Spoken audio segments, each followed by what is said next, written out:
All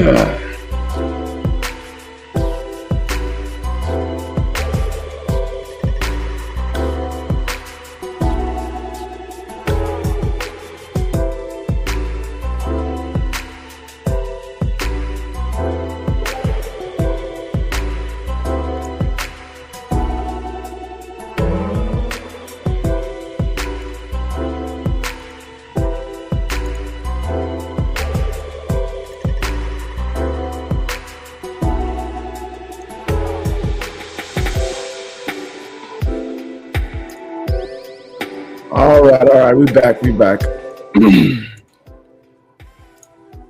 All right, I finally got everything going. Let me go ahead and just, in case anybody jumps in here, let me go ahead and post this real quick so people can jump in here if they want to jump in here. Hopefully everybody can hear me. Let's see.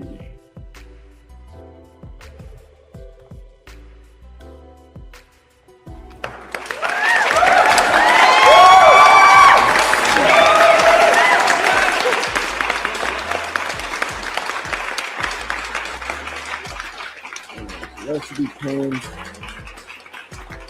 What up, Diggle, man? Hopefully you can hear me. Let me make sure this is working. If you can hear me, let me know you can hear me in the comment section. That's my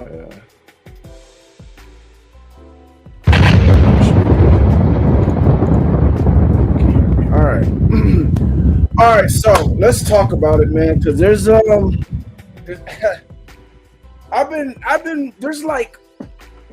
there's like 2 videos that I've been wanting to make, 2 live streams that I've been wanting to do. And the last 2 days, and I was close to doing it, and then I was like, you know what, let me do something else real quick, and then I just got sidetracked, and I just didn't do it. I was going to do it while I was driving the truck. There's a lot of things I want to talk about. I want to talk about the future of the Bucks. I want to talk about the future of Baker. And I want to watch some film today. So, oh man, so much that I want to say. I don't know how to start this, but let me start here. One video that really made me want to, and first off, shout out to Diggleman in the building, man. Shout out to Diggleman in the building. It's been a minute. We back. Got homie Diggleman's in the building. Showing love, hopefully hitting the like button and all that stuff that you guys need to do.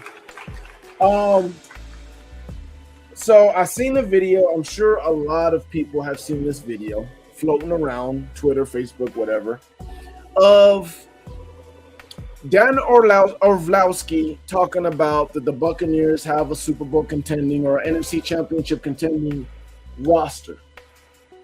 I'm fine with him saying that, whatever. But what pissed me off, and you guys know how I am.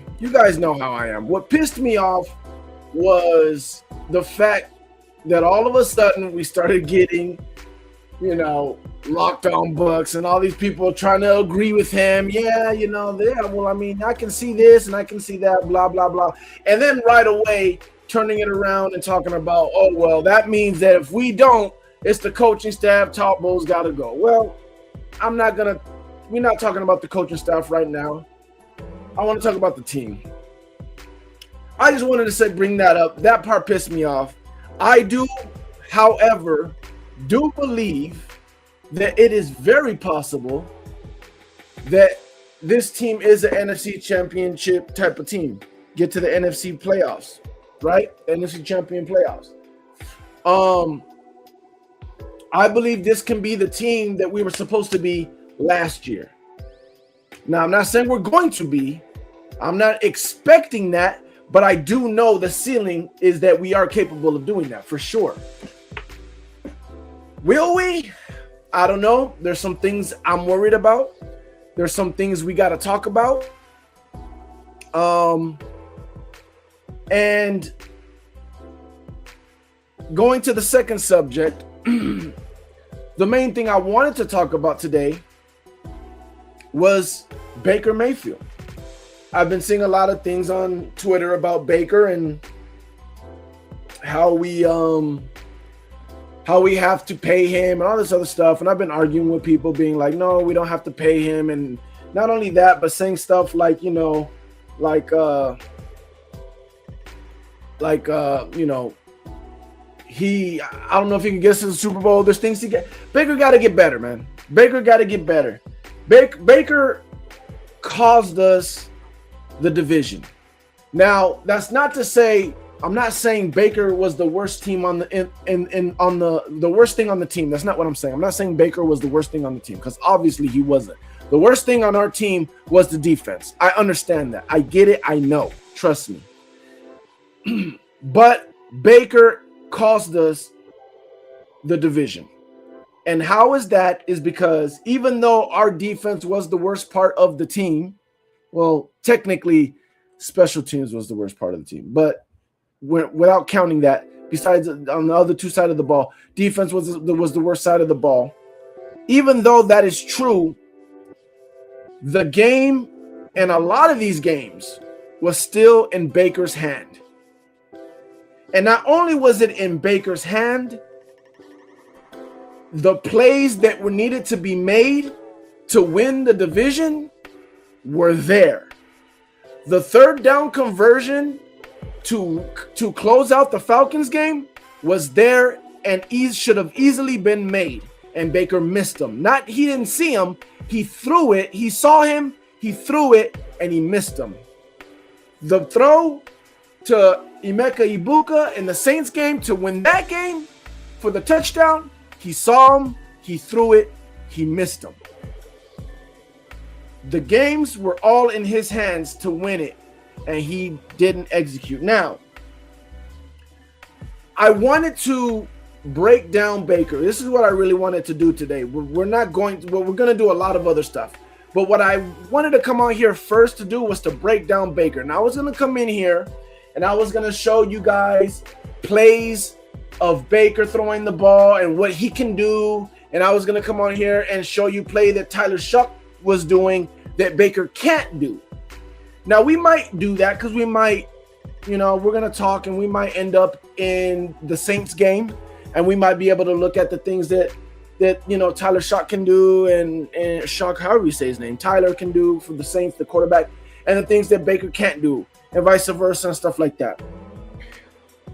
I was also looking at some plays, and I saw the defense, and I had some ideas about the defense, because there's things we got to talk about when it comes to this defense and my projections about this defense.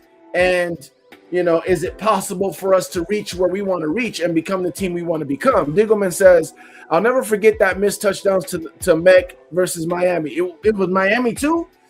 Oh, Lord. Appreciate it.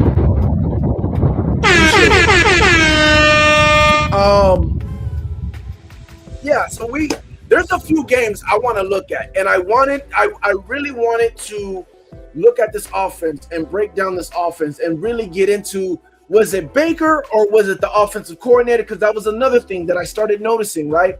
Because I was just looking before I came on here, I was looking at Baker highlights. I was like, let me just look at 2025 Baker highlights and look at all his throws before I come on here and say Baker can't do this. And then I go look at his highlights and he got a whole bunch of throws of him doing that. So I go and I look at his highlights, and it was pretty much what I thought. He didn't have the throws that I was thinking that he couldn't make or whatever. But I was also noticing a few other things, which was a lot of the plays were vertical. A lot of the plays were vertical, going up the field. A lot of the plays were just straight vertical. So that also made me feel like, well, maybe I was also right about that. Maybe it was a little bit of they didn't figure out Baker. They just figured out Baker in this offense because of the plays. So we're gonna look a little bit about all of that. Before we get into that, let's talk about these the draft picks, because people, I'm not gonna say who. I'm done calling other YouTubers out. I just don't want to do it no more. But there's people that say things about the draft picks that I just don't agree with. For one, first round, Ruben Bain. I've talked about this before. The things that I love about all of our draft picks is they're gonna fit our locker room mentally, right? And we got the 2 dogs or 3 dogs, to be honest. Actually, 4 dogs. Maybe more. They're all dogs that we drafted pretty much. Listen, Ruben Bain, we know he's a dog. We know what he's bringing to the table. We love that. We need that, especially on defense. Listen, Baker being a dog on offense, if your quarterback is a dog, that's enough. That's enough for the offense if your quarterback's the dog. Now, again, let me break this down because I talked about this in somebody else's chat room before, and they didn't understand what I was talking about. When I say dog, I don't mean, oh, they're good or they're a Pro Bowler, or I don't mean their talent, right? Antoine Winfield, he's very talented. Very talented. Vita Vea, one of the top nose tackles in the game. That don't mean they're dogs. What I mean by dog is the guy that's going to bark, the guy that's going to get in people's face, the guy that's going to make a play, talk trash, and get the rest of the defense hyped and get that hype train going, get that momentum flowing for the defense. We don't have that. We had it in Carlton Davis. We had it in Devin White. We don't have that no more. Ruben Bain is going to bring that to us. Josiah Trotter is going to bring that to us. Keontae Scott is going to bring that to us, right? So that's good, right? So mentally, these guys, we had the perfect draft. I think we did. We really had the perfect draft that we can have. Mentally, they fit us good. First round, we're hoping that Ruben Bain helps us with the pass rush. We got 3 options now. We got 3 opportunities to pop on the D-line.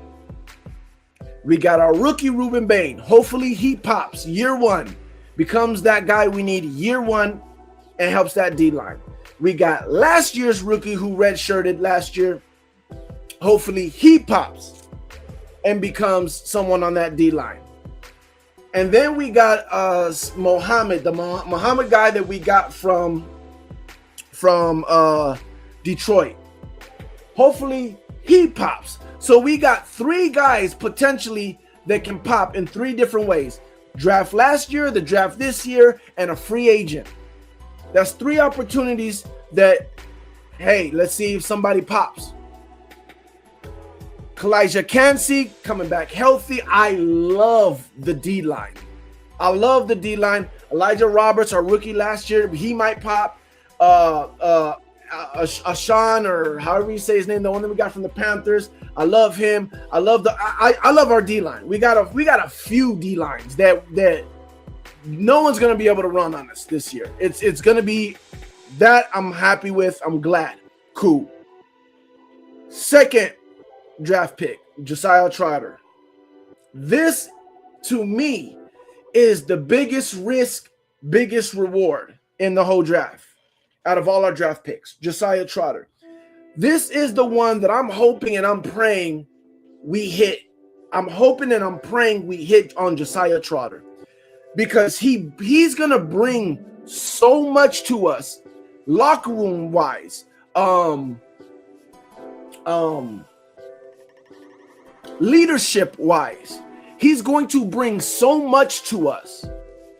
We need him to not be a bust. We need it to hit on him, because if we can hit on him and allow him to be a leader, because obviously it's hard to be a leader if you're a bench player, right? If you're not one of the guys, you're not one of the main guys. I mean, you can be a silent leader being one of the, role players, but I would like for him to be one of those guys.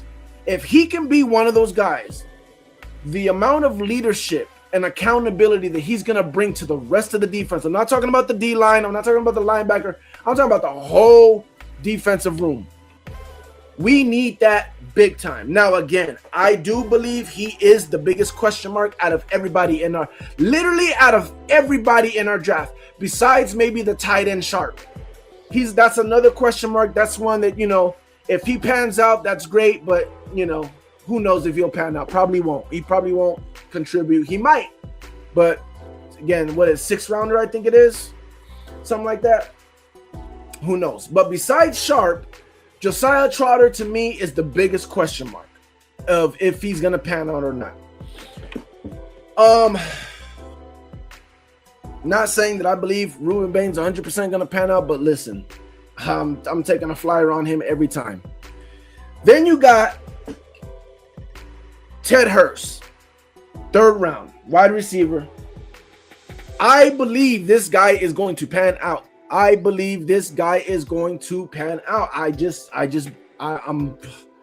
have one of those feelings. Listen, I had a feeling about who was that? I had a feeling with Bucky Irvin.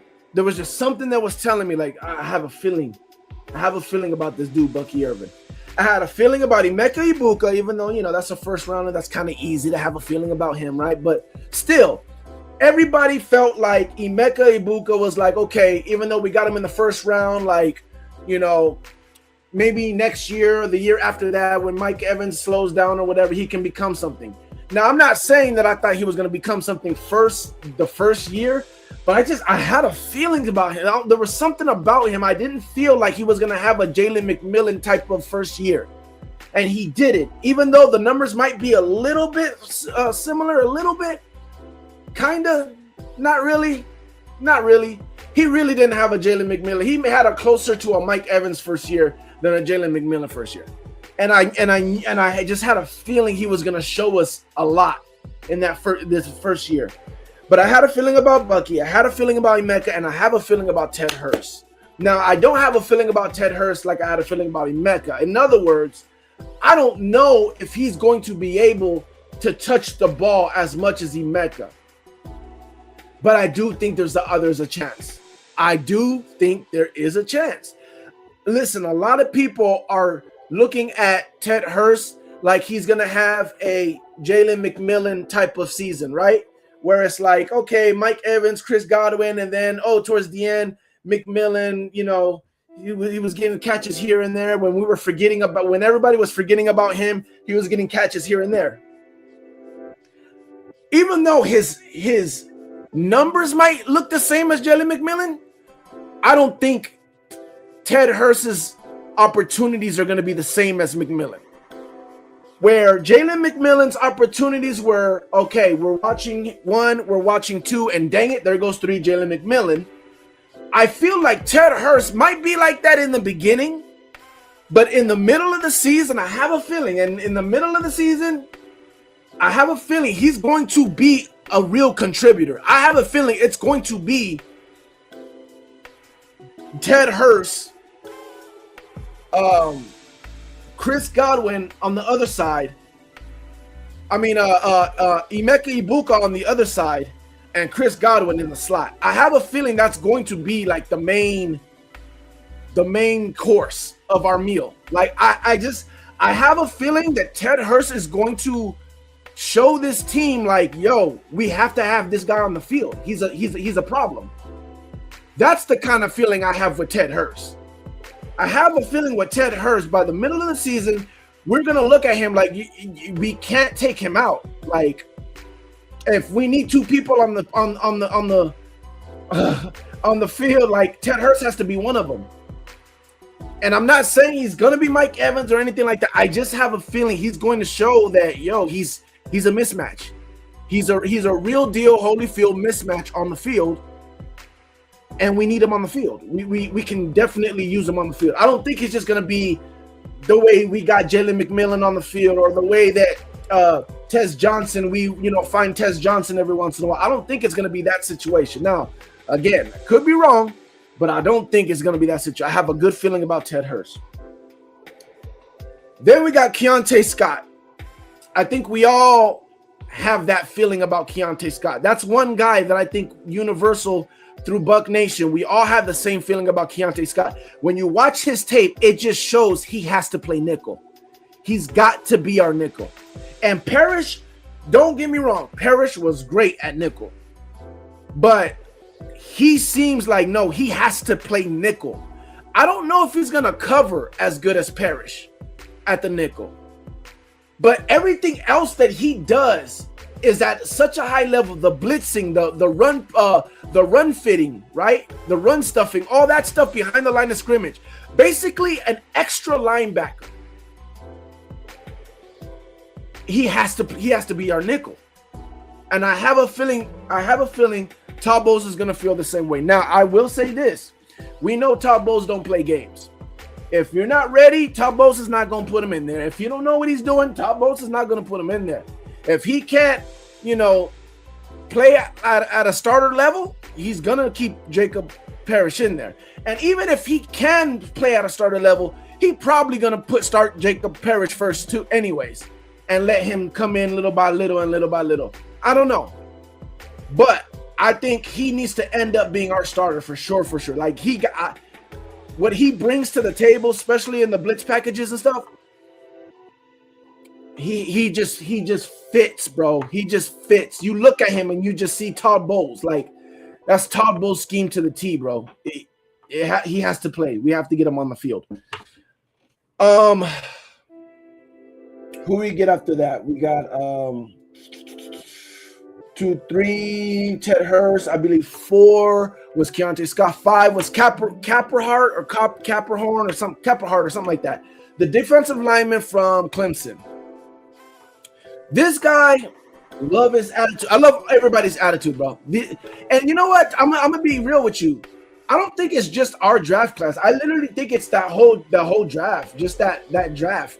The whole 2026 draft class is like so serious and so like grown up. You know what I'm saying? Like they're so mentally like ready to be a pro. As far as what I've seen, because I've seen a couple of Miami Dolphin rookies, and they seem the same thing, like very serious and ready to go be pros and everything. But I like I said, attitude and all that stuff, I love them all. Then and again, he's part of the D line that I'm very interested to see his superpower. I'm very interested to see if he pops. And he probably won't. He probably won't pop the first year. He probably, we'll probably see some things here and there, probably more in the second year, but who knows? Who knows? I do like his tape. I do like his size. So we'll see what that looks like. Then you got the guard from Notre Dame. I think it's gonna be a good backup. He might be able to be a starter this year, but I don't think he will be. I don't think they're gonna mess up our starting 5 and mess up that chemistry. So I don't think anybody's gonna start besides that. But he is a great player to have to keep him backed up. And who knows? Maybe that's a future piece in the future. Maybe he ends up outshining somebody in the future. Who knows, man? But he's a good player to get and to not need. You get what I'm saying? He's a great player to get and not need. And maybe he'd be something that, okay, you're just better than these guys. We got to put you in there somewhere. And then you got Sharp. So that's how I feel about this draft class. Now, I don't know if this D-line is fixed. I believe that it is about, I'm like 65%, not even 70. I'm like 65%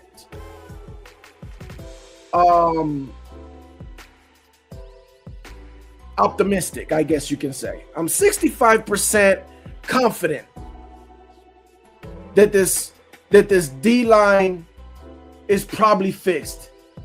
And I kind of feel like that's higher than I want to give it. Maybe I'm just so scared, bro. Like, it's just been so long since we had a D-line.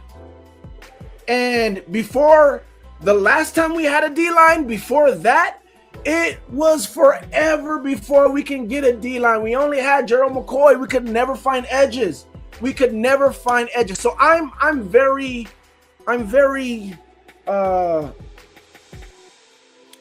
scarred from those years, the Jameis years, right? The Josh Freeman years, all the years with Gerald McCoy. I'm very scarred from all those years that we could not find edge rushers. So even though we have all these opportunities to actually have a D-line this year, and I kind of feel like we are, I'm still scared. I'm still worried about it. Until I see it, I'm going to be worried about it. That's just how I feel about it. Now, the other part I'm worried about is the inside linebackers. Now, I feel pretty good about Alonso. I ain't gonna lie. I feel pretty good about Alonso. Now, I'm not saying that this guy is, Darrelle Revis at the linebacker or Warner at the linebacker. You know what I'm saying? Like, I'm not saying this guy is the best covering linebacker or anything like that. But he's definitely better than a lot of covering. He's better than anything we had last year. Listen, a lot of people talked about Lavonte like the last 2 years, I think. Last 2-3 years, people talk about, Lavonte got slow, got worse at covering. Lavonte was never good at covering. He never was good at covering. Lavonte can stay with somebody, but Lavante's never been good at covering. He's good at everything else, but he's never been good at covering. He's never been good at dropping into zone and covering. He's never been good at following somebody and covering. Now, again, he can stay with people.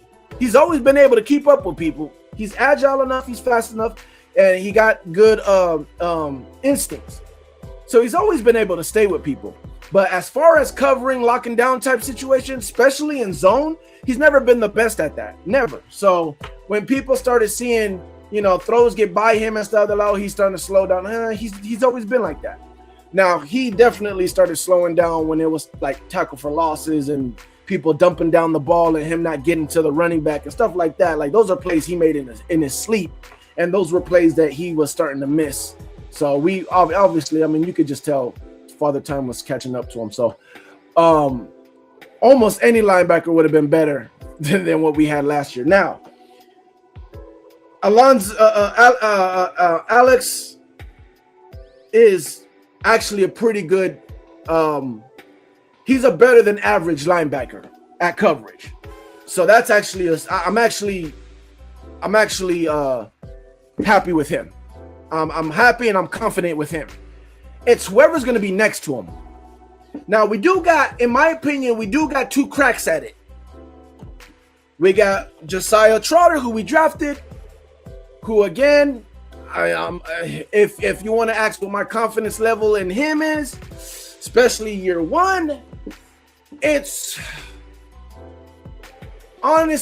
probably out of 40. When you talk about covering, right? When you talk about covering,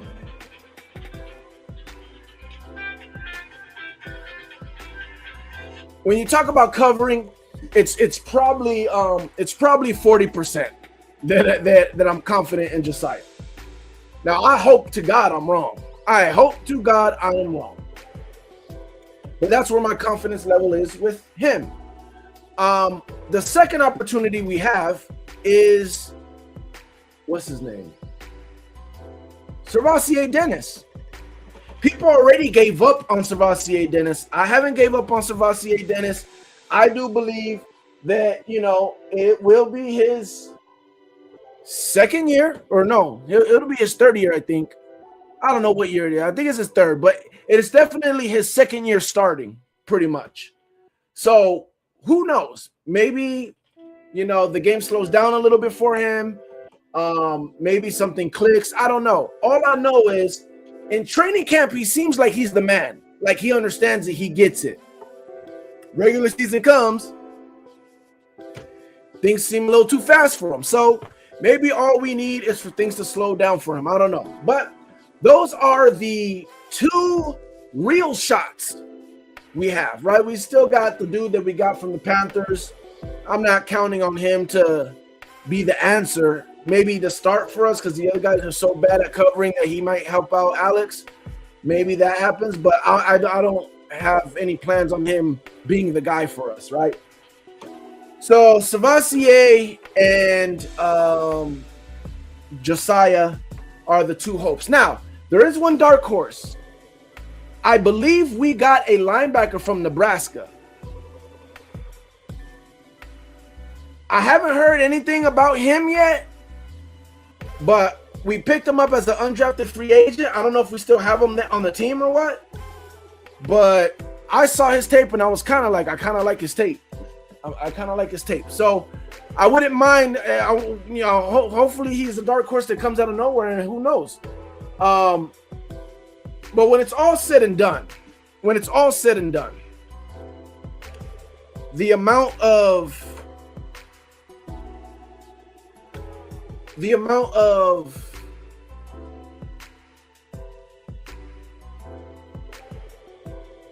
confidence I have in the linebacking is, as a unit together, it's 50-50. Let me just be honest, 50-50. And it's only 50-50 because of Alex. So we'll see how that goes. Now, when I saw some of the plays, and I don't know which ones we're gonna look at first, I'm gonna go through this because I'm looking at a few things that we're gonna talk about, and then we will start looking at some film. When I started looking at some plays, because I'm a little worried about maybe the secondary as well. Because let's be honest, the secondary, B. Moore didn't really have the best rookie season, but it is a rookie season. And we all know Zion, we've seen Zion play better. Zion did not play good last year. So we got to worry about, unfortunately, we got to worry about that as well. But when I saw some plays from the defense, I kind of thought to myself, like, well, it's kind of not their fault because this quarterback just doesn't have really pressure, and he's comfortable. He can literally sit in the pocket and wait for his guy to be open and throw it on the dot.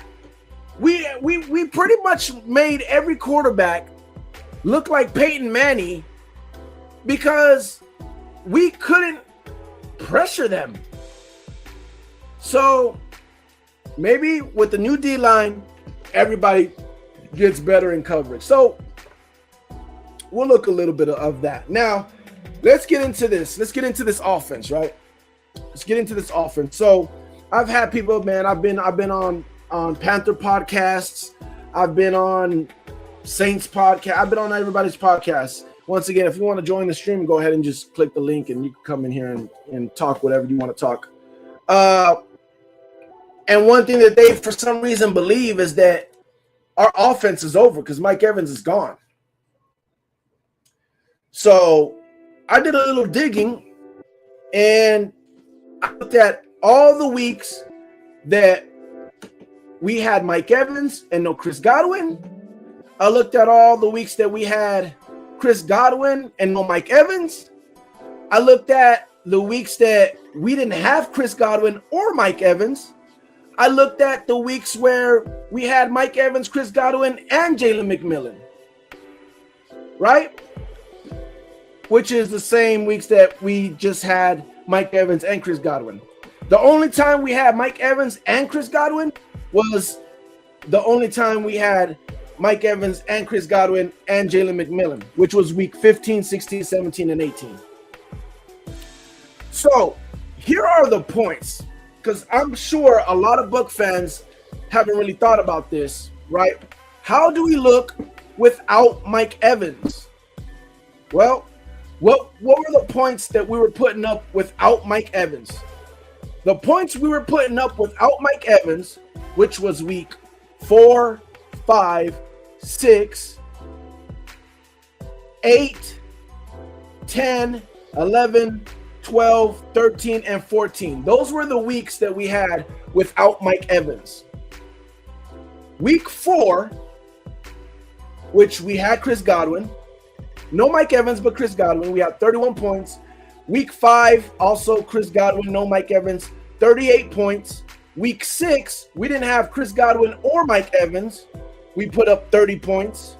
Week 8, we didn't have Chris Godwin or Mike Evans. We put up 23. Week 10, we didn't have Chris Godwin or Mike Evans. I forgot we played this many games without Chris Godwin or Mike Evans. So we literally playing without our 1, our 2, or our 3.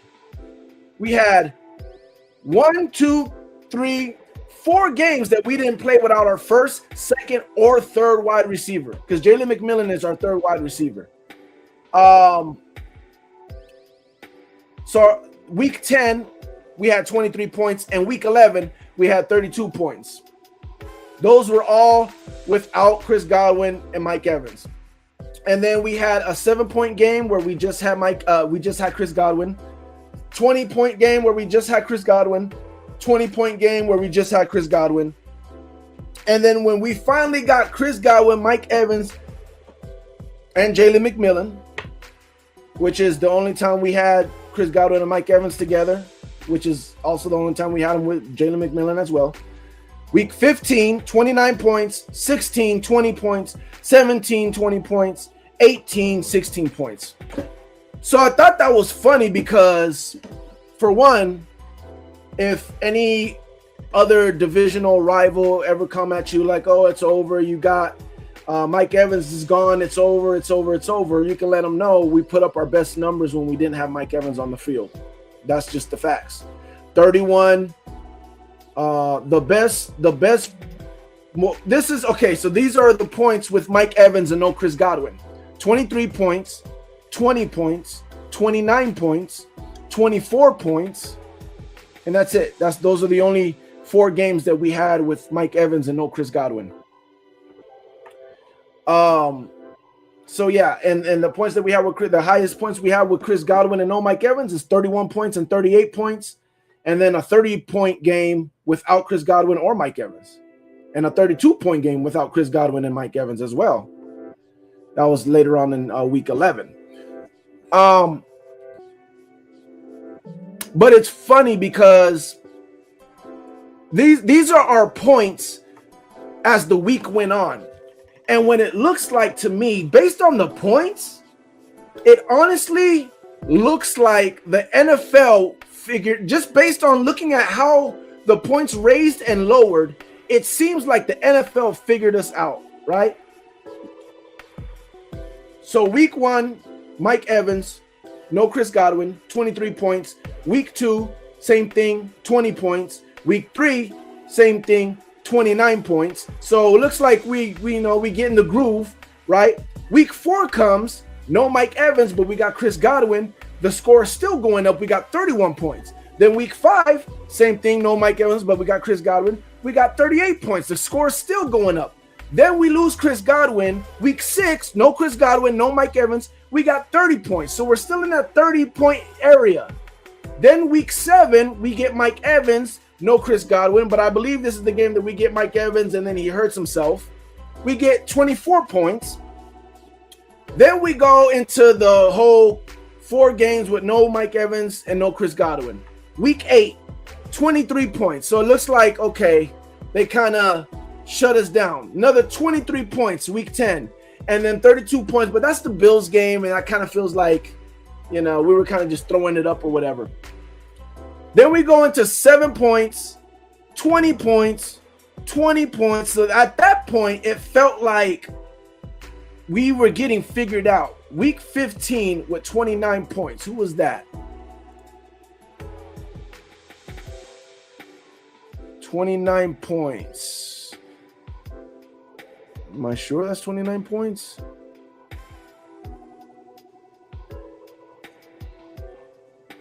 I think that's supposed to be 28 points.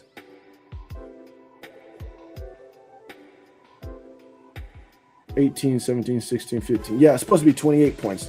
We lost. They had 29 points. Yeah, we had 28 points. So yeah, it made me feel a lot better to know, okay, well, we're still scoring with Mike Evans, without Mike Evans. So that's good. So now we can get into game. Let's see, what game should we watch? I do want to watch the Saints game because we can see Tyler, and we can also see and we scored 20 points. You know what? I think we should start with that. I think we should start with the Saints. I kind of wanted to see the Dolphins game too, but I think we should start with the Saints. We'll start with the Saints. Let me put this. Let's see.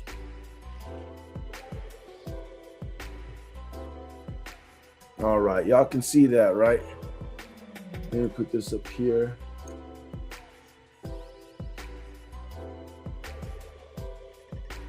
All right. Let's go week 14.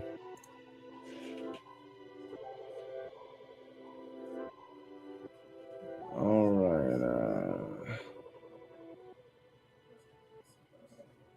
Let's see. How do we do this? I should be able to see.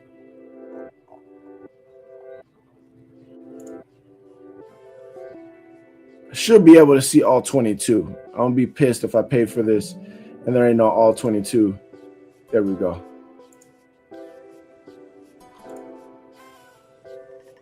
How do I see all the plays?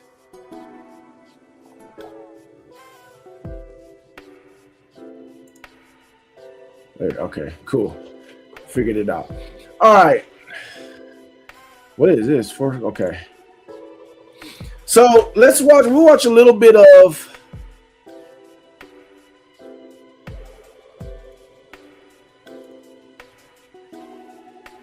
Go ahead and skip to the next.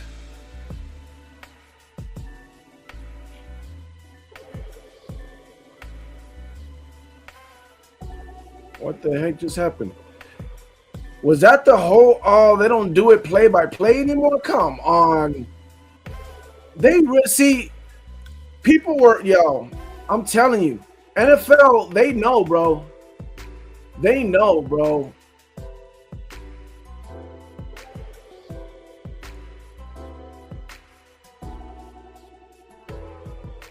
Wow. They don't want to do it play by play. That's crazy. So I gotta literally go like this for every play. I can't even skip around. All right. That's crazy, man. Let's see. We got Hassan Reddick. So this is our starters, obviously, right? Jamel Dean's in there. We got Levante blitzing. Man, when's the last time we see Levante? Hold on, bro. When's the last time we see Levante blitz and like just look like that, bro? Like,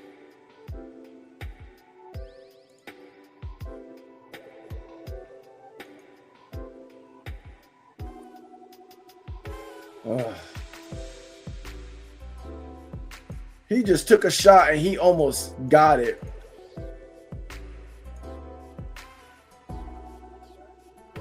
Wait, was this the first play? Like, did they run it all the way? Dang.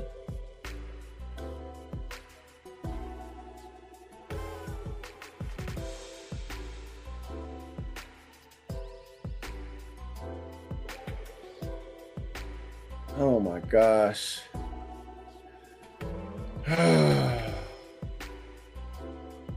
I don't know why we didn't play Deion Jones more. Well, I'm pretty sure they wanted to give Servasi all the chance in the world.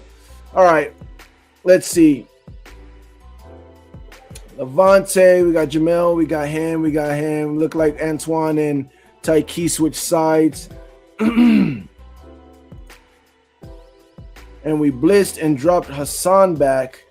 Actually dropped Yaya back as well. So we blitzed, sent Levante. But he's just, I mean, this is just.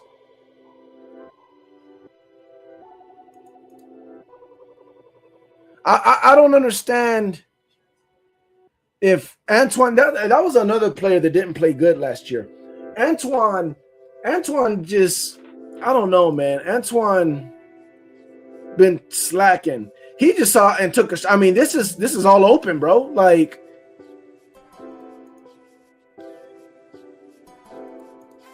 and I don't know what. Just run with them, brother. Just run with them.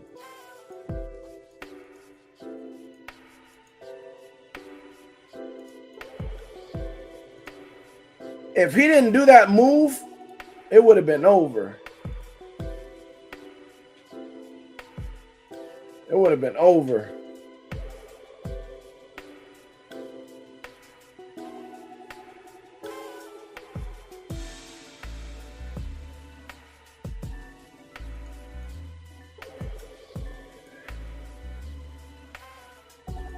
That was great.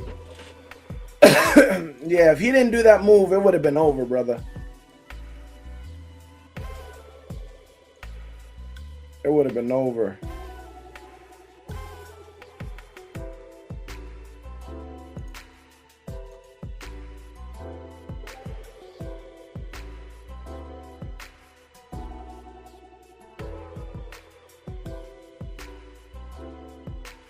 Same thing.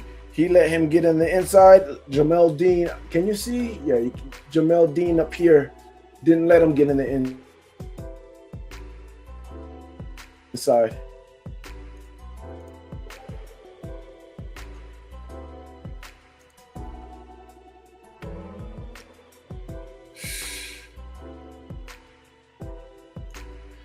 All right, let's get to the next play. Took a shot, first down right there. Smart.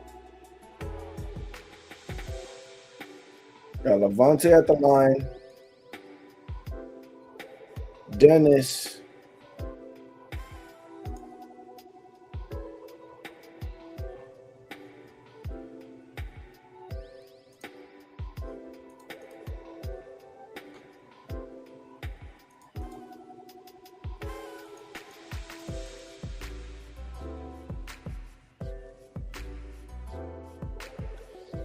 Yeah, he's thinking, bro. He's thinking. That should be a pick.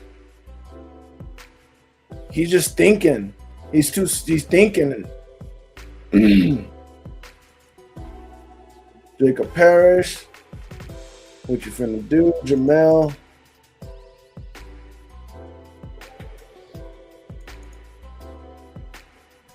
But Jamel's sitting and understanding he got help over the top.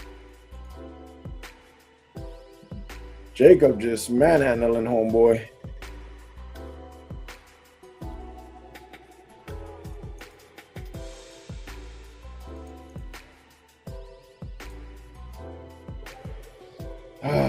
Just too easy in the middle of the field.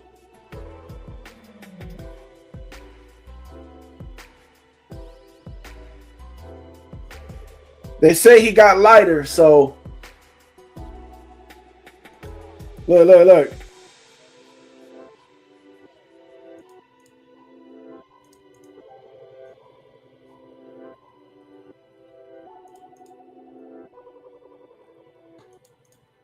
Doesn't even move, bro. Sit in the pocket. He looking ready up. I throw right behind him. Get it past him.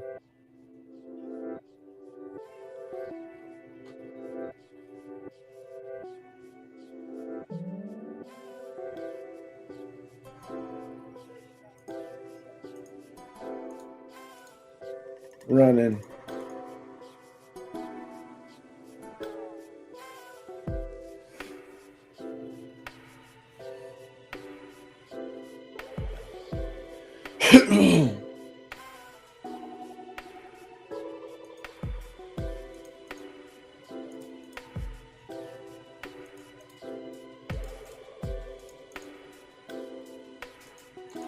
Good. Everything good there. Run fitting. We're still good at stopping the run, but still.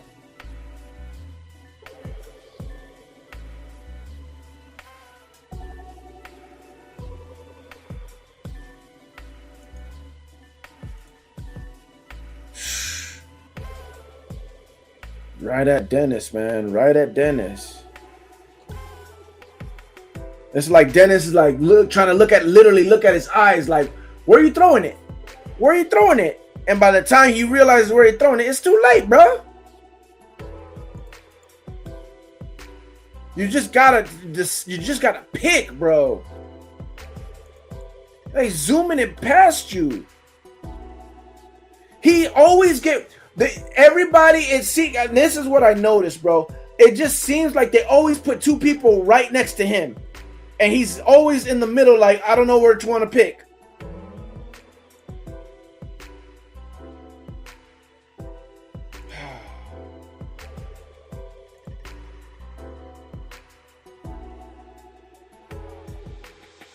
Let's see the right side.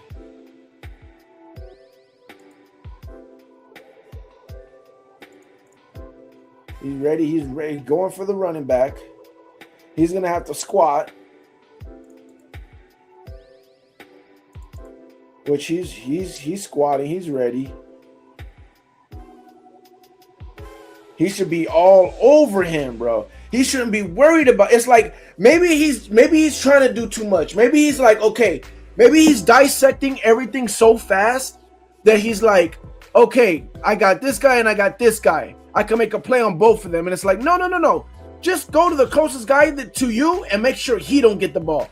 The other guy will make sure he don't get the ball. He's going to stop him.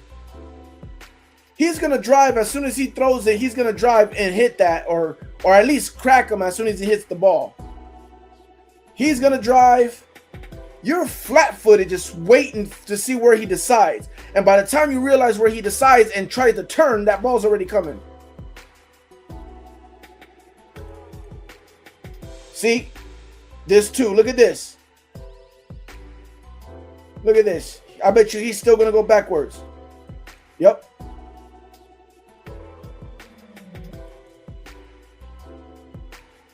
It's like he's playing like shortstop and just like putting his hands out and feet open. Like, well, where are you going, bro? You gotta get your feet ready, bro. Like,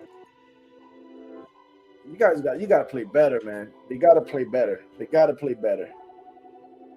And look, what was he pointing at? What was he pointing at Jamel Dean for? Probably telling him, like, I didn't know if he was going to get him or something like that. Like, that's your guy, bro.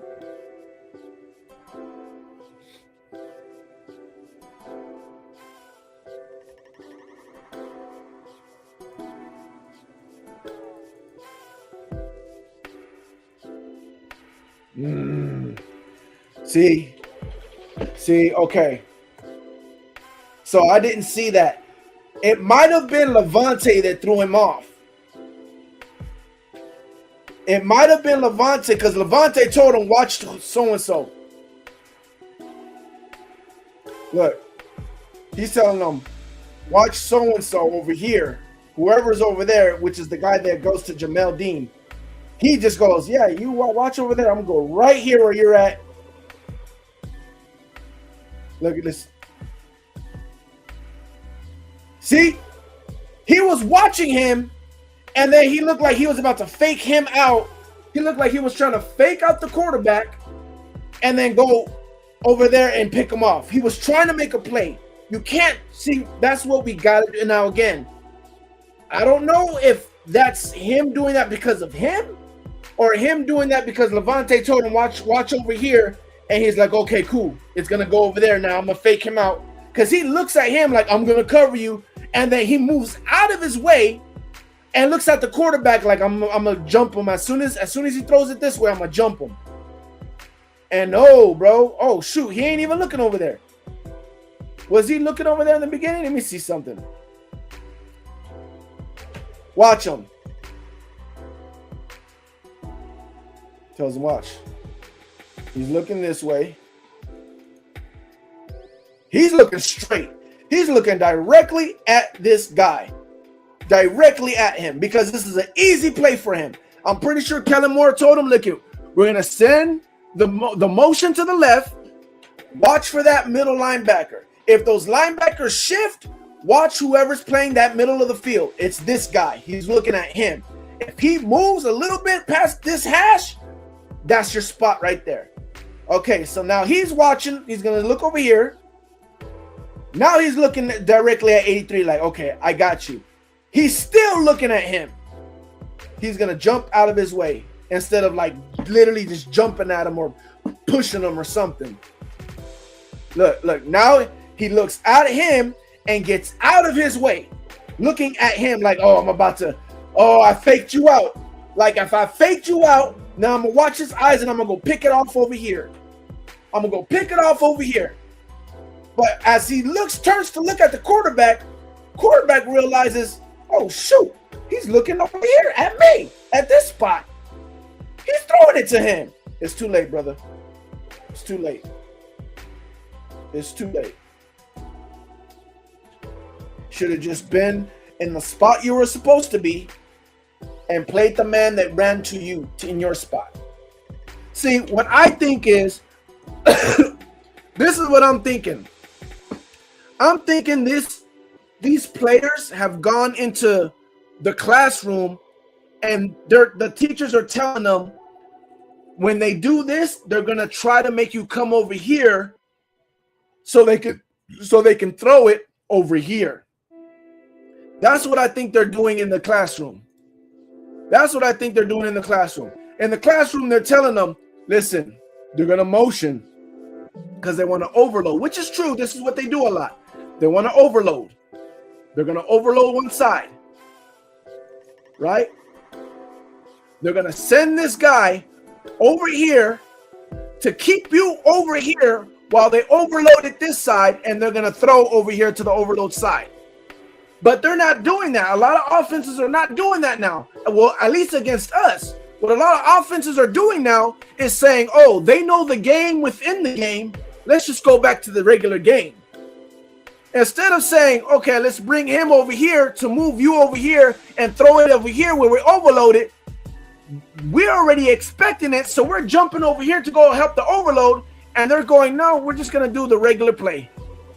There it is right there. That's the regular thing we do. Let's see what else we got. What is this, nickel? Looks like nickel. Got Antoine in the box. I don't know why he backs up. He backs up like when Antoine comes in the box, he backs up. I don't know if that's what they're supposed to look. He's watching Antoine. He sees Antoine, and he's like, "What's going on?" And I think Antoine's literally telling him, "Just stay, just stay, just stay." And he's like, "Oh shoot, wait, maybe I should back up," or maybe he backs up because of the motion. Not sure. Not because everybody because everybody motioned that way. So you want to back up to make it seem like it could still possibly be a cover two. Like he might come over here, he might come towards the middle. So you don't want to just leave it looking like a cover one.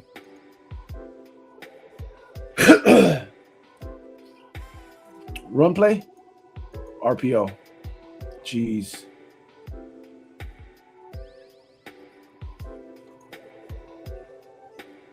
Let me see what everybody does. Everybody shift to the. This is kind of Yaya. Yeah, this is kind of Yaya's fault. Yaya tried to make the play instead of doing his job. His job is to keep containment. If you get blocked, you get blocked, but you're supposed to keep the containment on the outside. He tried to make the play on the running back, and because it was an RPO, he kept it.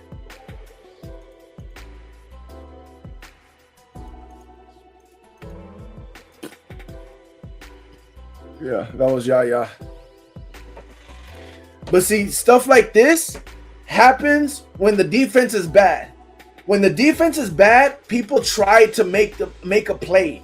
They try to do extra. When the defense is good, people are okay with just doing their play because plays are going to come to you. Because it has to eventually. If everybody's doing their job, they have to try you eventually. And you can make your play by just doing your job. But when everyone is getting tried and no one is making a play, then you start doing extra trying to make a play because no one's making a play. And then you get off of your assignment and now you look stupid. And that's what happens here. And I forgot how good it feels to actually watch film. Shout out. We got 4 people watching, man. Shout out to what is this? touchdown. I hope it's a touchdown. Give him a touchdown. Let's get off of the defense already. Get off of the defense. Field goal. Hopefully I don't get banned. I shouldn't get banned, right? It's tape.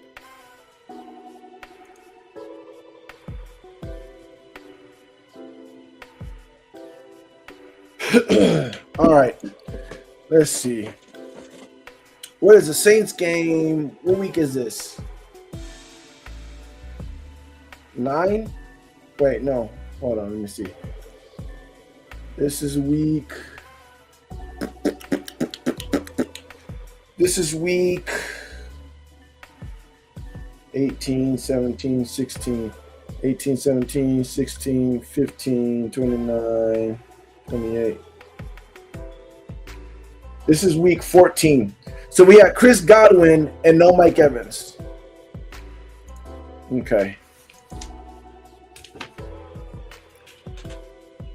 Emeka, that's probably Tez, and this might be Chris in the slot.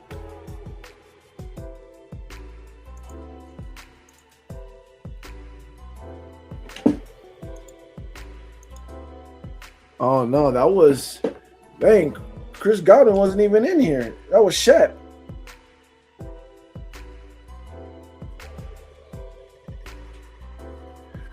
And this O-line was worse than I remembered it, to be honest with you.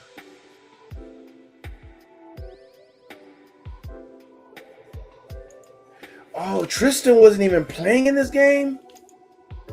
Bro, you know what? The O-line was so much worse than I remembered. I didn't even pay attention. This is where, what's his name? This dude's playing for Tristan.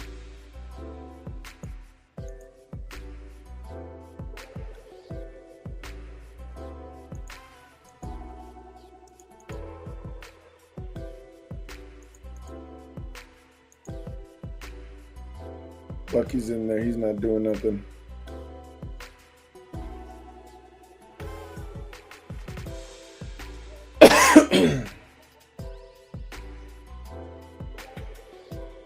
Man, NFC South has no idea what's coming for them, bro. I'm telling you, if we are healthy this year, NFC South is going to be so pissed. Please, God, let us be healthy. Please, God, let us be healthy, bro. Let us be healthy this year. Let us have a healthy season, bro.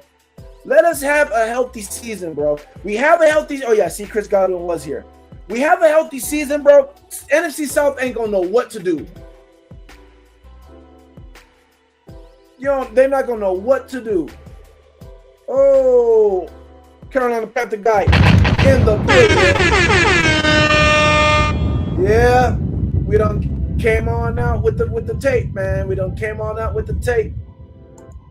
Triple O double G in the building. We just here, man. We watching tape, brother. We watching tape. Gonna explain a few things, show some things about Baker, show some things of difference.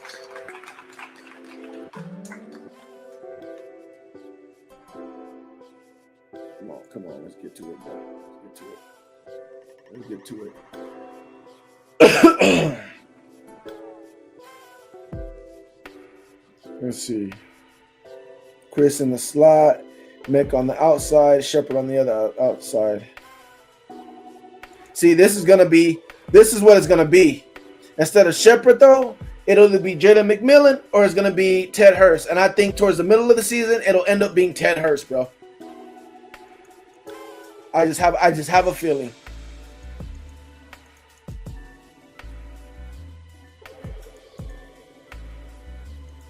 How did he end up in there? Okay, so let's go back. Let's watch this offensive play.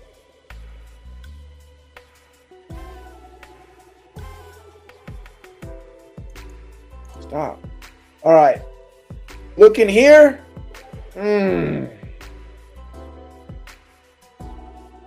I'm thinking K Dot maybe. Maybe Mecca, but I feel like they can drop back and get that. I see Chris, but I don't think that's a, because Chris is coming back this way. Yeah, see, he can undercut that.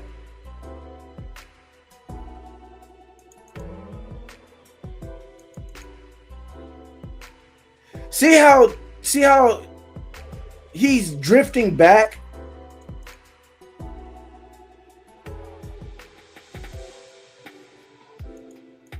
He just checks it down. Bucky had a hard time last year. Carolina Panther guy says, I don't understand when y'all played. I think the Rams, why put Baker in after he's already got injured shoulder to attempt a deep lob? Because I think he did that himself. You honestly think we are a better healthy team this year than a healthy team last year? I think last year I think yes, because our defense is nowhere near what our defense could look like this year. Our defense was bare. I didn't like our defense at all. I like our defense this year. Now, offensive wise, I don't think we'll be better than what we possibly could have been last year. Obviously not. There's no Mike Evans. So I don't think we could be better than what we were last year if we were healthy offensively. But I do think we can be better this year than what we were last year. If we're healthy this year, I think we can be better than anything we did last year, for sure. All right, let's see what happens here. Because this guy ends up in the guard position. I don't know how he ends up. Let's see. They did a trap play or what? Yeah, okay.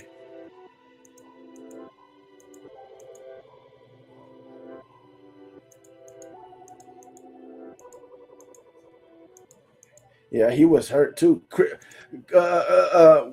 Bucky was hurt too, bro. We were just so banged up. This whole team was banged up before the season. That's crazy, man. Ooh, good release, but no speed, man. He got no speed. It was a great release. Good. Could have had him though. Should have had Shepard, to be honest, but that works. Second, almost got the first down. And I don't care about that. Like I say all the time, you take what's there. If you know it's going to be open, take it. Unless, obviously, you need the obvious, first down or, touchdown. If you need that obvious position, then you can't just take anything. But, yeah, when you're driving down the field, you take it. If you see something open, you take it.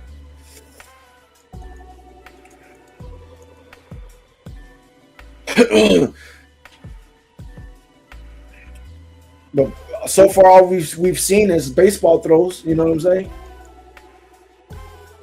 We got someone new for the first time. Let's see. Original Panther podcast. Are you already hurt now? Bucky not back to training camp, at least possibly week 1. Yeah, Bucky.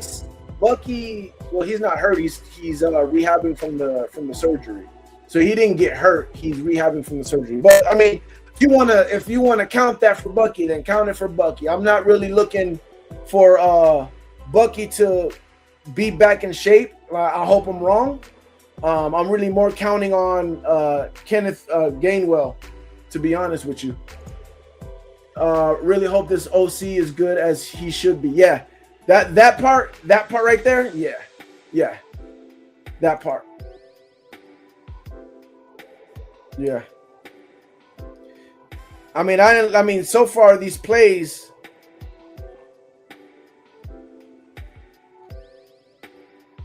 Let's see. Rashad.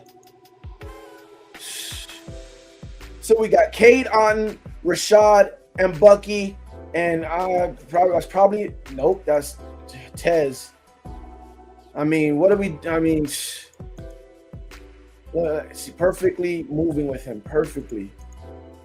That's what we need. Linebackers that can move like that, bro. Ooh, there goes. Where did Chris come from? I didn't even see Chris. Oh, Chris is over here. What do they do? A whip around? What do you do? Oh, wow.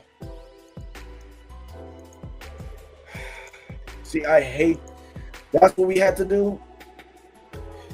I don't like play. I like the play that it happened. I just don't like when that's the only way our offense can move. I don't like when we have to trick somebody for our offense to move. That's what I don't like. I don't like that. Do I have any hot takes? You got any hot takes you want me to address in vid I'm putting out? Not really. I don't really, not that I could think of right now.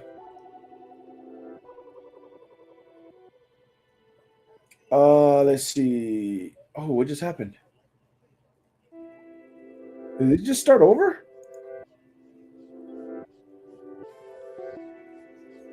What just happened?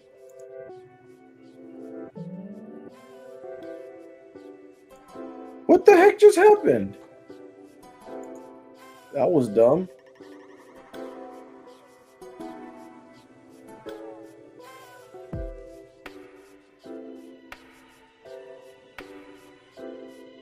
Okay, we've seen all that. Seen that. Is it here? Yeah, okay, that's huge. That's a huge part. Casey coming back. Yeah, this is where we're at. Boom. All right, what's the next play?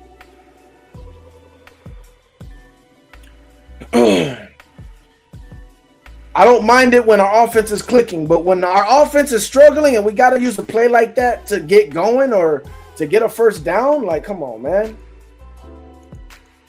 Play action. Look, I hate this. You got to drift. We got to be able to stay in the pocket and deliver. Mecca. Look. No more trickery. This should be nice touchdown. This should be why we're dangerous, right? This is when we were at our most dangerous. Not when we just use, listen, people will be like, what are you talking about? You just scored. Why are you mad about it? I'm going to tell you why. Because we just used two big trickery plays to get down the field and to score. You're supposed to, this is what I mean by when I say good coaches, they hold the bag and they wait for you to mess up. And then they bring out their play to execute and score. That's what I'm talking about. Those are the type of plays we're talking about. We're supposed to hold on to those type of plays for when they mess up and we get the ball, we use that play, we execute, and we score on that turnover. We used two of those type of plays, good plays that they didn't even see coming. We used two of those plays to, one, keep the drive going, and two, to get in the end zone and score. And that's just so we can score with them. So we could catch up. So it could be 7-7. It's not good. It's not good. Not good at all. All right. Look at his pocket. Look at his pocket. He's dropping back a lot. This looks like it's pretty covered the middle of the field, but he's still looking at them. He's still looking at the middle of the field. Like, they just don't respect this man. They know he's going to be out of position. We got Antoine, so this should be shut down, even though Antoine didn't play good. He's back. He's down here. So one of these guys is supposed to be dropping back. One of these guys is supposed to be dropping on that flat zone. And I'm more than sure it's Zion, because it makes no sense for Levante, and plus Levante's smarter. It makes no sense for him to be this far. I'm more than sure it's Zion. And I don't know why Zion is not, why he's so afraid of back here when he has safety help.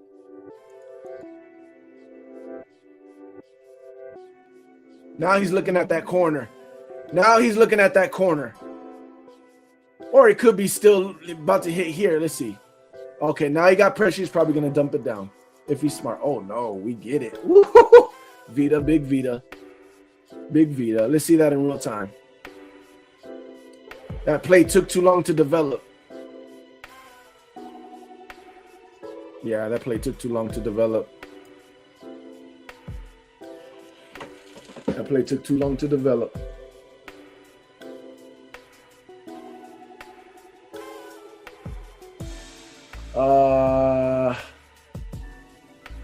Y'all, what do you say?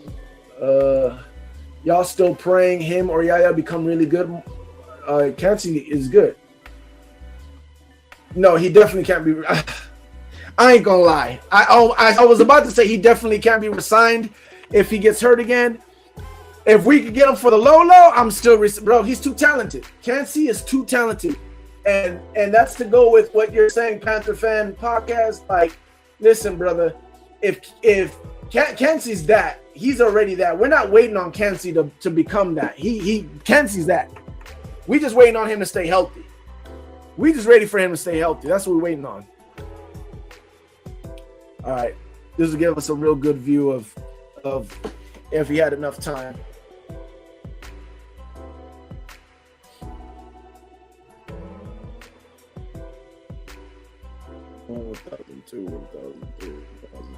Yeah.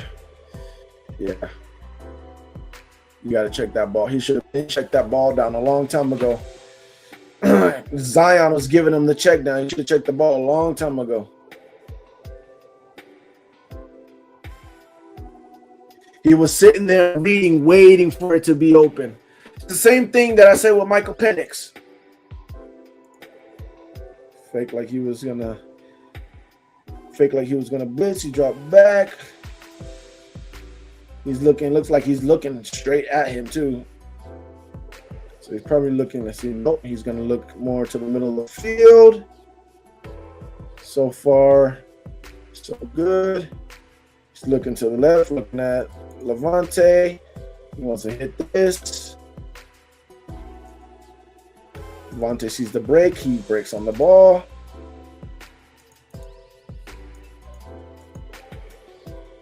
He let it happen. Just a step too late.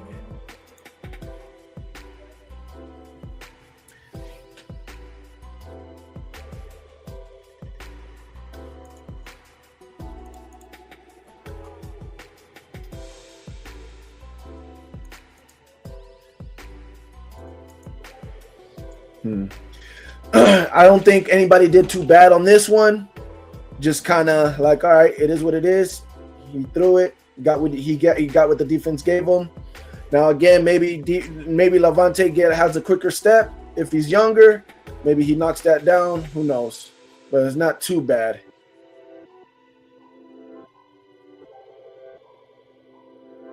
Not too bad of a situation.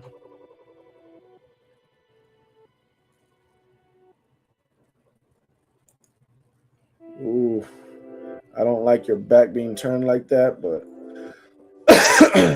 so they overloaded one side. Zion looked like he don't know what to do with himself.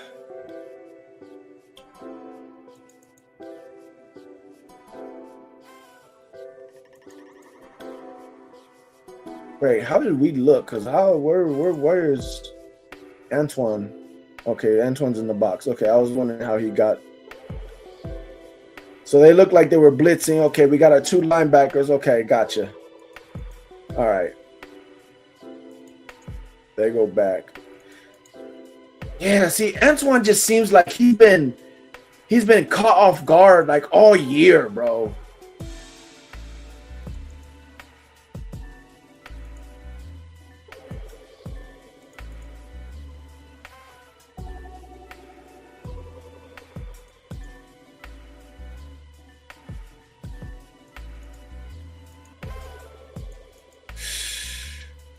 He took that corner. Yeah, he didn't take what the defense gave him on that one. See,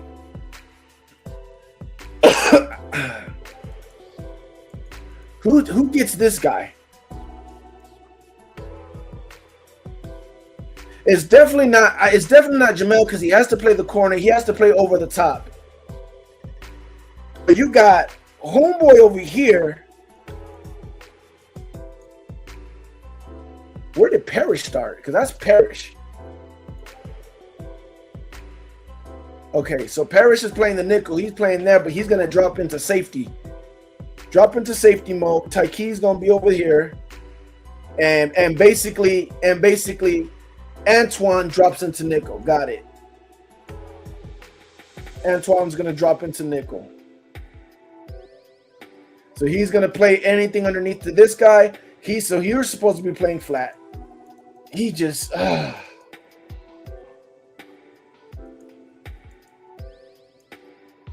Now, maybe not. All right, obviously, maybe not. Maybe Todd Bowles wanted the middle completely covered, and he wanted Antoine playing wanted Levante and Dennis to play hook or the curl or whatever. I think it's called a curl, and wanted Antoine to play the hook. Maybe that's what he wanted, and it was like just leave the flat. But if anybody was supposed to be hit the flat, it would have been Dennis.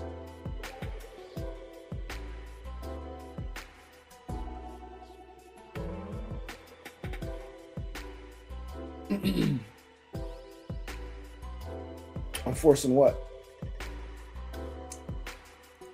What am I forcing, sir?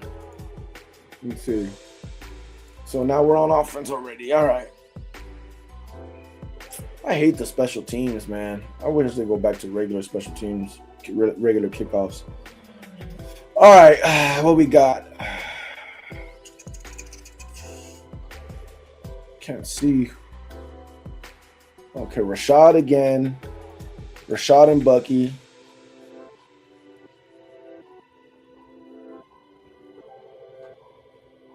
There goes Cade.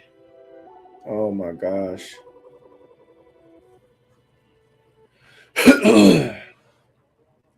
Was it on our tackle? Who was it? Who flinched?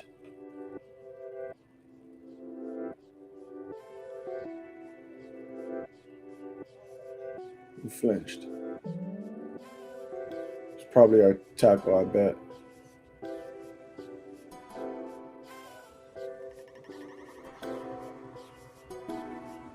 Oh, it was our other tackle.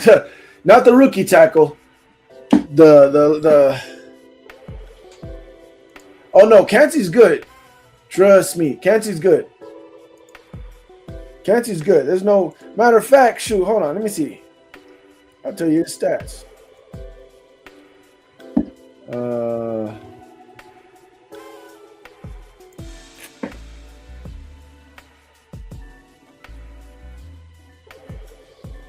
Yeah, 7.5. 2024. Yeah, 7.5.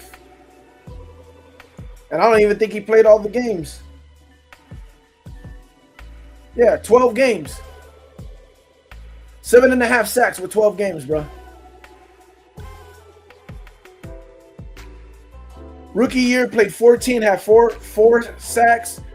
Then sophomore played 12 games, had 7.5 sacks. Yeah, he defensive tackle, he better than good, brother.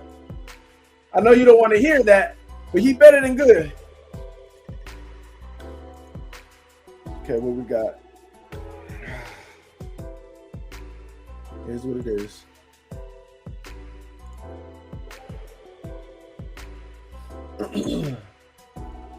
All right, here we go. We got a passing play.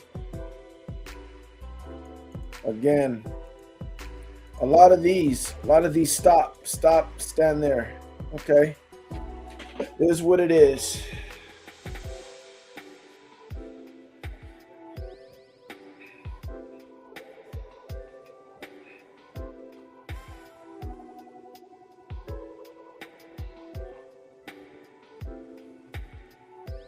I don't know.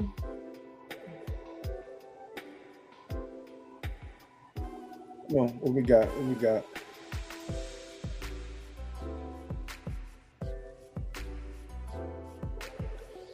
Yeah, we don't do no motion hardly.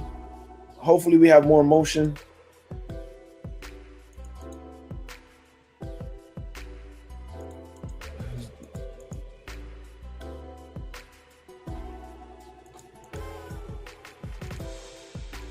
Oh, that is a PI, right?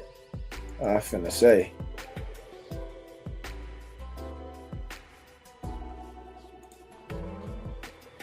I don't like this play call. I don't like this play call design at all. I mean, you got two people coming back right in the middle. You got one guy that's taking the top off to the middle, and you got another guy that's curling back right. Like, it's not in the middle, but it's, I mean, pretty much, bro. Like, and not only that, after the play we just did, homeboy was right here. Chris Godwin just caught it right here where Cade was at. So they just finished coming from a play that you came back. Like, come on, man. I don't like that play call.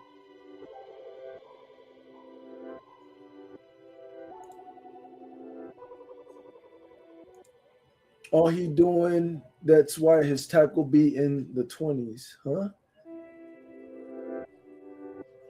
That's all he's doing. That's why his tackles be in the 20s. Listen, I don't care about no tackle for him. I don't care about tackle for losses, even though he gets those too. I don't care about his tackles. You got to remember, he got a lot of people that tackle. He got Levante David, a tackle monster, Vita Vea next to him. Like, I don't care about the tackles. What we want from him is sacks, pressures, and sacks. That's all I want from Calijah Kancey. I don't care about nothing else when it comes to him. That 3 technique, all I want is tackle. I mean, all I want is sacks. That's all I care about. Sacks and pressures. That's all I want from Calijah Kancey. I don't care about nothing else, brother.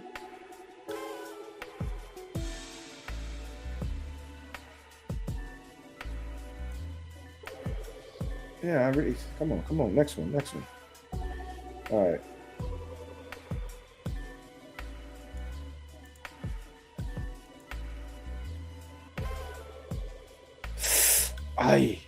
God, I hate plays like that.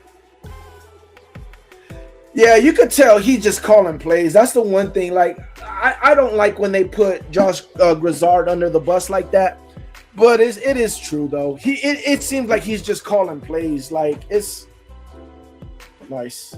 And he didn't do this in the beginning of the season, which I was like, bro, why aren't we doing more bubble screens and stuff like that? Plays behind the line of scrimmage, screen plays for the wide receiver behind the line of scrimmage. And then he started doing it towards the end of the season, but then he started doing it too much at the end of the season, if I remember correctly.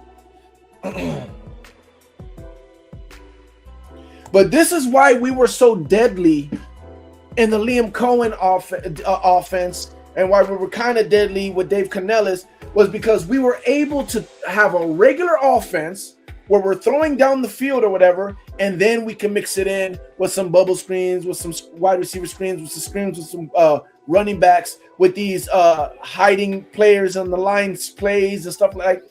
Then we can mix that up, and we're like unstoppable. It was too much. See, we're doing all these plays. Look, he just did another one. Like I said, at the end of the season, he started doing it too much. We're doing these plays to have an offense. You can't do that. You can't be that offense. You can't have an offense that you got to do screen plays. You got to do little trickery stuff to have an offense. No. You got to be able to mix it in there, have a regular offense, be able to move the chains by yourself, and mix this stuff in there. But you can't have this be your offense. And we're struggling to run regular plays. Let's see. Look, he had to bullet that in there. We didn't even see nothing else develop, bro. This is literally Baker being a veteran. This is literally Baker saying, I know what route he's running. Oh, and as soon as he hikes it, it should be open. Because he's playing back. Look how far back. So as soon as I hike this, I'm throwing it. Look at that. Take it.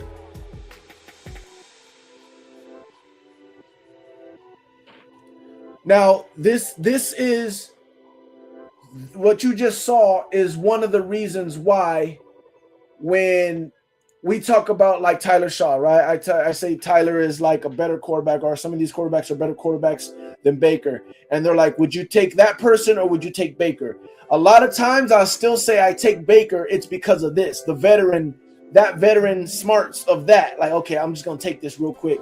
He's giving it to me. I'm just going to hike it and take it real quick. That's why I still would take Baker over a lot of other quarterbacks, even though I believe that other quarterbacks have a better arm or better arm talent.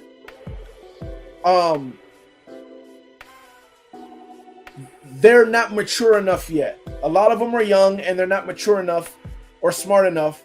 And those are the little things that save Baker. That when they blitz Baker and how he gets out of the pocket, those are the little things that save Baker, that help him stay afloat when you talk about maybe being an elite quarterback.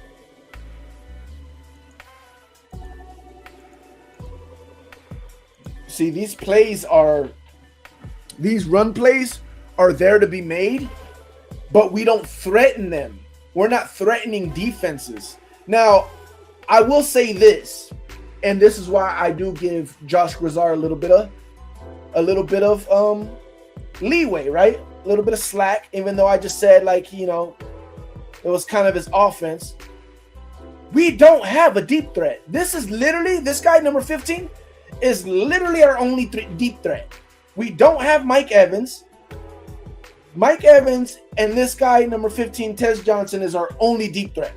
So we really don't have anybody to take the top off. Now, Emeka Egbuka was taking the top off, and I don't believe it's because of speed. I believe that's because of route running. But they also, what I've heard is that when he got that hamstring, I think it was in the Seattle game, that he got that hamstring injury. Ever since that hamstring injury, he hasn't reached the speed that he was normally running with.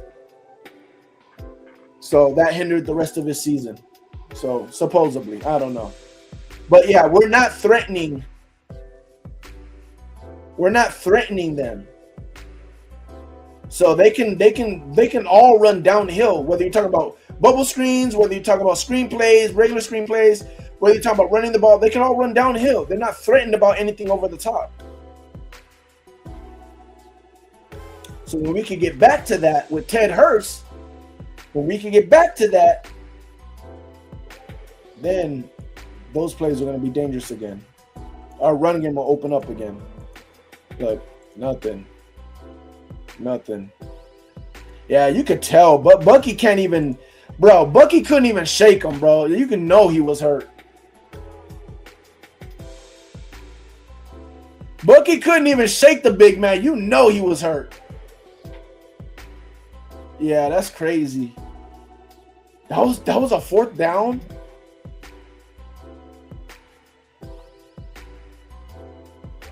That might be one of those. Man, that might have been. Hold on, that might have been a fourth down. Wow. We went for it on fourth down. Oh, I think I do remember that. That was another thing. He did that a few times. Outside runs on like the big fourth downs or the big third down convert. Yeah. I'm surprised, probably because he's white. I'm surprised a lot of fans didn't say nothing about that, because usually fans hate that. They dropped the ball. We didn't get it. All right.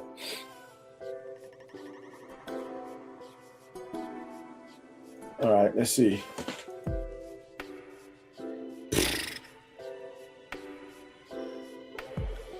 They are killing the middle of the field.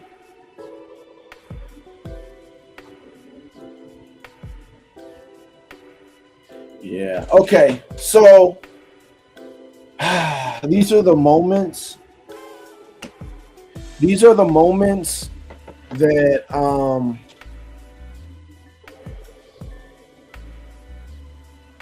These are the moments that I wish I had Todd Bowles on speed dial. That I could talk to Todd Bowles,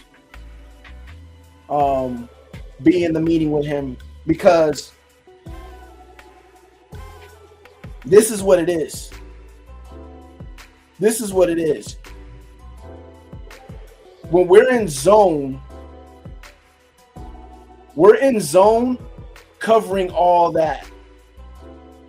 And when we're in zone covering the corner, covering the top, because that's what we're covering. We're covering the top, covering the top, and we're covering the top. We're covering the corner, and we're covering the corner, right? So what's open is, honestly, what open is the flat. The flat is open. But what's also open is literally the middle of the field, because our linebackers are pretty much on islands in the middle of the field. And they're not good enough to be on islands. They're supposed to cover the middle of the middle of the field, supposed to be covered. But because there's flats, because there's what's the word I'm looking for? Because they're attacking us on the flat as well, our linebackers are stuck in the middle between, do I cover the flat? Do I help in the middle? And because of that, the middle is wide open. And if he wanted, he could be taking the flats all day. That's the bad part. He could be taking the flats all day. We got to play more man, bro. We got to play more man. We can't be playing zone every time.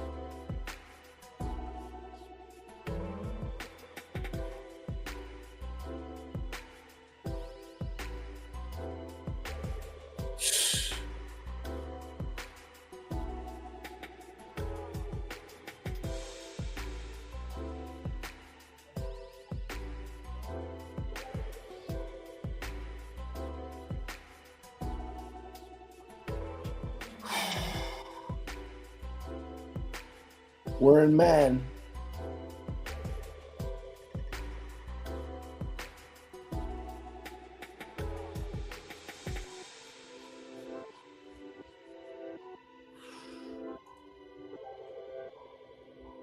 Dang, man. I'm looking at this like Hassan, right? I'm looking at this like Ruben Bain. Is Ruben Bain going to be able to run like that? Oh, man. We finally played some man.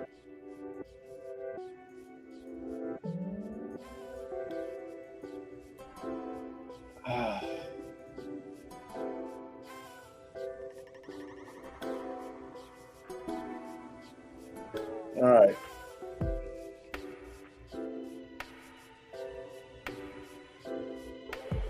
You're in motion. Nope. We're in man again. Okay.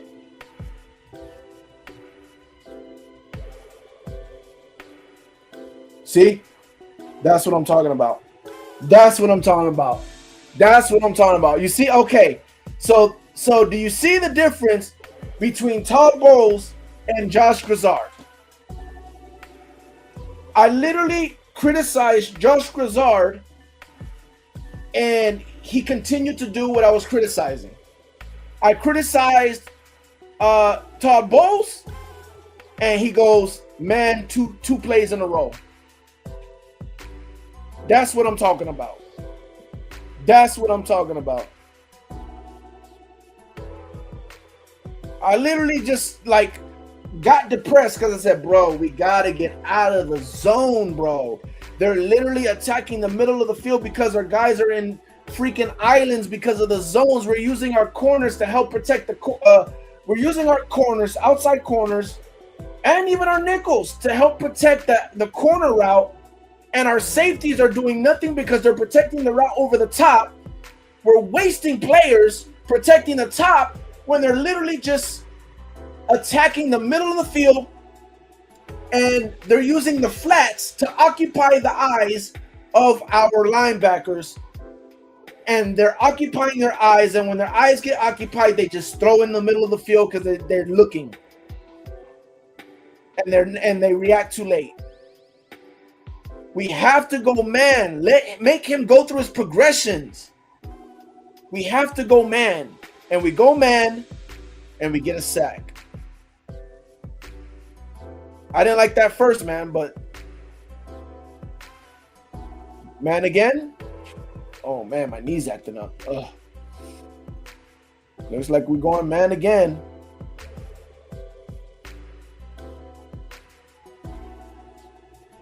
What happened there, Jamel? He must have got done up.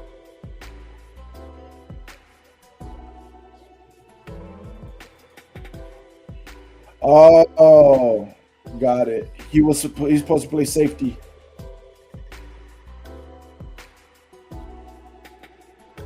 So Antoine, see again, bro.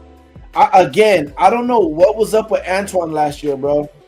He was a player that really let me down last year. I don't know what was up with Antoine, but last year Antoine just wasn't he was not focused last year. He was not focused last year. Antoine's supposed to actually play outside corner, and he's supposed to play safety. He's supposed to drop back and play the deep route. Well, he's literally supposed to play inside the corner. Like, he's supposed to take this guy. As soon as he goes in the inside, Antoine's supposed to take him. Look, like, he's like, bro, well, nobody's there. Like, he's supposed to come down. He's supposed to drop back. But see, that's why Tyler's, nice with it. Like, again, this is a rookie, bro. Let it go. As soon as it was there, let it go. And this is the thing. It's not that hard, right? Still, a lot of rookies don't see it. But in reality, if the game's slowed down enough for you, you should be able to see it. Why? Because look how far he is. Look how far back he is. He should literally be like, okay, I'm looking at that, right? I'm looking at that. And he's literally that far because he's supposed to jump it. He's supposed to bait him. He's watching him. I think, you know what? It might be Antoine trying to do too much again. It might be him trying to see where is he going to go with it. Bro, he going right where you were supposed to be. Stop trying to get an interception. Just jump down. You're supposed to be down there. What are you doing? Yeah, see, he knows. Antoine knows. Antoine knows. He patting his, he knows, like, dang, I messed that up.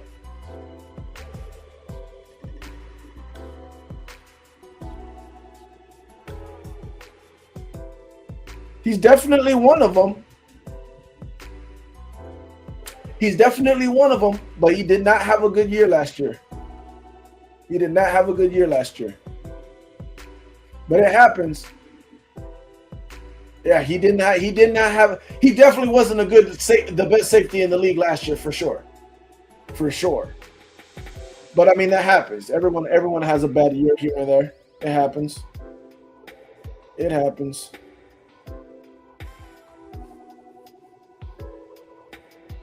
And like I said, when you have one of these years where the defense is bad, people start trying to do too much, man. And things just get worse. Things just get worse.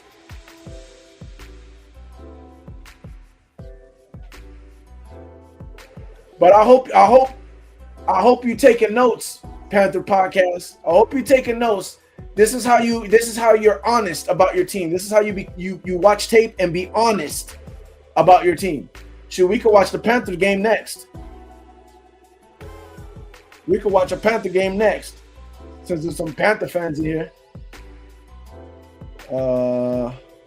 Look, has Chris?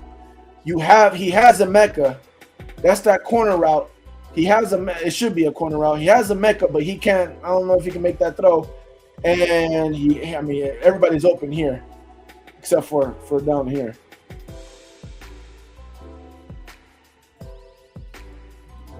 Yeah, he can't make that. I knew he couldn't make that throw. I knew he couldn't make that throw. Let me see that rollout.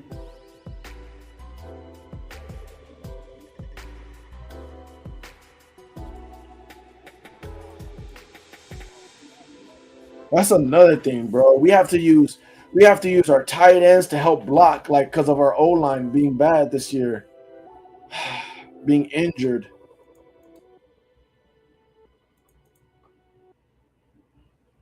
You should have just gave it to Chris, man.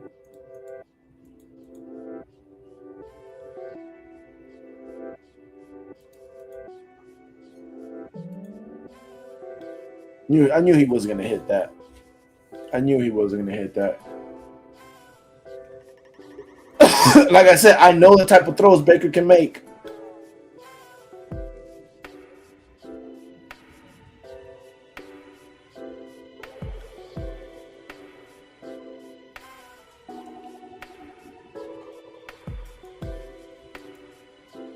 Is he gonna just swing it to him? I mean, that's a dead giveaway. Okay, no. Ooh, oh! Should have been a better run. Yep, he knows it.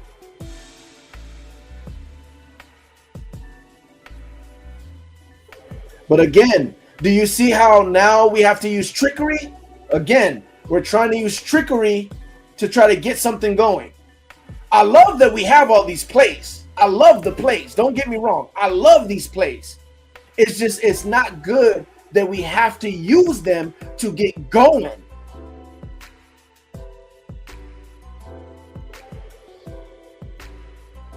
That's not the sign of a good offense. Got killed, bro.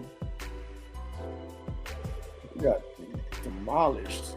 So we got a first down. I don't know. I'm pretty sure we got a first down, which is why we ran it again. I don't know why we got a first down, but there was a flag. Oh my gosh.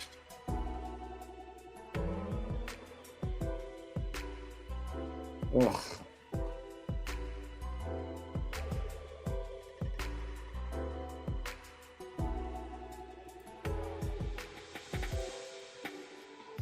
Woo. Can he come back? Can he come back? He's not even looking over there. So he's looking on this side, so we're going to have somebody clear something out. Oh, but look at this. Look at all this room, bro. And he's looking that way. Oh. See, I don't understand this. I don't understand this. This, you know what this got to be? It's got to be Baker saying, this is what I like. It's got to be that. It's got to be that. Because why would you design a play where you overload one side and the guy that's not overloaded, you have his route come to the side that's overloaded? And what are these routes here doing?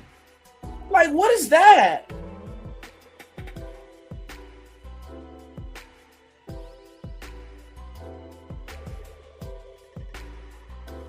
Like, what is it? What is these? What is these routes? He got, and this is the other thing. He got Chris Godwin, but he actually has Chris Godwin. But one, I mean, sheesh.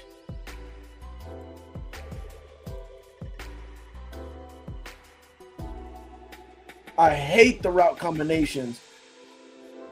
But he's gonna, that's one thing. Baker is going to have to trust Chris Godwin now, bro. Like, Chris Godwin's gonna win, bro. Like, he's gonna win. Like, that's a win. Hit that, bro.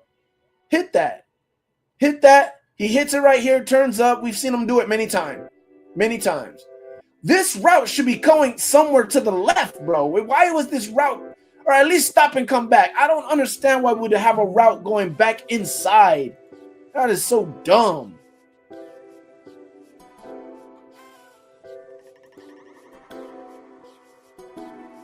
Oh, I hate that play.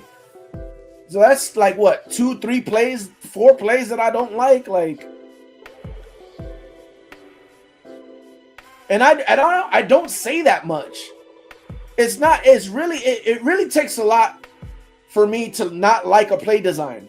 It really takes a lot for me not to like a play design, because to me it's very simple. Every route should get you open if somebody does something else. Like if somebody covers one route, the other route should be open.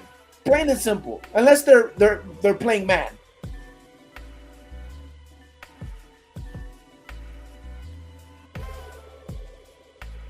Okay, overloaded one side again.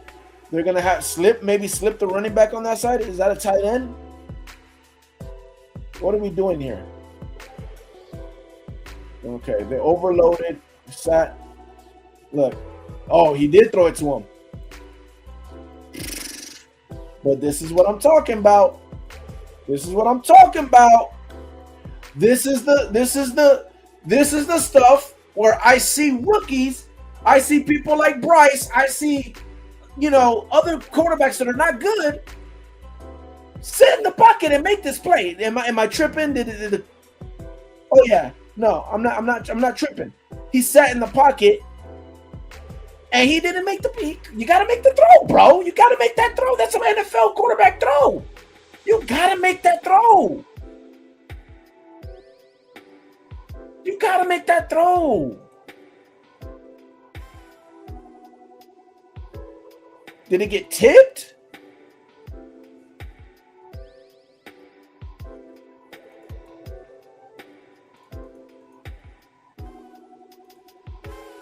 No. It didn't get tipped because he would have put his hand up like, I tipped it.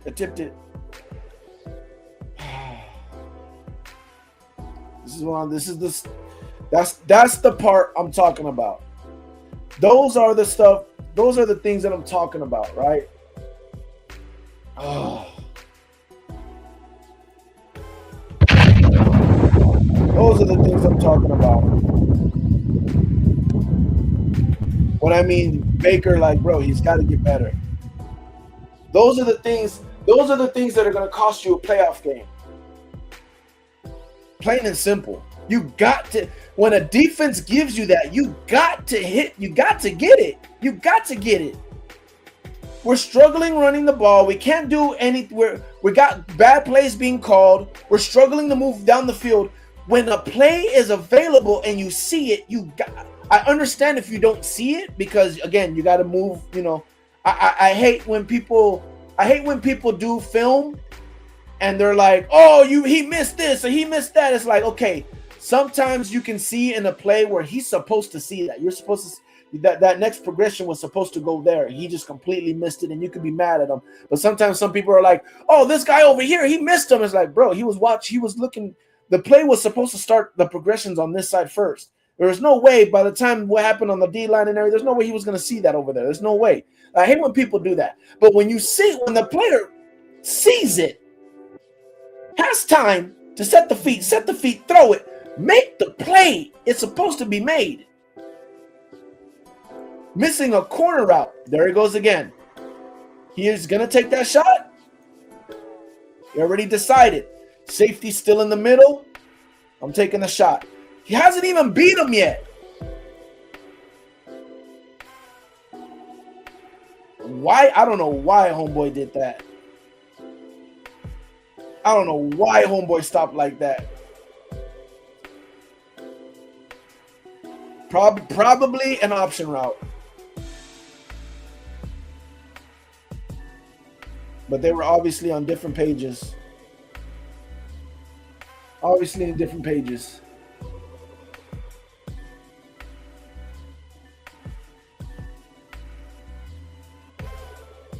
All right, we got the ball back.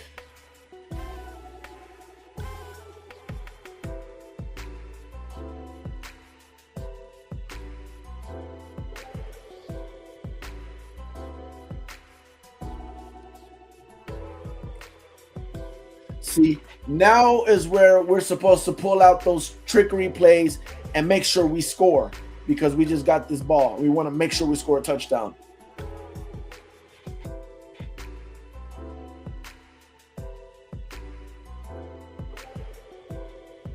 I'm not saying you have to, but this is where you're supposed to save those plays for. So we run the ball 2 times because we run the ball, got good yardage, and he runs the ball again. I don't know where we're at.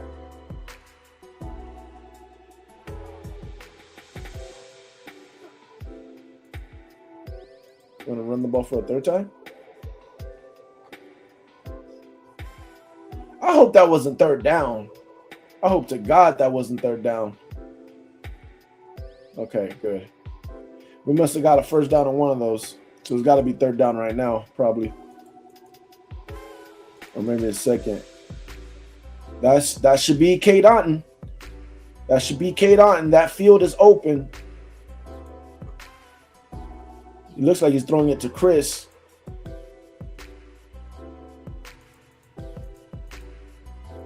Chris is draped, bro. That's not a PI? Let me see that again.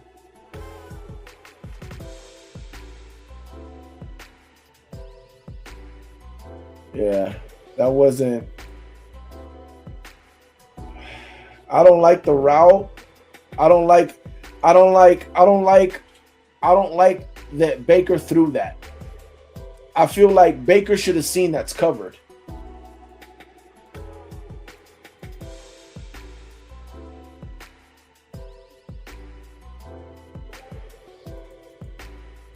He threw it before he can even break.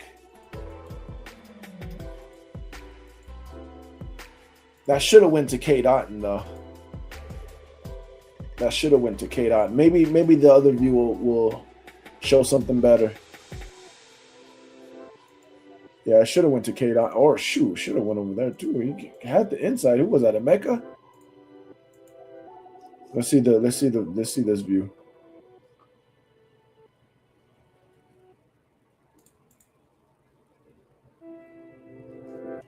See, he's scared of him, but he wasn't there.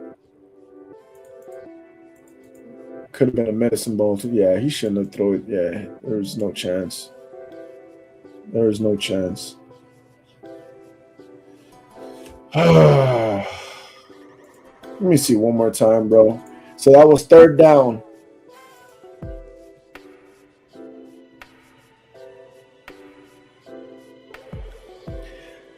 I low-key feel like, because Baker pretty much threw it before Godwin can even break, before he can even cut. He's kind of holding him. That kind of could be PI, but it is what it is. But still, he already threw the ball. He's barely breaking, and he really, because the way he tries to catch it is like he goes up, which gives him all the opportunity to do what he does. I feel like if Baker waits, he's actually able to break inside, because I feel like that's what was supposed to happen. He's supposed to cut in. He's supposed to cut in. That's what I feel like is supposed to happen. But I feel like he threw it so fast and so early that by the time he was breaking and looks, he just got to keep going straight to try to catch the ball. That's what I feel like happened. But I feel like if Baker was waiting, he's supposed to cut back in, and he would have had better separation. Like he did. Shepard too. As Shepard cuts in too.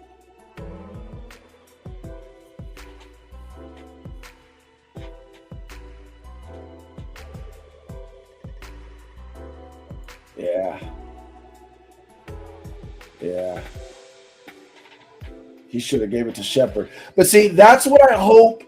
That's what I hope that Baker does this year. And I'm glad that I could bring this up right now. That's what I hope that Baker does this year. And that's what I feel like Baker has a way better chance of doing this year. Because Mike Evans is not here. And I know for a fact Mike Evans is a player that's going to be like, yo, I'm open. He's not a diva. I'm not saying he's a diva, but he's definitely a player that's going to get mad on the sideline. I need the ball. Like, come on, give me the ball. Godwin's not like that. Godwin is going to tell him, bro, I wasn't open. Why'd you throw it to me? Shepard was open on that play. Godwin is going to tell Baker, And that's something that I hope that Baker understands and doesn't continue to do. Because Baker forces the ball to the best player all the time. And that's what he has to not do. Because by forcing the ball to the best player, it helps the defense figure out where you're going with the ball. Oh, you singled out Emeka Ibuka on this side, make sure to double Emeka Ibuka. Oh, it's Emeka Ibuka right here with these other two wide receivers and Chris Godwin on the outside. Okay, single Chris Godwin with some help on top. And whatever we're going to do on this side where Emeka Ibuka, don't pay so much attention to the other two guys around him. Make sure you pay attention to Emeka Ibuka. That's probably where the ball's going. He needs to stop doing that. He needs to really give the ball to whoever's open.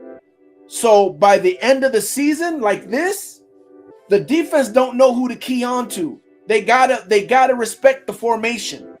They don't have to be like, I know the formation is 3 over here, but really just focus on Emeka. That's what ends up happening, and it makes the offense hard. He has to give the ball. He has to give the ball to where the play's saying to go with the ball.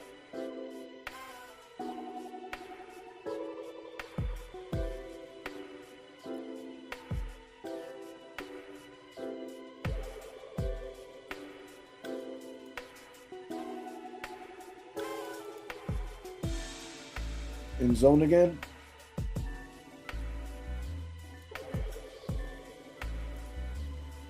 You check the ball down this time. Got 3. Okay. Oh, no. No.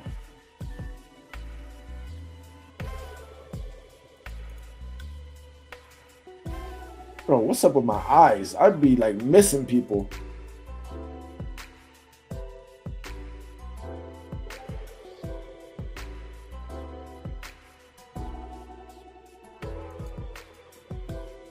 Okay. So we're definitely in zone. That was actually a good drop back by Chris Braswell.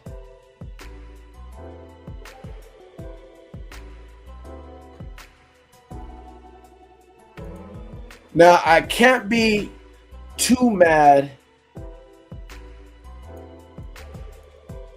because we've been giving up the flat this whole time. That's the first time he actually took it.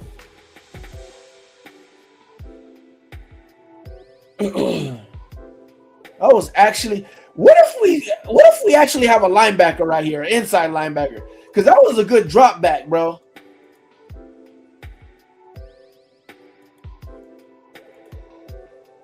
What if we actually have a linebacker in Chris Braswell? Inside linebacker, not the outside linebacker. He ain't done crap for us as an outside linebacker. He ain't came close to doing crap for us as an outside linebacker. But that drop back, I kind of want to see him drop back again. I ain't going to hold you. What we do? We manning up here?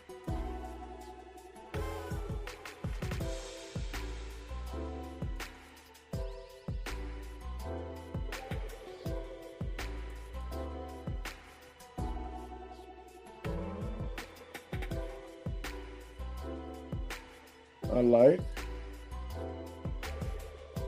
You got to let him go. You keep giving the inside, Zion. Should be nothing, right? Okay, no. Hey, did Chris Braswell just get a sack?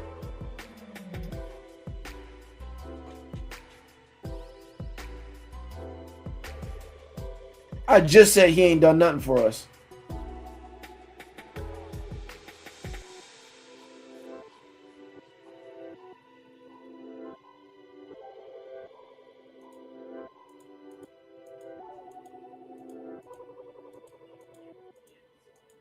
Yeah, but that don't really mean anything. He didn't really do. That's really the defensive tackles pushing him out to him.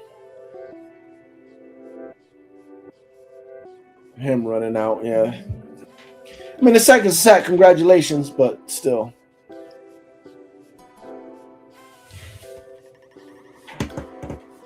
We need all the sex we can get, but still, we need, Yeah, I'm still thinking about what I just said before that. So, God, we needed this win so bad, man. Actually, no, we didn't. I'm glad we didn't win the division. I'm glad we didn't win the division.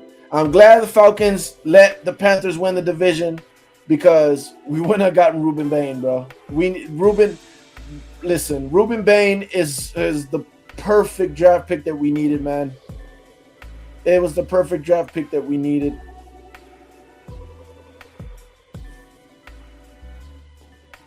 Let's see what's going on here.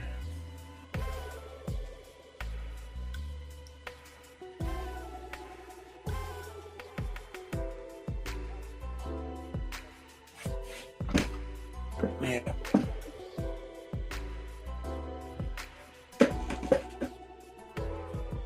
I'm watching this. Come on.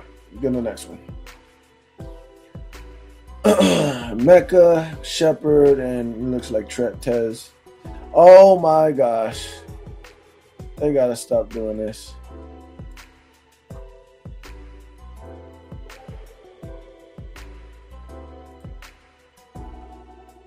Did I see this already? Nope, I haven't seen this. Dang, we haven't been halfway yet.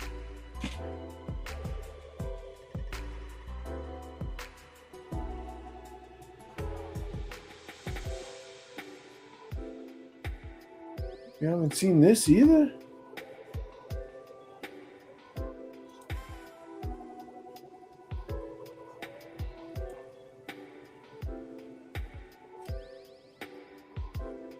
What did I miss?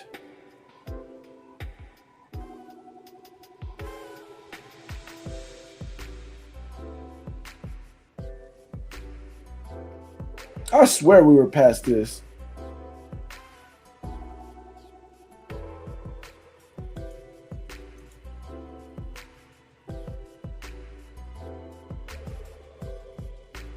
I think this is what we were just looking at.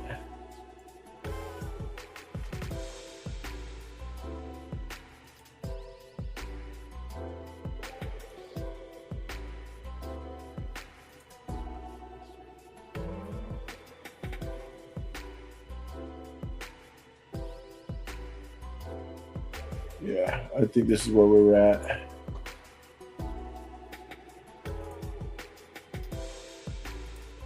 Hey, I don't think we even hit halftime yet.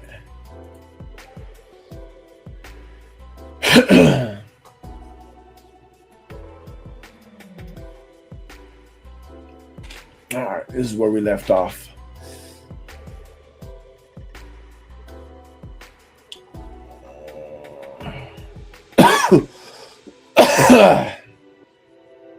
Saving grace.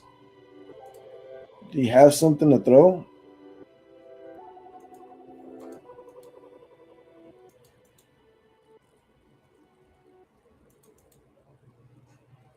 There's a check down right there.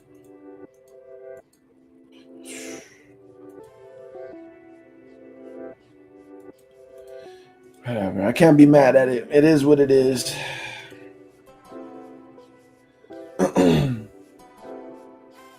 Let's see.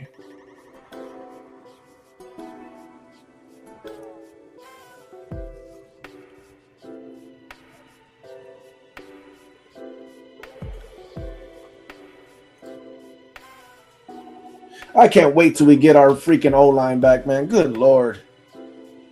Jeez.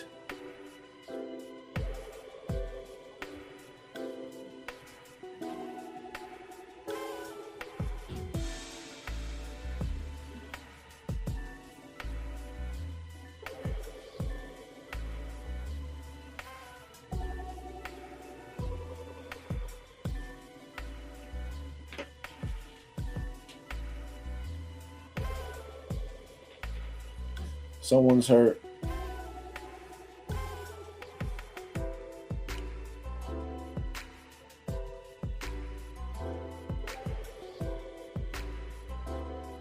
And another one of our linemen go down.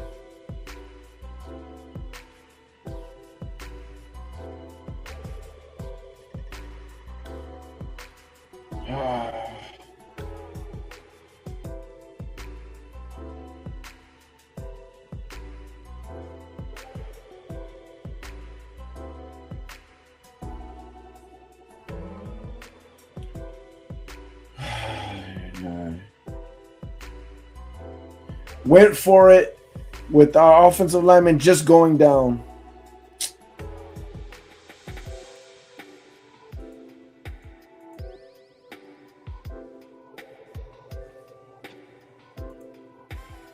I don't care about run plays.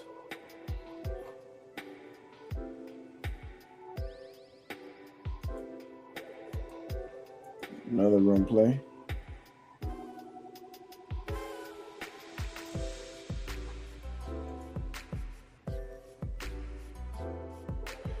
Spread out.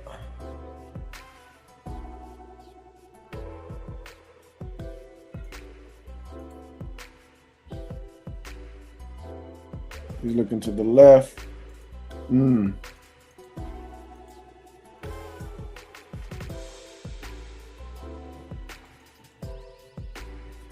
We had Hassan drop into coverage. We blitz. Oh, Antoine. Antoine and Levante had Hassan drop into coverage.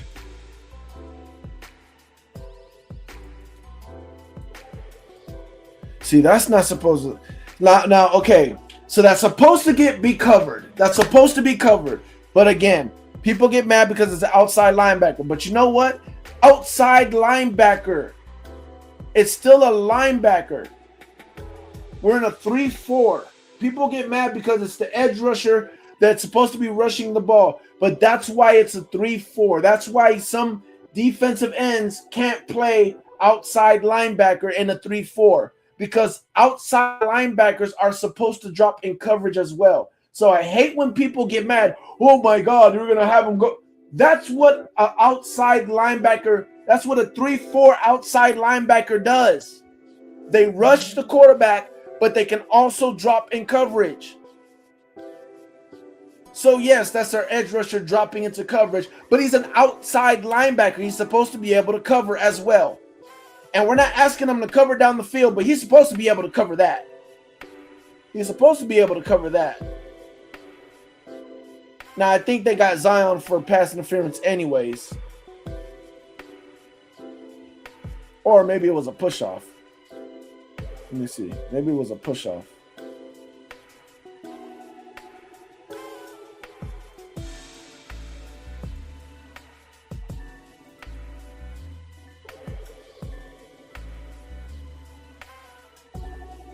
No, it wasn't a push-off.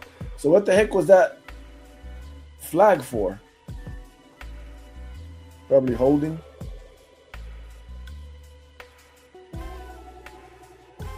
I don't know.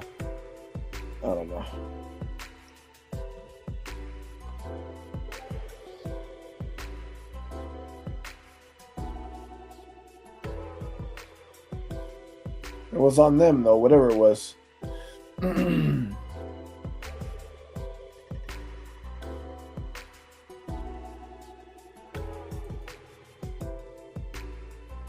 in man again.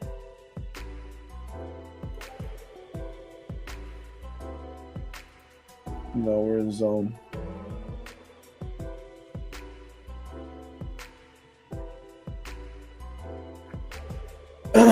He got the check down right there.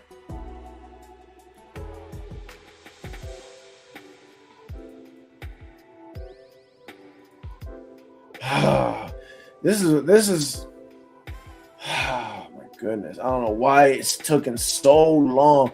As soon as he looked, people should have been cutting rug, bro. As soon as that helmet flipped. Right. Boom. He's looking. He should be coming this way. He should be driving down. Who's the first one to react?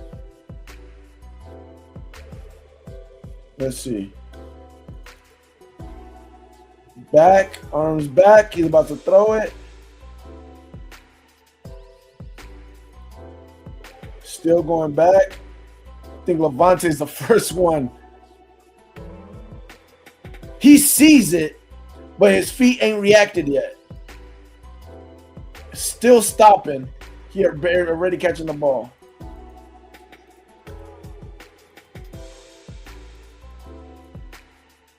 Got what, like 6 yards for that.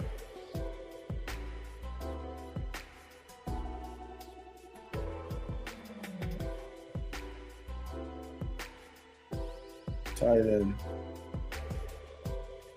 Yep, chipping. Just simple chip and then get back into coverage. I mean, get back into his in that little space.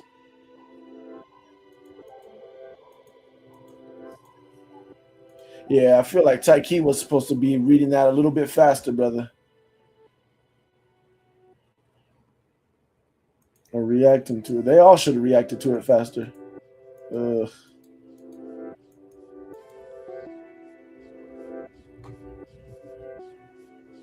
Funny how Buck fans be hating on Jamel Dean, and now that he's gone, now all of a sudden they appreciated him.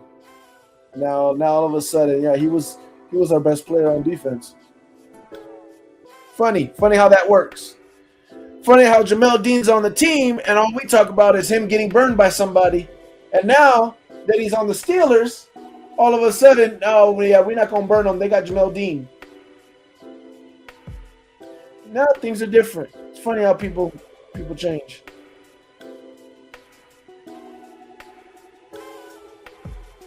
Yeah, all this jumbo stuff don't really work on us. It shouldn't work on us at all this year for sure.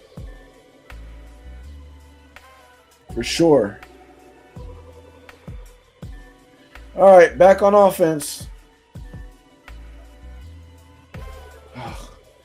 Come on, Baker. This is you got a good pocket. This is what we're here for. This guy should be breaking somewhere open. And as well, I think this is Chris. Come on, you got to hit that, Baker. You got to hit that, Baker. Oh my God. Well, okay, got batted down. I'm finna say, Baker.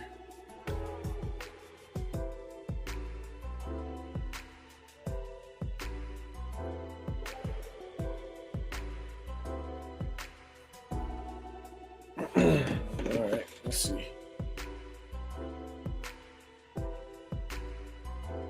Ooh. See, back to a little trickery. Back to the trickery. Back to the trickery. Oh, we can't just run a play. Oh my gosh.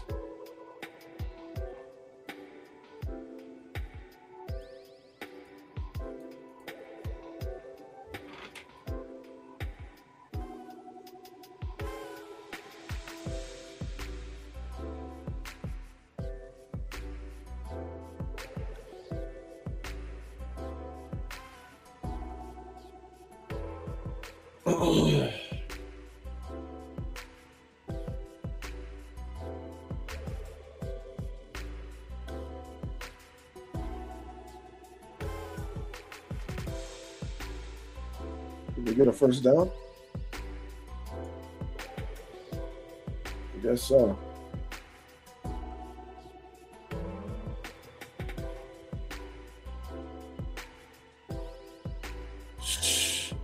Cade Otton. Cade Otton. Who was he trying to feed? Chris? Look. These are one of those times. I mean, I don't know what down it is. First, it looks like it says first down. So you first down, you're taking anything they give you, any easy play. You should be, if you want to go big, you should be looking here, which I think that's Emeka. This is Chris. I don't know who that is. Maybe Shepard. But it should be going to, I mean, just looking at the field, you should be thinking left side. You got the outlet right there.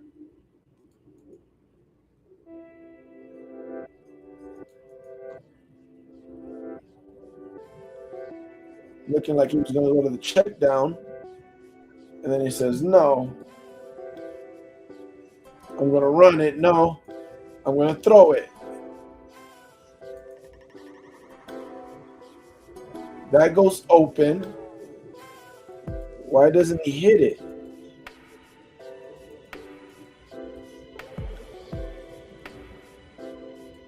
You read it too late. What was Chris Godwin's route doing?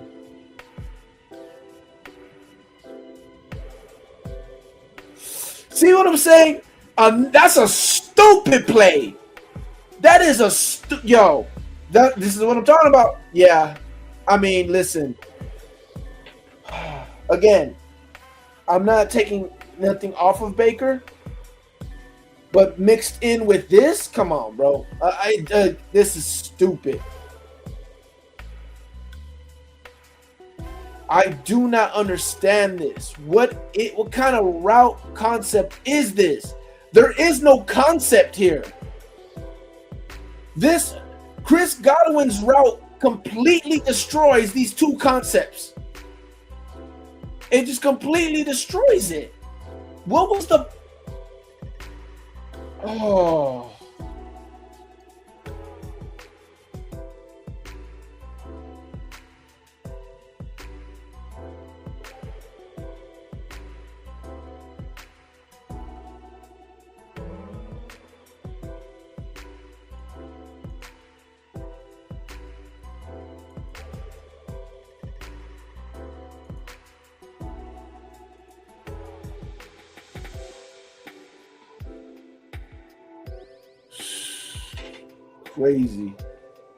Crazy.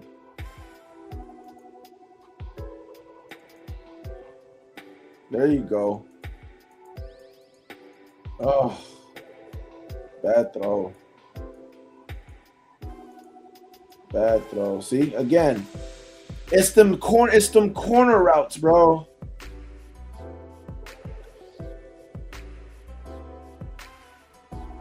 He stayed in the pocket. And I've seen him hit this. He should be able to hit this. That's a bad throw.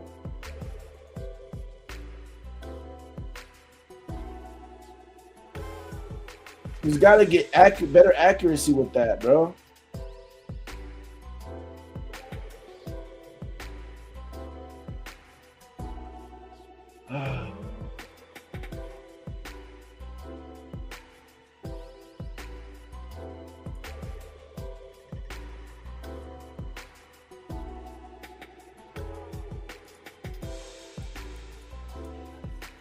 Has to be a baseball throw. Here we go. We're spread out. I like this.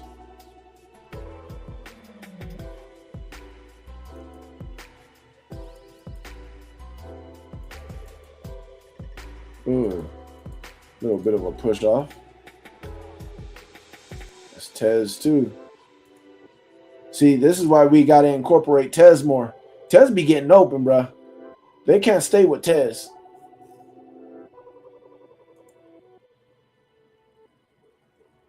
Tez get that. He gone.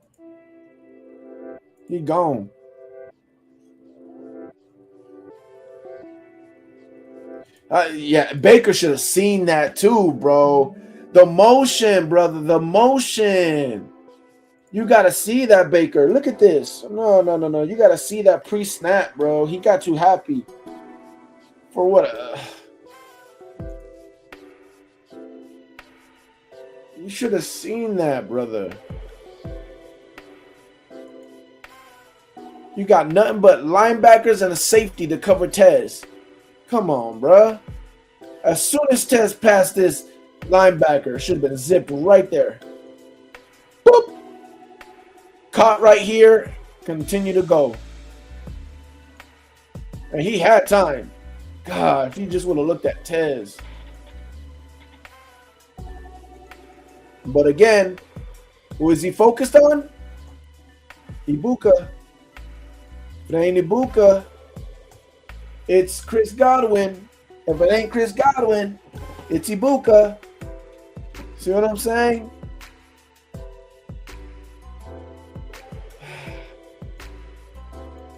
He has to just again, I'll say it again. Baker this year has to just be like, okay, I don't care who my receiver is. The only time he should care who his receiver is and focus on him is when we have Ted Hurst at the X and they leave him one-on-one. That's the only time I want to see Baker say, okay, I'm going to make sure I look at him and give him a shot. That's the only time. Besides that, if it ain't Ted Hurst at the X, or shoot, anyone, whether it's Ted Hurst or Tez Johnson or Emeka Ibuka or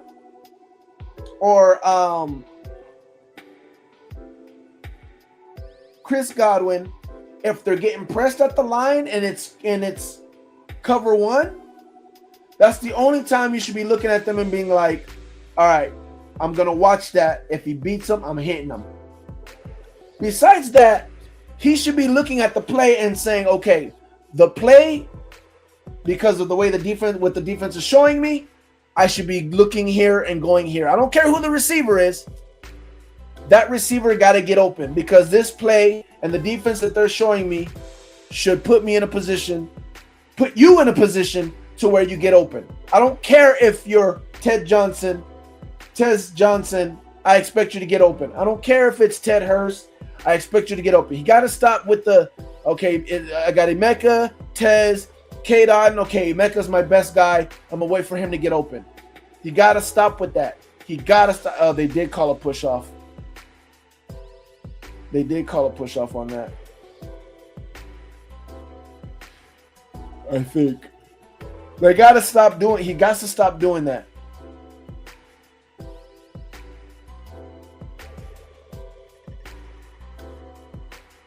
Oh my gosh, so much going on over here.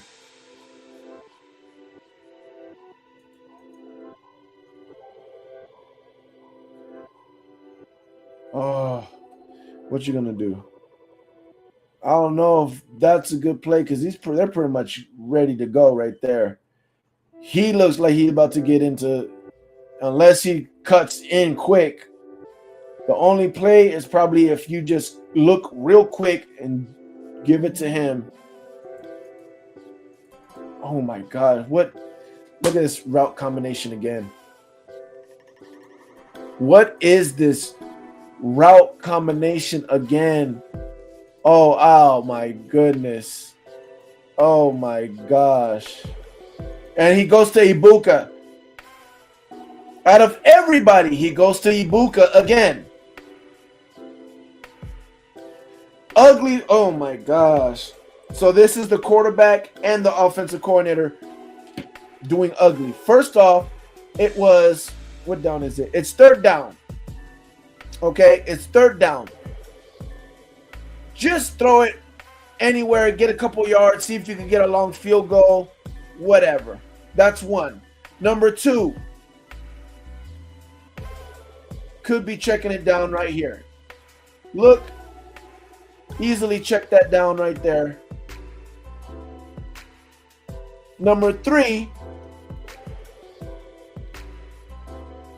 out of everybody, he throws to Emeka Ibuka. And number four, what freaking kind of route concept is this, Josh Grisar? This is ugly. I don't think, I'm going to be honest, I don't ever remember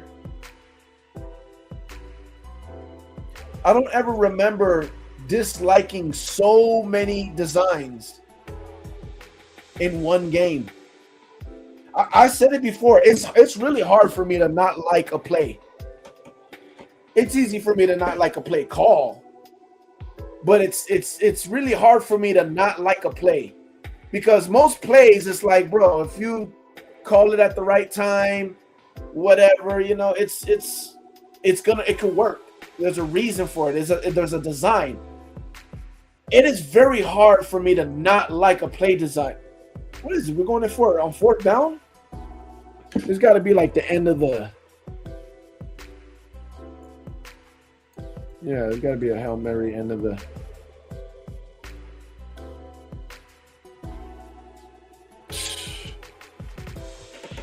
This is terrible, man. This is terrible. Oh my gosh.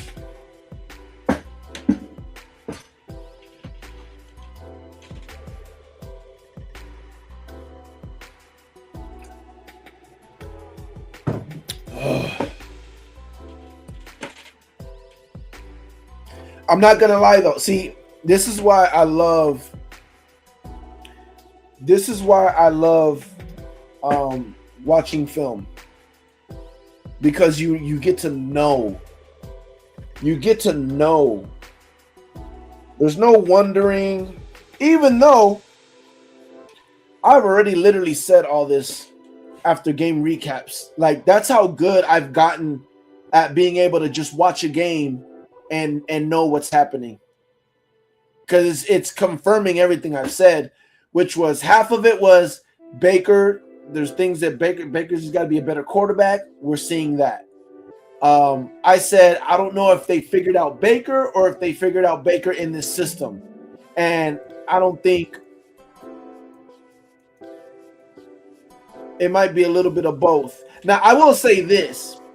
I don't know if it's maybe just the Saints game, but there's definitely a lot more ugly play designs than I thought would be there. This is easy. Chris Godwin. But I want to see that. I couldn't focus on the play design. Hold on. Tight end right there. Come back. Oh, that's an easy. Yeah, that's a smart. I like that. I like that. Stop here. He's going, what? Over the top? What was he trying to do? I don't know what Emeka Ibuka was trying to do. I like the play concept over here too. Good play concept. Easy stuff. You go one way, I go the other. Playing very simple. Very simple.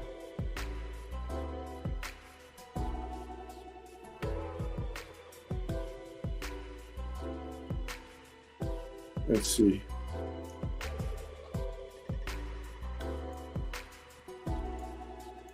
Play action. Right? Is this the first time we've seen play action? What the heck?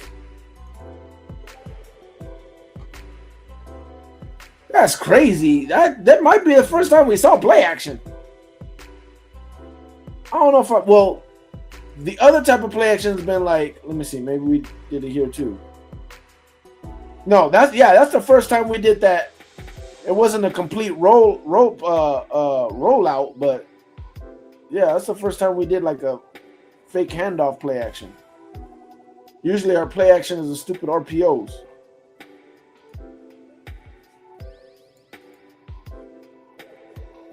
Okay. Ooh, whoa. Who's he throwing that to? Oh my gosh. Yeah, I don't know what that was.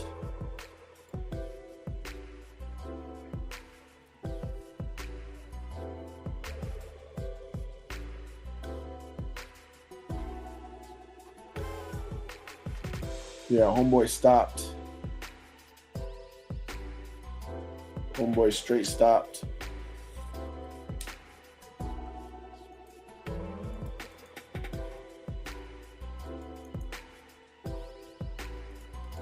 Why not Chris Godwin on that one? Why not Chris Godwin on that one? And that's the other thing. And oh my goodness. Now, this time, he throws to someone who's not Chris Godwin or Emeka Ibuka. I don't think Emeka Ibuka's on the field. No, he's not. So is that why he chose to go elsewhere? But this time, it should have went to Chris Godwin, because look at the route. You got plenty of time. You should know that Chris Godwin's route is going to take you right behind the linebacker. Oh. Instead, you throw.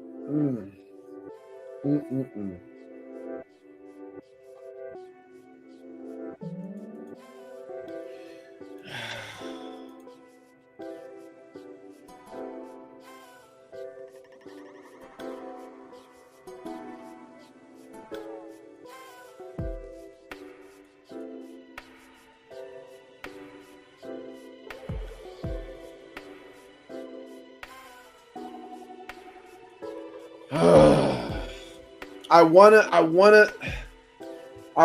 might want to take it back because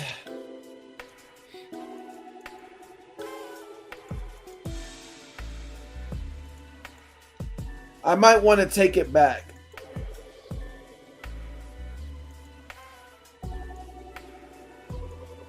Hey, they slipping everywhere. I might want to take it back because he literally told him what to do, cross his face, basically. And he doesn't and kind of stops on the route. I don't know if I can be too mad about that on Baker. Because again, if I'm sitting there and I'm telling Baker, bro, they're double teaming, they're focused on Chris Godwin, they're focused on Emeka Ibuka when they're the only ones on the field, and he's like, okay, and he tells, I don't even remember who homeboy's name was, number 19, and he tells him, hey, it's gonna come to you because they're gonna focus on, and that should be a play where he gets that. I don't know if I could be too mad about Baker on that one. Because he didn't even watch him. He just turned his head and threw it like he was expecting him. And he should have been expecting him because he literally just told him. So I just hope he has that same. And, you know, maybe the receiver didn't get the cut he wanted because they're slipping on the field. I don't know.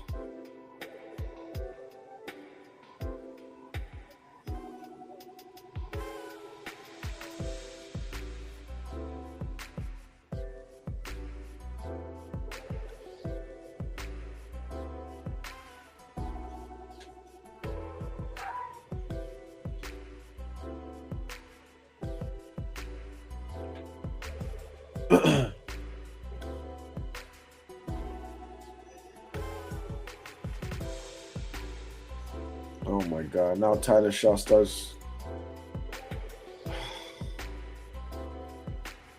What happens here?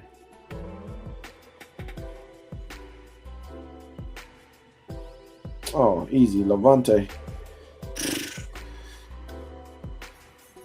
Yeah, Levante just, man, he just lost a step, man. Just lost a step.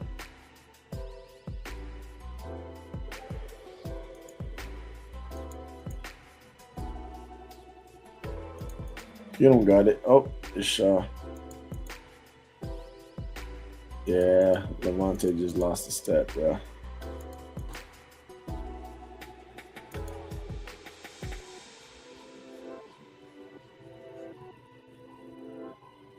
Yeah.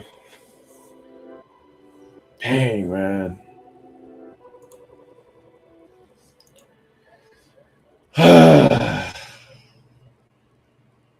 No, he's not there no more. Shout out to Levante, man. Appreciate everything you did. Won us a Super Bowl, baby. As long as you got yours, you got yours. The only thing I wish, man, is Gerald McCoy would have won that Super Bowl 1 and 2, man. That's the only thing I wish. The only thing I wish.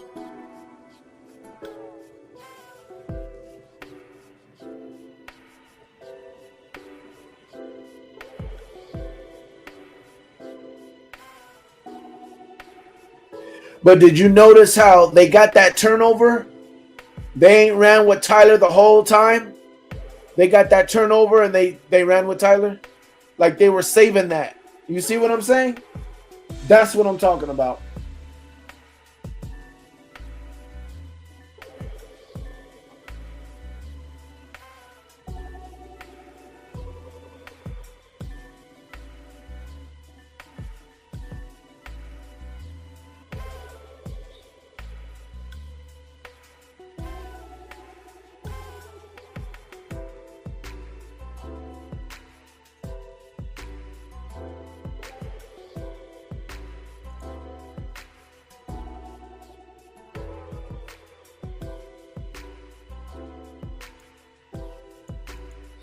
Come on, you got what's his name right there. Come on.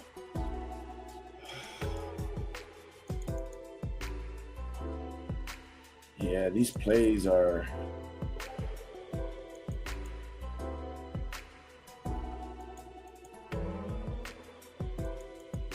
Did he throw it?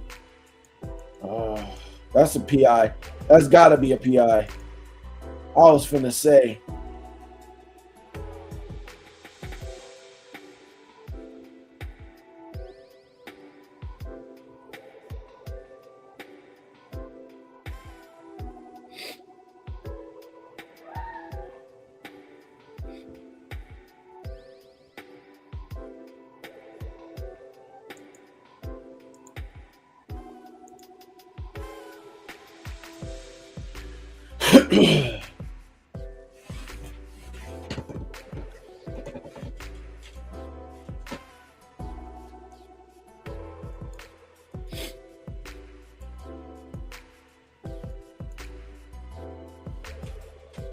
You also notice that as soon as we started trying to take the top off, penalty flags, right? They weren't expecting that. We ain't been doing that the whole game. We ain't been taking many shots.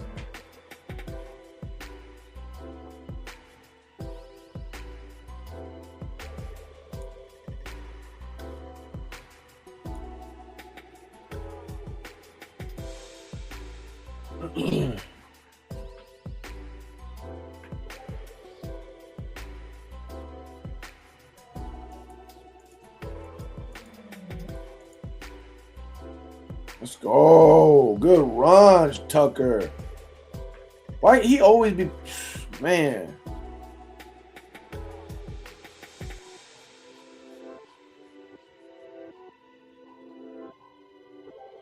We need to get him in more, man. Like I said, man, Bucky. I would if it was up to me, it'd be Kenneth Gainwell and Bucky for the first couple of games. And Tucker. Let Bucky get healthy, bro. Let Bucky get healthy, completely healthy.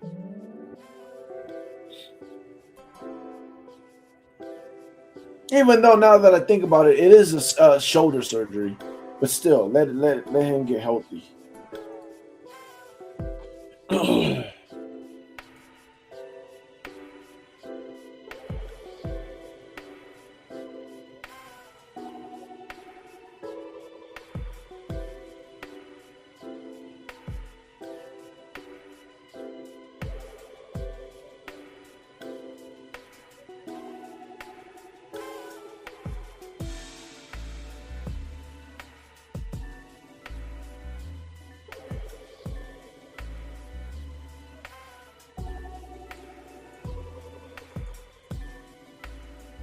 Now they're trying to run on us.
Pulled that fast.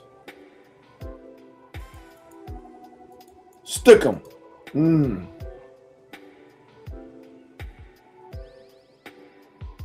29. Oh, Izzian.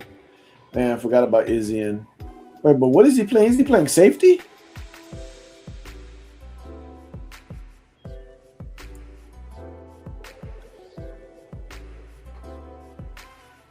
Yep, Izzian's playing safety. Did Tyke get hurt?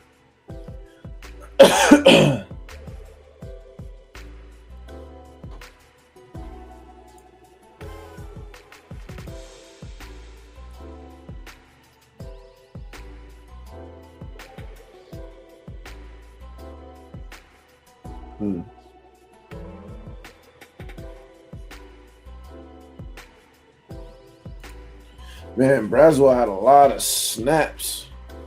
We just hurt everywhere, bro. Good Lord.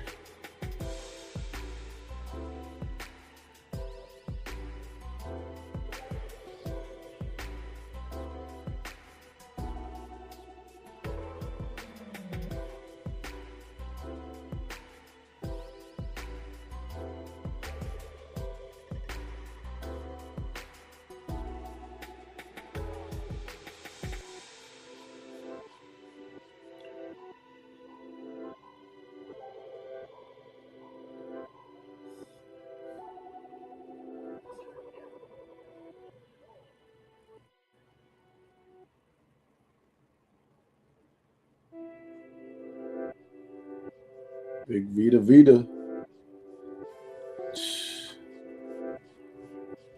That center ain't got no chance.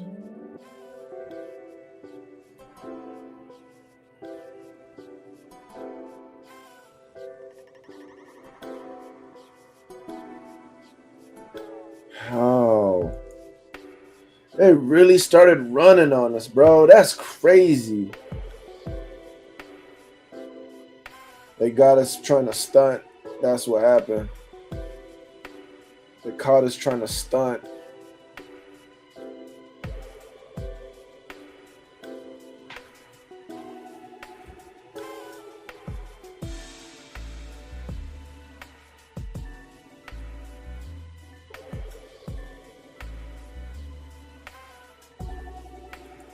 Yep.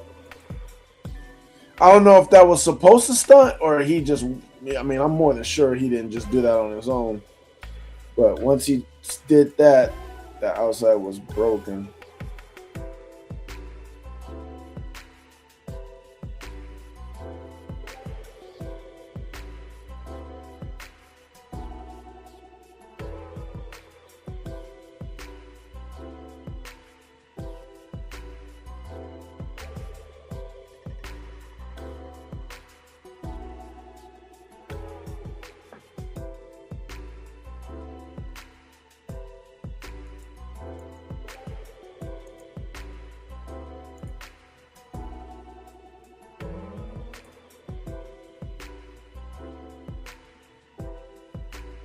Freaking started running on us. That's crazy to me.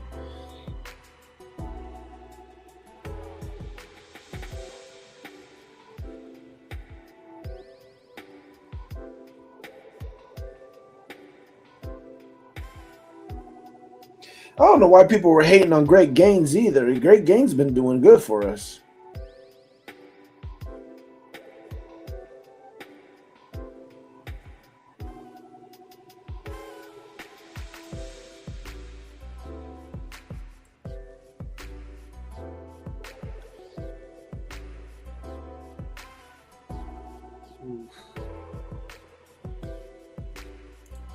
Red zone defense.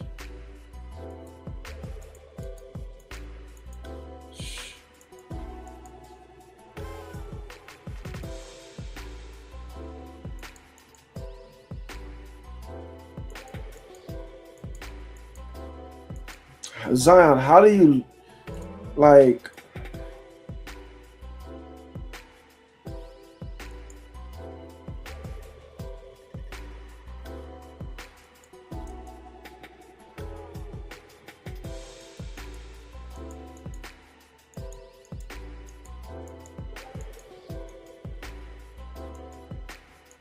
Like you right there. How do he shake you in a phone booth, bro?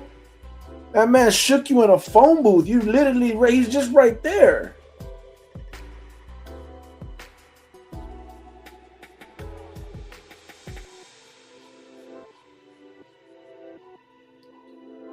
Let that play, like, I don't know, bro. Like I said, it was a, like I said, it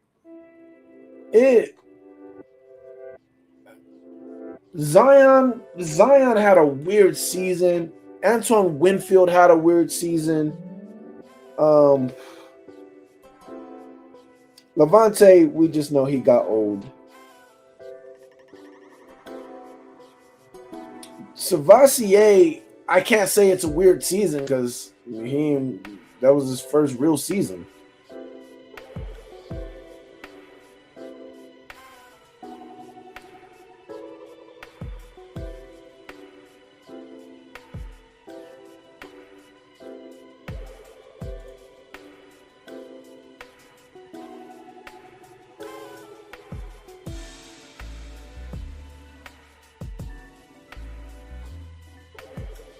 Come on, give us something. Let's see.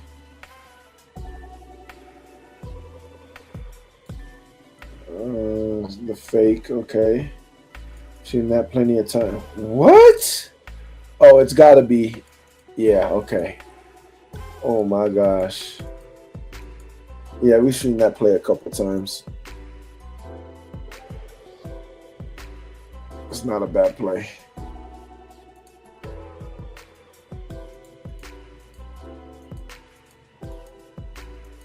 It's not a bad play. It is what it is.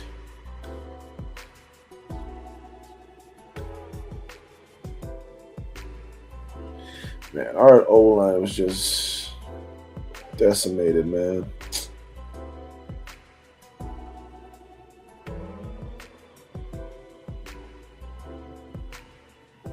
Oh.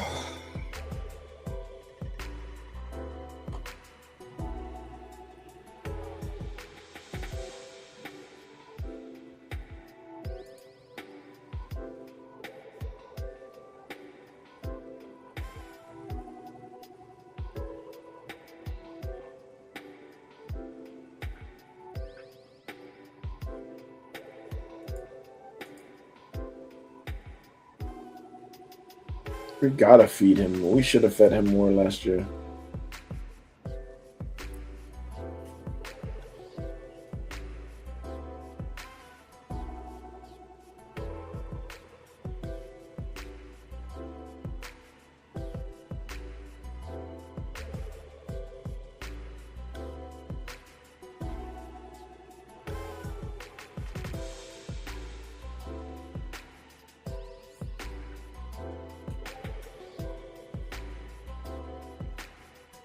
Christian Ibuka on the same side. Where does he go?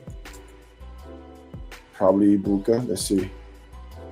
It should go to Chris. Nah. I don't know who it should go to, really. God.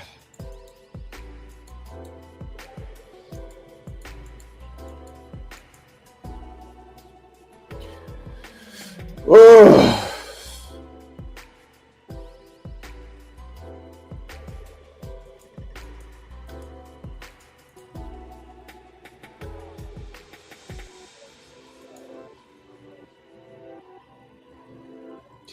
How is there 3 guys here?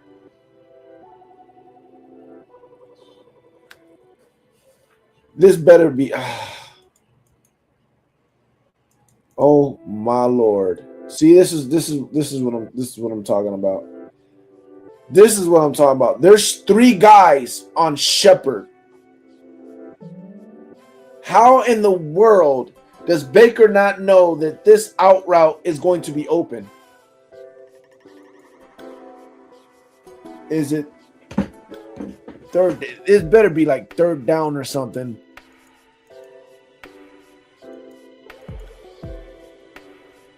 Oh no, it's 4th down. Okay, that's why. All right, that makes sense. Got it.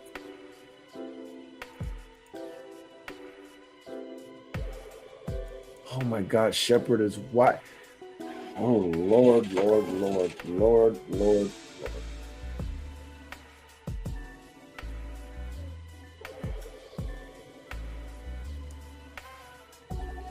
He knew he was going to scramble. Wait, is that the 1st down? If this is the 1st down, then he definitely should have. See, that's what I'm talking about. This is what I'm talking about. We've mentioned this before. This happens several times. This is his go-to on 4th down. He never wants to sit in the pocket and throw it on 4th down. because he doesn't trust himself. He doesn't trust himself to make the throw. So he likes to scramble so he can either scramble for the first down or run and make an easy throw, like a throw right here to Shepard for the first down, or running this way and make an easy throw to Chris Godwin for the first down. Yep, there it is. See what I'm saying? This should have been way easier. Way easier. Oh, he doesn't even get this. Facts. He doesn't even get this because he gets hit. I remember that. He bobbled it. This is what it should have been.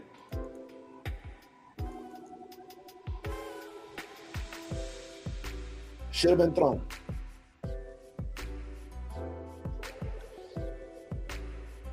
Should have been thrown.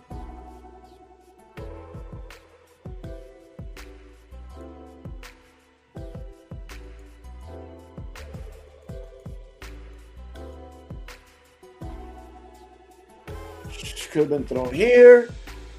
Oh my gosh. Yeah.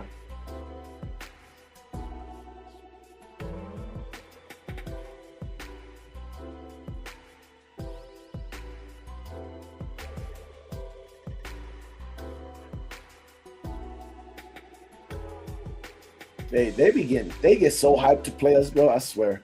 They swear up and down they not our rivals, and I really don't care. But they don't. Oh yeah. But they don't love nothing more. I don't care what the fans say.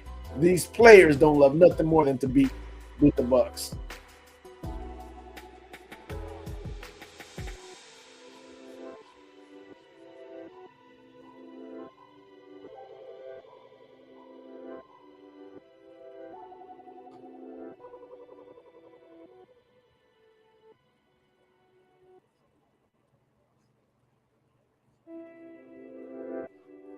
Play the Brewer.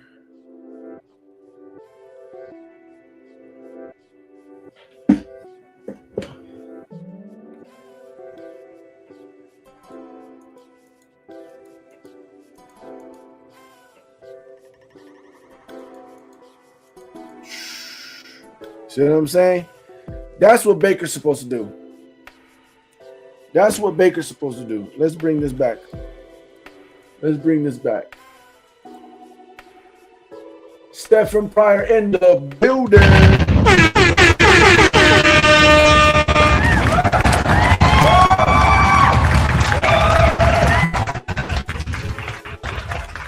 Stephen Pryor says, "What up? What up?" We here pretty much almost done with this Saints game. I was going to put on the Panthers game next if that Panther fan was still watching, but I don't think he's here no more. Let's go back to this. Okay, so excuse me.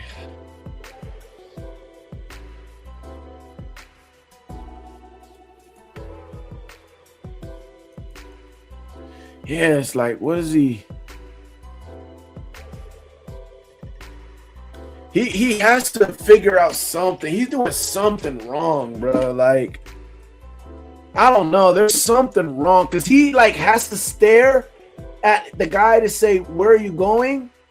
And then he's like, "Okay, I know where you're going." Then he looks like, "Are you gonna throw it to him?" Oh, he is gonna throw it to him. Then he looks like, "Okay, I got to see where you're at so I can go and get it." Like what made you stop? Like, that's what I don't get. What made you stop?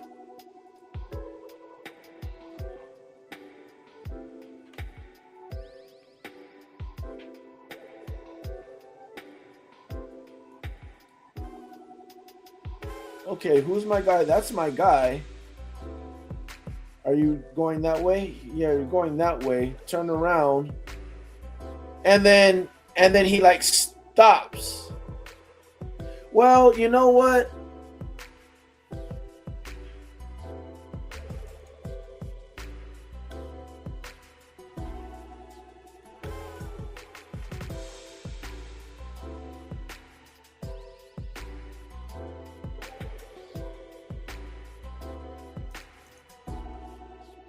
See, it's that zone. It's the same. It's the same. It's the same zone. It's the same zone. It's the weak spot on this team. Gosh dang it! I gotta figure out where it was at now. It was towards the back.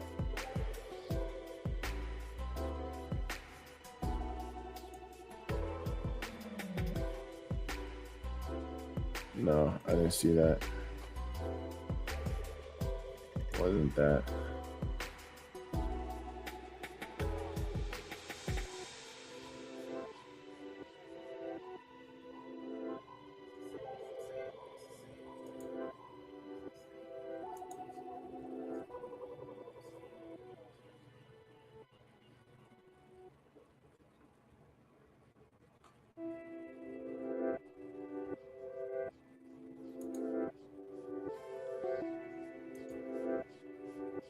What is it? Is it here? No, it wasn't.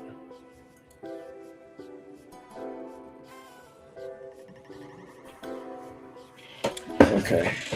So this is, we just saw them do the whole Chris Godwin thing. This is that one. No. That was that. Okay, we saw that.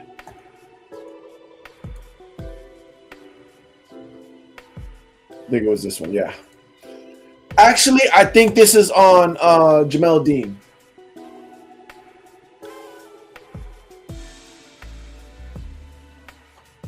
Okay, we're back. What week is this game? This is week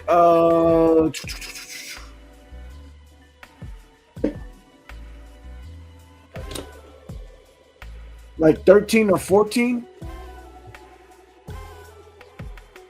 It was 13 or 14. Let me see. 18, 17, 16, 15, 14. Yeah, 14. So this is actually on Jamel Dean's. Now, this again, every time we have the zone where Jamel has to play the corner and he gets, and whoever's the safety over here has to play the deep, we get the linebacker and that corner gets put in the island. Does the linebacker help out with the middle of the field? And he's not really, I don't think he's really supposed to help with this out route or corner route. That's supposed to be Jamel Dean. Jamel Dean's supposed to pass whoever he's with. Once he gets close to the safety, he's supposed to pass that off and hit underneath. Get underneath. He's supposed to stop that. That's why he stops. Jamel's supposed to stop that. Jamel always worries about over the top. And I think that's what Antoine Winfield is saying.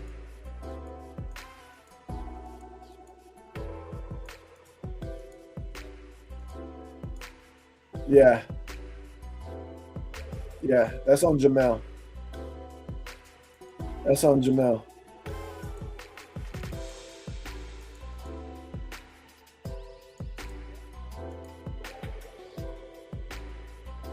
Yeah, that's on Jamel.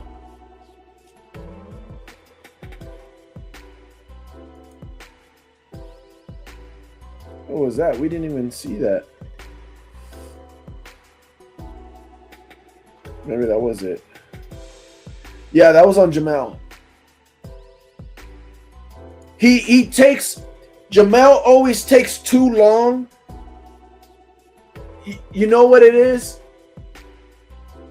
Jamel either takes too long to pass the route off to the safety and then play underneath, or he does it too quick and goes underneath, and the guy he was supposed to wait to pass it off to isn't passed off to the safety yet, and they get that corner route. He either does it too early or he does it too late, way too late.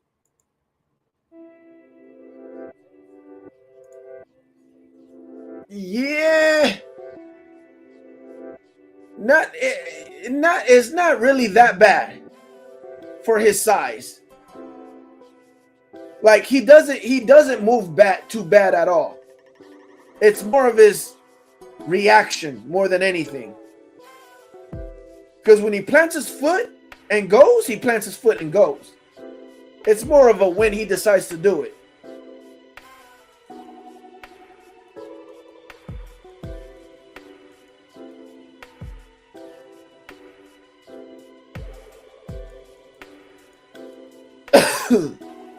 Who is this? Let's see.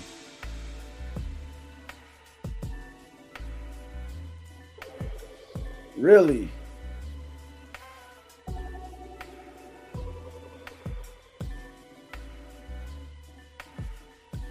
It still says Steam unavailable? Hold on. Oh, yeah, it does.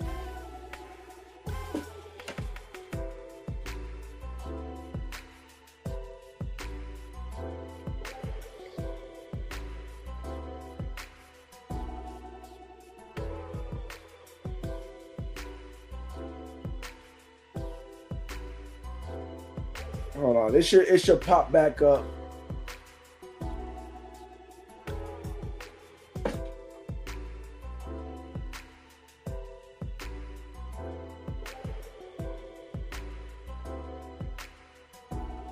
Yeah, I don't know why I'd be doing that. We're watching game tape. We're not even watching like the game or anything. I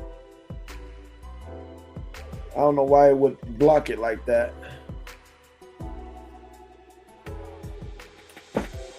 You can still hear me though, right?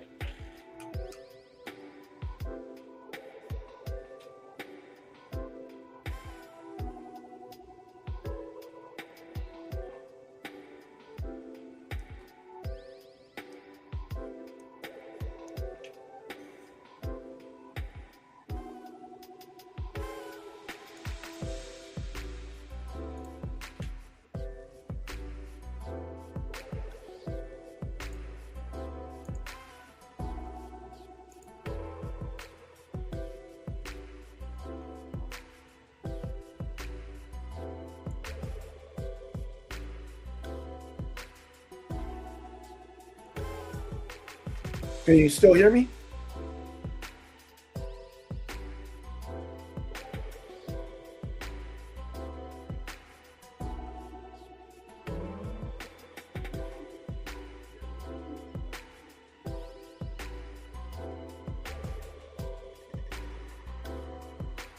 There you go.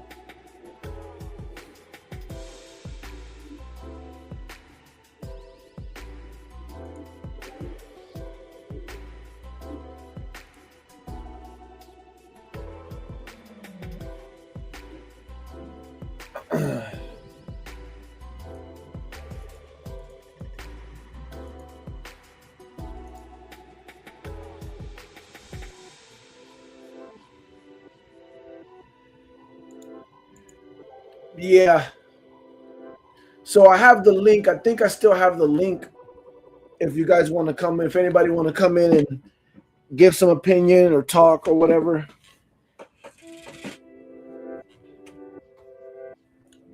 I'm still watching some of these plays.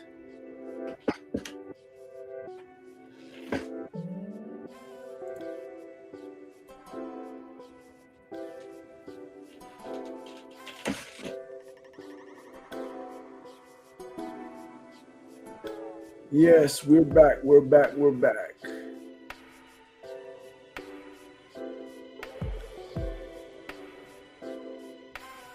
I didn't think it would block it because again, it's usually okay, but I have been letting it play.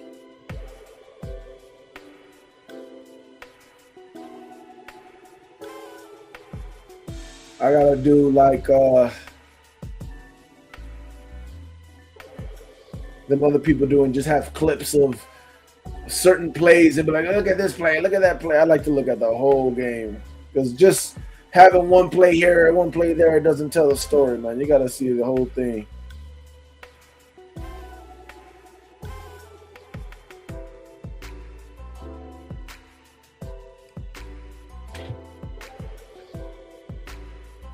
Defense is trying, man. Defense is trying. So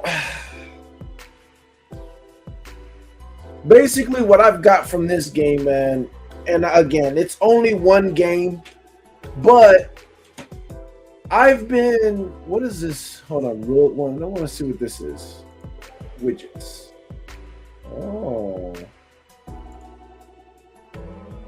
Questions.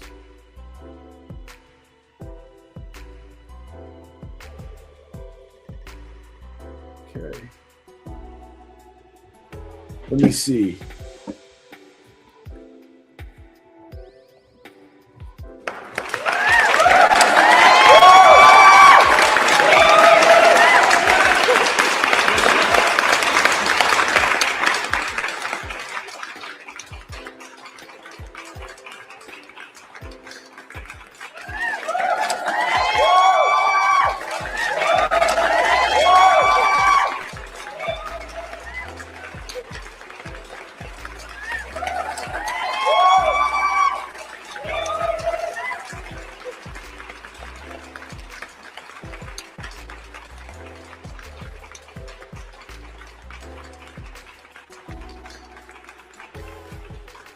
All right, yeah. Oh, that's cool. I didn't see that. Little polls and stuff. Yeah, I must have been showing it straight too long. Two things I'm worried about. One is, can our running backs pass block? And two, the outside CBs. Yeah, I mean, there's a lot of things I'm worried about. We talked about it earlier. There's a lot of things I'm worried about. I'm worried about the outside linebacker. I mean, the outside corners. I'm worried about the inside linebacker position. I'm worried about the pass rush. You know, I'm not one of these fans that's gonna be like, hey, everything's rainbow and sunshine. I broke it down earlier about how I felt about each possession.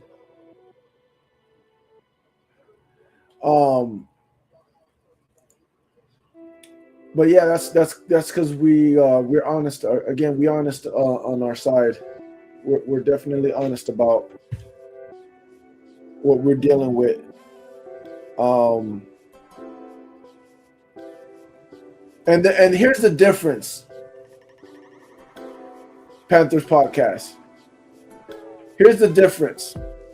When we're saying we're worried for our what do you call it? For our level, right? For our bar that we have set. We're worried for that. We're worried on that level. Like, we're worried because we know what we want to do. If you're asking if it's good enough to win the division, that's easy. That's the easy part. We're not worried, but I'm not worried about winning the division. I'm not worried about, man, is my defense going to be good enough so we can win the division? I'm not worried about that. We can win the division with last year's defense easily. We should have won the division. We should have won it with last year, you know, if we wasn't all jacked up. That's easy. That's not a problem. We're worried when we're saying at least for me, when I'm worried about the defense, I'm worried about the defense being on the level that I want it to be so we can do what we got to do to get to the NFC Championship. That's what I'm worried about. So there's a difference when we say we're worried about things, right? It's like, for instance, for me, when I talk about Baker and I say he's not good enough, Baker has to be better, right? That doesn't mean that Baker sucks. I'm not saying that Baker's not good. Baker plays elite a lot of times, and he's probably better than a lot of quarterbacks. To win the division or being the best quarterback in the division, that's easy. But I'm not worried about that. I'm worried about, can Baker be good enough to when we get in the playoffs, he's playing at an elite level. That's what I'm worried about. I'm not worried about winning the division. Are we good enough to win the division? That's like second nature. We're not worried about that. If we're healthy, we're winning the division. There's no ifs, ands, or buts about it. It's as simple as that. If we're healthy, we're winning the division. We're not worried about that part. I'm worried about the next step after that. I don't want to win the division and get kicked out of the playoffs in the first round. That's the stuff I'm worried about. That's what I'm worried about as a Buck fan. Vita is the only person for sure. Rest of defense is question. No, Vita's nice, and Antoine Winfield's nice. Yaya's nice. Kalijah Kancey's nice. And I believe, oh my God, I just seen the throw that Baker missed. So this was to win the game. Let me show this real quick. So this was to win the game.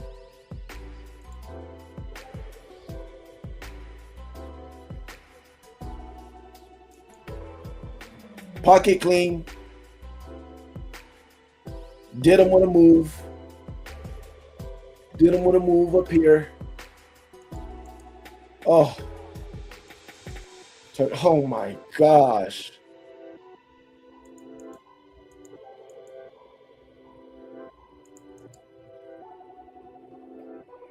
It's too high.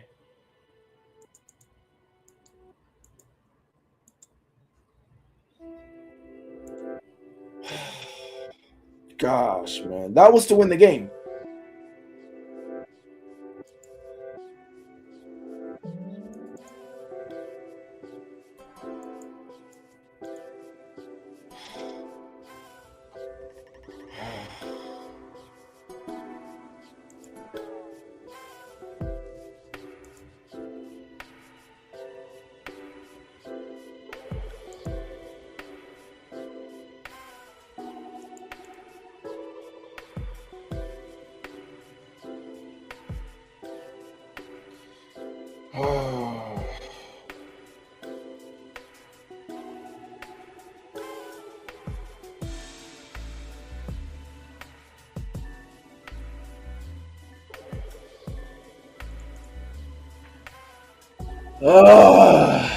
Anyways, let's continue. I feel like we might be a year or two away from fielding a good defense. Yeah, that's what I think too. I'm hoping I'm wrong, but that's what I think too, because we're gonna be young. We're gonna be young. Stefan obviously doesn't agree. He said, "Yeah, the defense was bad last year." Our defense was bad last year. I said it. Our defense was bad last year. Everybody else in the division took damn guaranteed steps to get better. That's the difference. Yeah, so did we. We can say that we took guaranteed steps as well, but that's the difference. Is we're smart. We're not saying it's guaranteed because we know it's not guaranteed.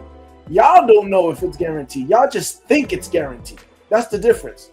We've been doing this football thing. I've been on these YouTube streets and breaking down film and making predictions from year to year since 2012. I've been doing this for years, brother. I've been doing this for years. I've done it so much that I understand nothing's a for sure thing. That's why you saying everybody else in the division took a damn near guaranteed steps to get better. You don't know what you're talking about because that's not true. It can't be true. Nothing's a damn near guarantee. It just isn't. It's just not. If you do this long enough, you will stop saying that because you will realize that that's not true. It can't be. You and Stefan not on the same page. I don't know where we're saying the wrong thing. Last year, we're all kind of mid-tier. I think it will be a tough four-way fight. I don't think it's going to be a four-way fight. If we're hurt, it could be a four-way fight. I said it last year. People laughed at me. I said it on the Panthers podcast. I said, if we play with our second team, it'll be a closer chance of somebody else winning the division. If we play with our second team. And that's pretty much what we did. And we still almost won the division. So I think if we're healthy, there's nobody else got a shot at all. You obviously said Winfield wasn't that good last year. Kancey can't stay on field. Hasn't any year of career. Zion, you told us, was a top CB. But he mid and y'all pass rush comes down to y'all better betting on a rookie. No. So, one, I said Winfield had a down year last year. That has nothing to do with this year coming up. Two, Kalijah Kancey has to stay healthy as well as everybody else on the team. If we stay healthy, we win. Three, Zion had a bad year. Whether he has a bad year this year coming up, I don't know. I have no idea. I'm a little worried that he might have lost his confidence. We'll see what happens this year. I can't sit here and act like I know Zion's going to be better this year. I'm pretty sure Winfield will be better this year. I don't doubt. I don't believe that he will have 2 bad years in a row. I don't think so. Will he? Maybe. Who knows? It could happen. It's possible. I'm not going to sit here and act like it ain't possible. But I doubt he's going to have 2 bad years in a row. Zion, I don't know. We're going to have to find out what Zion is made of. And the pass rush, we're betting on a rookie, and we're betting on last year's rookie who didn't get a chance to play, and we're betting on a free agent, Muhammad, that we got from the Lions. So that's 3 different people that can make our pass rush better. So it's not just one person. So yeah, we've done a lot more than what you thought. We've done a lot more than what you thought.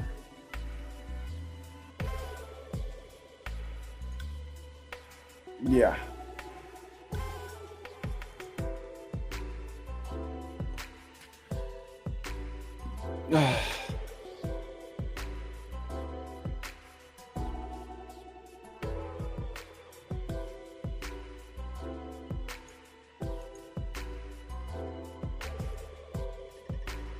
Let's see. Dang. I thought I was done. Steven, again, y'all not on the same page because he think by far away y'all best team. Yes, I do think so, by far away. NFC South teams lack consistency.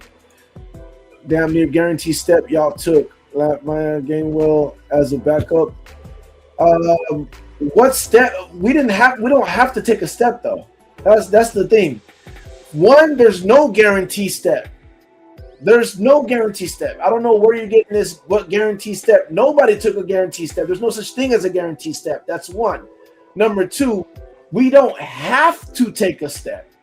We could literally still be the same team as last year and still win the division. In fact, that's what I'm counting on. I'm counting that we're going to be the team that we were supposed to be last year and win the division. The offense was on fire the first 8 games, though. Yeah, I've already explained that. Nothing is guaranteed correct. A lot can be damn near guaranteed. I can damn near guarantee a healthy Pat Mahomes is one of the best quarterbacks in the league. Like, what are you talking about? I can guarantee that if we're healthy, we win the division. Guarantee. That's a guarantee. I can guarantee you if we're healthy, it ain't about anybody else being healthy. Everybody in the division could be healthy. If the Bucs are healthy, nobody has a chance. That's a guarantee. If that's what you're talking about. If we're healthy, it's a guarantee we win this division. It's not close. I could damn near guarantee a healthy Devin Lloyd makes our linebacking core look better when I had a linebacking core that wasn't impressive. I can guarantee if Ruben Bain is not a bust and is what we think he is, our defensive line is better. I can guarantee that if Muhammad gets 10 plus sacks like he did last year, for us, our D line is better. I can guarantee that that if Servassier takes a step forward, he'll be better, and our linebacking core will be better. I can guarantee if Josiah is able to cover, then our linebacking core will be way better. I can guarantee that if Zion McCollum plays like he did 2 years ago, then our secondary will be fine. Like, I can guarantee a whole bunch of things like that. That don't make no sense, T-Money. Come on. I just realized this, T-Money. I thought you were somebody else. I didn't realize it was T-Money till I looked at the picture. We just need to improve in defense and specialty. Come on, it's simple. 1 year before last year, he had more than 3 sacks. Let not act like he's damn near guarantee. I didn't say he was a guarantee. I said if he has 10 plus sacks for us like he did last year, that'll be down guaranteed for what's it called? Like, come on.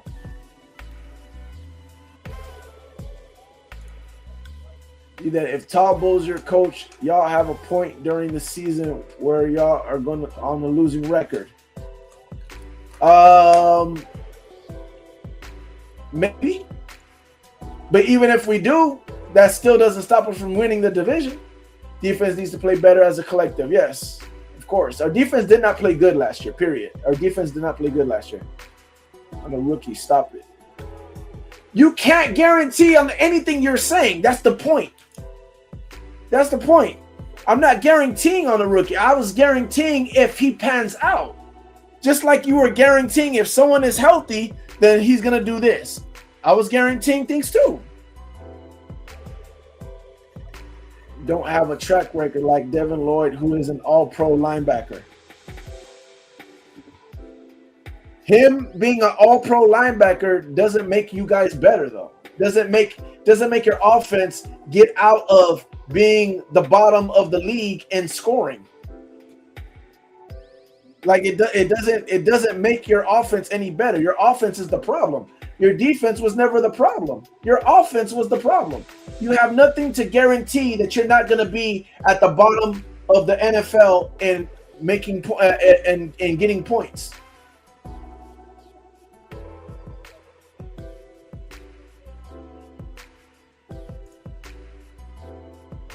That's fine. We still win the division with the losing streaks.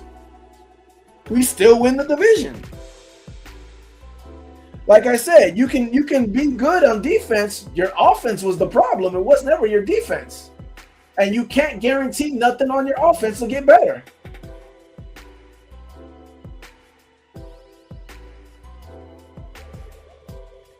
So all of the stuff that you can guarantee that's bad about my team, they still win the division. And the part, oh my gosh, we didn't get that. Oh, this game was such a killer, bro. And the part that helps you, you can't guarantee is going to get better.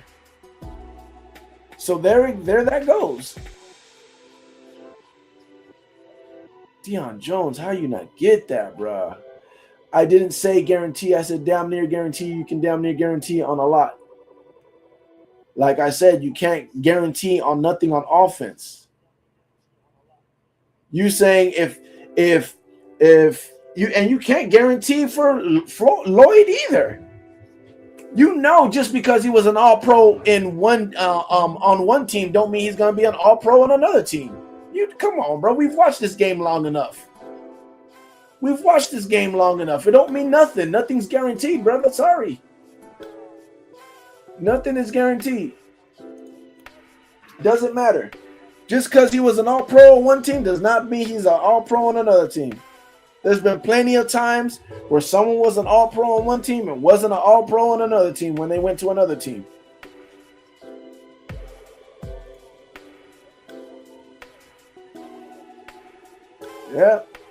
Yep.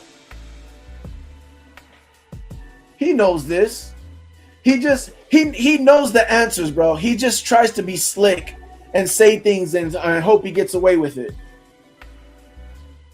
That's all. He has to, and that's me being generous. He might not know these things. He tends to forget things. I don't know if it's on purpose or what, but he tends to have a problem learning.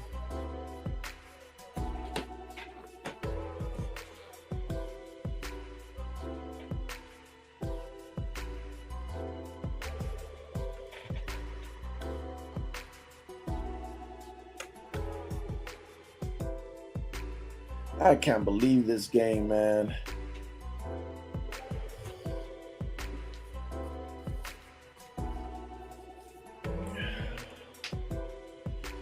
But I definitely feel, I will say this. So one of the things that I was worried about was the offense, right? Again, I've said that I don't know if they figured out Baker or if they figured out Baker in this system. And it's a little bit of both. but I feel like it's more this system than anything. Now, after watching this, I do feel like it's more the system more than anything. So I am a lot more excited now for um, Robinson. I was excited before, but I was still optimistic because I was like, I didn't want to get too excited because I was like, what if I'm excited and the NFL starts and we find out, yeah, they just figured out Baker. It don't matter what system he's in, they just figured out Baker. Now watching this, I'm definitely like, okay, I gave Baker a little bit more grace. I think Baker will be fine. I think the offense will be fine. I'm pretty sure, because I did not like what I saw from the offensive design. Panthers fans says on offense, we hoping a healthier O-line, a full year of Coker as number 2 looks better than XL last year at 2. We hoping adding home run threat in Brazil and Jonathan Brooks full year of Chuba. That's a lot of hope. I can't damn near guarantee any of that, but that's why they hoping for, besides Bryce continuing to have another growth year. So you guys might be, all that happens and you guys might be like 25th or 23rd in scoring in the league. Pretty much is what you're saying. You got a long way to go with that. There's a lot of wishing and hoping for that offense, brother. A lot of hoping and wishing for that offense. Been known it was the system, bro. I watched most of the All 22 last year games. Yeah, I like I said, I'm pretty good at after just watching the game. You know what I'm saying, from the TV or whatever. I'm pretty good at analyzing the game and figuring out what it was, what the problem was. Now I don't know, because you got to watch the All 22 to be like, yeah, it is this or that. And this is my first time watching the All 22. And yeah, it was pretty. Like I thought, like I was pretty sure it was either the plays, the coordinating, or a little bit of Baker. And it's a little bit of Baker for sure. There's a lot of plays that Baker has to make, but after watching this game, I do believe that there's a lot more plays that could be done out there to help it be a lot easier for Baker.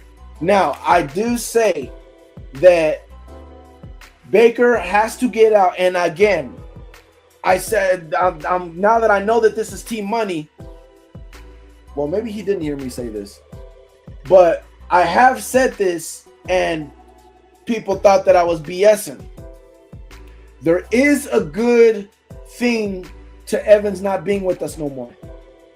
And I do believe that it doesn't force Baker or make Baker feel like he has to give it to our names, to the name guys. Give it to those players. Now that it's a lot younger players, Ibuka, Tez Johnson, even though Chris Godwin is still there, Chris Godwin is not a selfish player at all. And Mike Evans is not a selfish player, but he's definitely the player where he's going to cuss people out and be like, yo, I'm open. Let's go. Let's win, whatever. Chris Godwin is more mellow, he's not going to say much. He's going to, whoever's open, bro, that's who you got to give it to. And that's what he has to do. He has to not focus on, okay, they're probably going to double Chris Godwin, so this is going to go to Emeka Ibuka. Or they're probably going to double Emeka Ibuka, so this is going to go to Chris Godwin. No. Give the ball to whoever the system says the ball should go to. Look at the defense, and if that route should be open, I don't care if it's Tez Johnson running it. Throw it to Tez Johnson. And the difference now is, I believe that with Evans gone, one, it feels more like Baker's team. Baker doesn't have to force feed anybody. And number two, if we're healthy, even if we're a little banged up, Baker should feel comfortable with anybody. Baker feels comfortable with Tez Johnson. There's no more Shepard. He should feel comfortable with Tez Johnson. He should feel comfortable with Emeka Ibuka. He should feel comfortable with Chris Godwin. He should feel comfortable with Jalen McMillan. He should feel comfortable with Ted Hurst. That's 5 wide receivers he should not be nervous to throw the ball to or feel like, can I trust him? He should be able to trust every one of those wide receivers. So we should not have that problem this year coming up. Of course, not 7, but RTP acting like y'all winning the division is for sure in May. Yeah, I definitely believe right now we can win the division. Again, it's just if we stay healthy. If we stay healthy, no one's stopping us. No one in the division has our talent. Period. No one in the division has our talent. Period. Carolina has a good defense. I like their secondary. Everything else is I like what they did in the offseason for their pass rush, but we'll see if it pans out. Their secondary, I trust their secondary. I like their secondary. Falcons, I like their secondary as well. Linebackers are whatever. They're not bad, but they're whatever to me. And if Pierce is there, I like their pass rush. If Pierce is there, I don't know if he's going to be there or not. Saints, the whole team is whatever to me. They don't suck defensively. I don't know what they're going to look like without Demario Davis or whatever his name is, their linebacker. He's not there no more.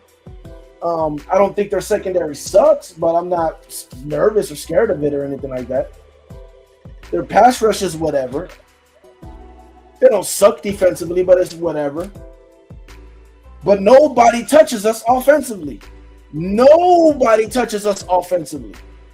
The only one that might come close to touching us offensively is the Falcons, and that's only because of Bijan. I don't care about Drake. I don't care about Kyle Pitts. Only because of Bijan, they might have something offensively. But then they mess it up with their quarterbacks. Their quarterbacks is going to mess it up. So they're not going to be able to touch us offensively. And then Tyler Shaw might be able to touch Baker as a quarterback, but he's still young. They're going to have to put that together. That whole team is a big question mark.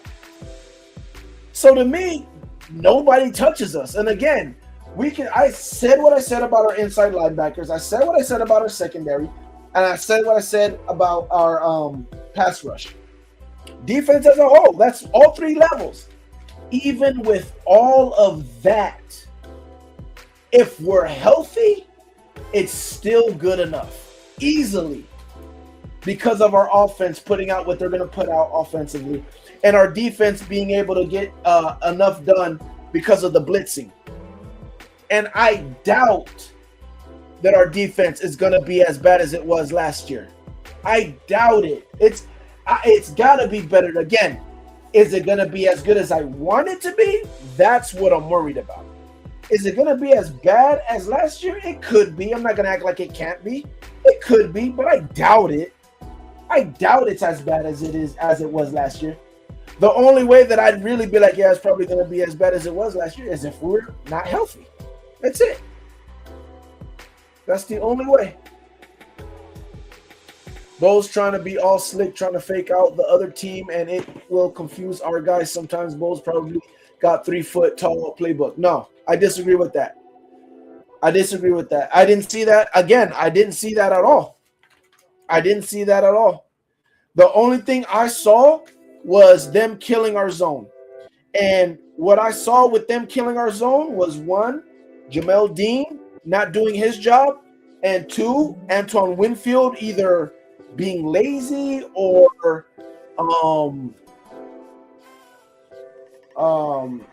not being focused. I don't know what it is with Antoine Winfield. I don't know why he was playing the way he's been playing all last year. I don't know what it is, but it's unfocused or being lazy or something. I don't know what it is. But Jamel Dean hesitating on some of the things when it comes to the zone. Antoine Winfield playing like the way I described. Servassier, I don't know if now that I realized about Jamel Dean, it's still.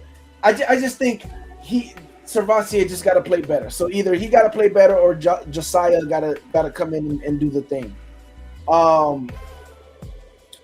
And for Zion, I think it's confidence, that's what worries me. That's what worries me. Zion is confidence. If he lost his confidence, we might have to go somewhere else. So Zion is confidence. The D line, I am worried about it, but it's like if we're healthy, our D line's good enough, especially when you add in the blitzing. But as far as what Bowles is calling and all that stuff, no, I don't see nothing wrong with it. I didn't see nothing wrong with it. I'm calling it right now. Godwin will have a great year. He has to. He should. He should. He should have a great year. If we're talking about Chris being what he was, oh yeah. If we're talking about it's only him and Emeka, yeah, he should. If we're talking about what Robinson, our OC, is going to do, bro, Chris should have a great year. I'm telling you, bro, if we don't have 2 1,000 wide receivers, I honestly think Baker should be throwing in the high 4,000s this year. I honestly think so. I really have high hopes for our offense. I really do. Again, if we're healthy, O-line's healthy, weapons are healthy, bro, we're back to top 5 offense in the league. I do believe that. O-line healthy, wide receivers healthy. I think we're back to top 5 in the NFL, in the league. We had outlier bad games that dropped us in score for sure, but did we consistently look like 27th scoring team last year? I wouldn't agree. I mean, it's an average. So yeah, I would definitely say so. Mike Evans is somebody that's way more guaranteed they can win the route. It's harder to say that for everybody else. No, it's not. That's not what we saw here. That's not what we just finished watching film on. And that's what I was talking about. Chris Godwin can win his routes. Emeka Ibuka can win his routes. Tez Johnson can win his routes. Jalen McMillan can win his routes. And everything, I believe Ted Hurst is going to be another one that can win his routes. I swear, I believe he's going to be another one. I don't know, but I truly will find out. But I truly think he's going to be another one. But besides him, there's 4 guys that I know can win their routes. I don't think the Saints offense is bad. You tripping? I don't think the Saints offense is bad either. I didn't say they were bad. I think they're going to be young. They're gonna have a lot of ups and downs. They're gonna have to learn a lot of things. Yeah, Tyler Shaw's young. Kellen, yeah, I think they're gonna have to learn a lot of things. I think we can average around 20 points a game, but the defense get better. The special teams keep from losing us games. No, I'm looking more than that, brother. I'm looking high 20s. I'm looking at high 20s. And your offense was bottom half of the league in scoring last year and lost the Hall of Fame. Well, let's see. Mike Evans, Chris Godwin, and Jalen McMillan only played together week 15, 16, 17, and 18. Think about that. Mike Evans and Chris Godwin and Jalen McMillan. That's wide receiver 1, wide receiver 2, and wide receiver 3. They only played together in the whole year, week 15, 16, 17, and 18. Week 1, it was just Mike Evans and Emeka Ibuka. That's wide receiver 1 and wide receiver 4. 23 points, 20 points, and 29 points.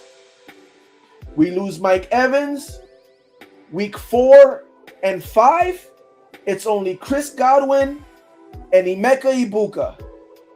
31 points and 38 points. We lose Chris Godwin. It's only Emeka Ibuka in week 6 with obviously Tez Johnson and the other guys, right? But that's wide receiver 4, 5, 6, and 7. We scored 30 points. We get Mike Evans back. Week 7, we scored 24 points. That's Mike Evans and Emeka Ibuka. We lose Mike Evans again. Week 8, which is Emeka Ibuka by himself again. We scored 23 points. Week 9 is the bye week. Week 10, Emeka Ibuka by himself again, 23 points. Week 11, Emeka Ibuka again by himself, 32 points. Week 12, we get Chris Godwin back. We score 7 points. You know what? I should see if we lost Emeka Ibuka to any of these, because I'm just assuming. But I think we did lose Emeka Ibuka in a few games.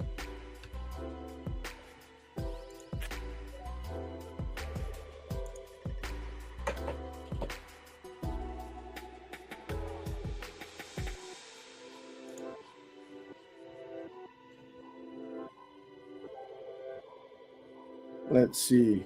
1, 2, 3, 4, 5, 6, 7, 8, 9, 10, 11, 12, 13, 14, 15, 16, 17. No, he played all games. He played every game. Okay. Where was I? Week 11, just Emeka Ibuka, 32 points. Then Chris Godwin comes back. It's Chris Godwin, Emeka Ibuka, 7 points. Then week 13, it's only Chris Godwin and Emeka Ibuka, 20 points. Then 14, which is, I believe, is the game we just watched. It's only Chris Godwin and Emeka Ibuka, 20 points.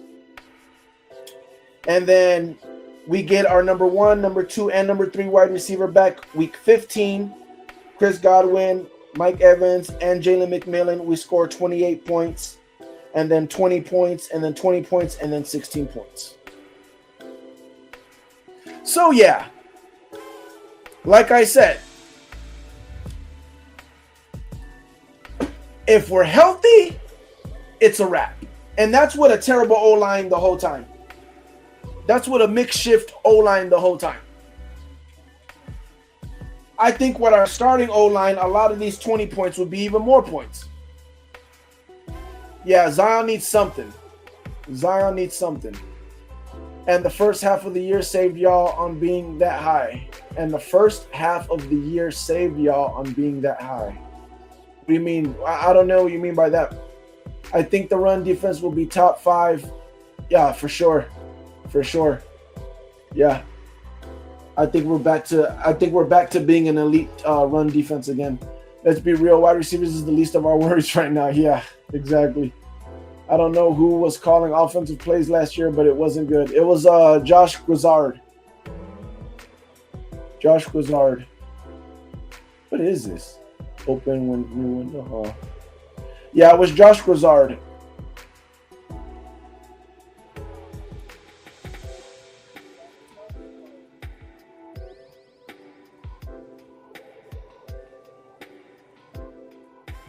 Yeah. So yeah,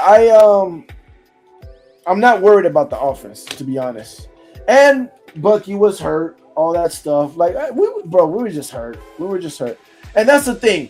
We scored those points and we were hurt. We were really hurt. Again, wide receiver 1, wide receiver 2, wide receiver 3. O-line completely dismantled. Tristan Wirfs in and out of the lineup. Didn't have him for like the first 4 games, I think it was. And the rest of the season, in and out of the lineup. Right guard goes down for the season. Middle of the season, left guard goes out. Whole O-line is shifted around to play as the best that they can. Bucky gets hurt in the beginning of the season. Stays hurt. Even Emeka Ibuka got hurt in the middle of the season and was playing injured for the second half of the season, which is why people say I don't agree, but it's what people said why his season went kind of different in the second half. And supposedly Baker was hurt as well. So you have the whole freaking team is hurt offensively. Defensively, almost the whole team is hurt. Kalijah Kancey goes down. We lose him for the season. Lose the rookie that we had high hopes for the pass rush for the year before the season even started. Hassan Reddick gets hurt in the beginning, towards the beginning of the season. In and out of the lineup. Who else? That's pretty much it. I think Jamel Dean got hurt towards the end of the season. We lose Jamel Dean. That's why we should watch some other game tape to see B-Mo. That's what we really should do. Who else? I think Tykeet got hurt as well, which is why Izyan came in. Yeah, for sure. For sure. Everyone's excited for next year, man. I'm excited. We're all excited. Yeah, I've been wondering about that, bro. Like, I think we did fire the training staff.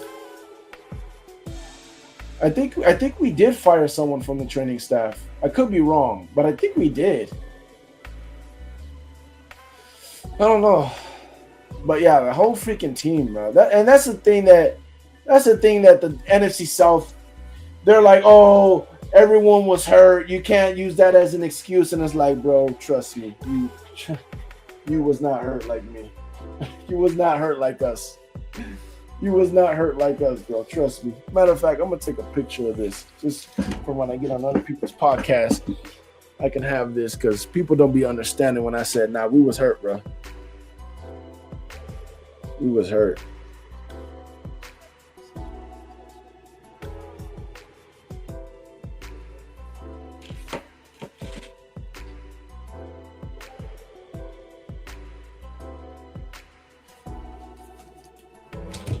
Yeah, it was a rough year, man. And then on top of that, on top of all the injury situation, I low-key feel like there was a lot of locker room situations too. Because Lavonte wasn't hurt, but he was old. And he talked about how, he got caught on tape lallygagging on film. And that's how he knew he has to retire, because he's like, that's not me, and I can't be doing that. And he knew he didn't want to. He said he didn't want to go out like that. So he was like, yeah, I got to retire. So that's another thing. Not only did we have Servassier, we had a very old Lavonte David trying to still kick it. It is what it is, man. It is what it is. So it was a very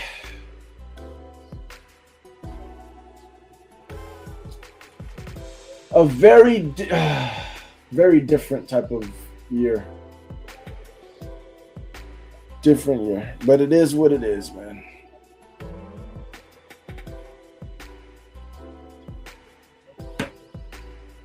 Younger pre-injury Godwin, maybe not Godwin now.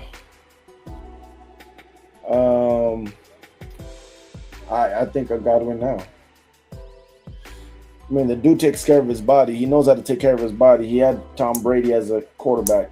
Godwin's not old or anything like that. He hasn't lost a step or anything like that. And like I said, we already seen him get back to regular form. So we already know he can do what we're hoping. It's not like we're hoping he comes back to what he is. It's like, no, we know he can get back to regular form. I mean, he had 108 yards in the Miami game, week 17. So, yeah. He had 108 yards, 87.5 catch percentage. Targeted 8 times, 7 receptions, 1 touchdown.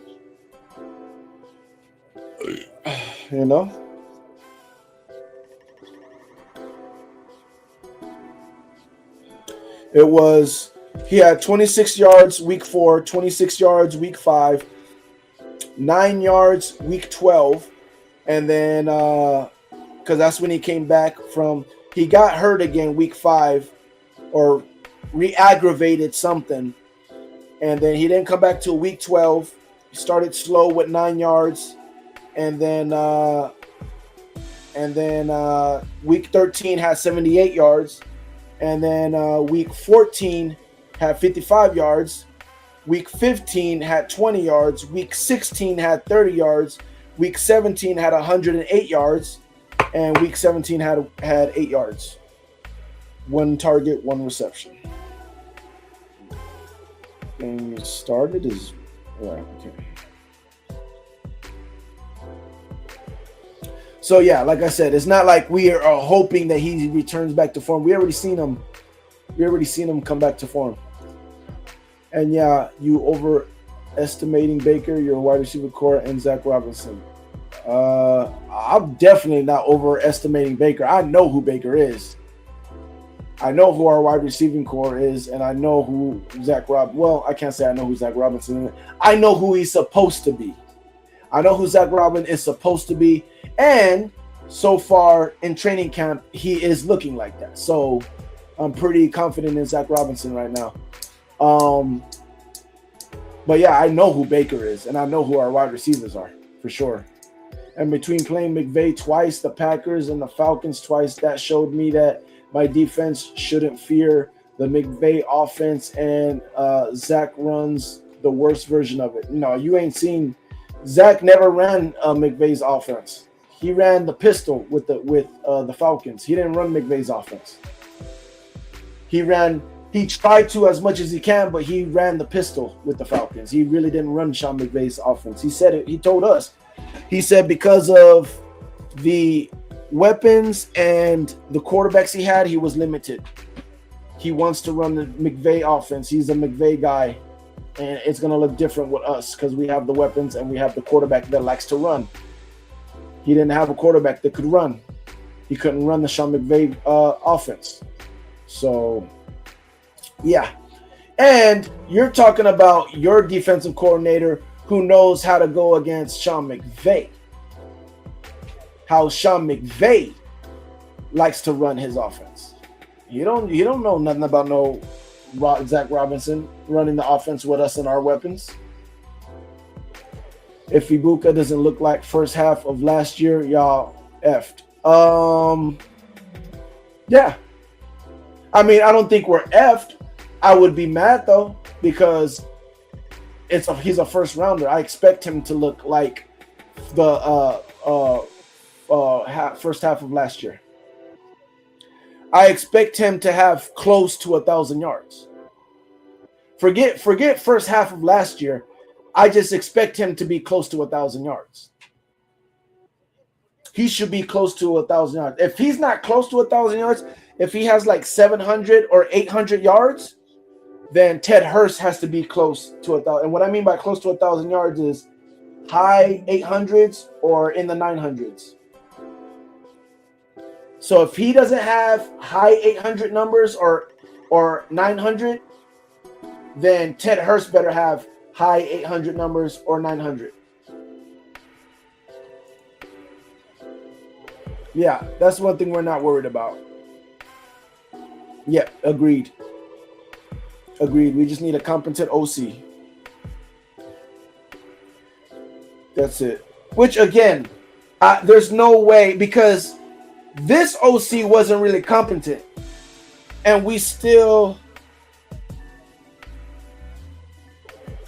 What did we average? Let's see. Let's go to Kalijah.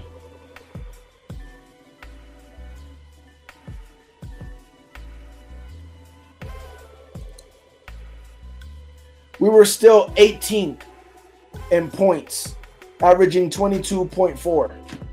18th in points, and we didn't have a competent OC. And we were still 22. And not only were we 18th, averaging 22.4, that's with us not having our starting wide receivers for half of the season, bro. And not having our starting wide receivers and having a bad O-line, a hurt, messed up, put together O-line. And without having a run game because what's his name was hurt. we really didn't have a run game. Let me see if I can find what our run game was ranked.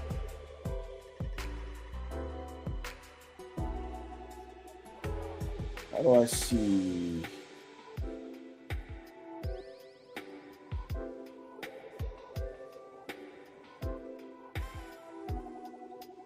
See if I can find.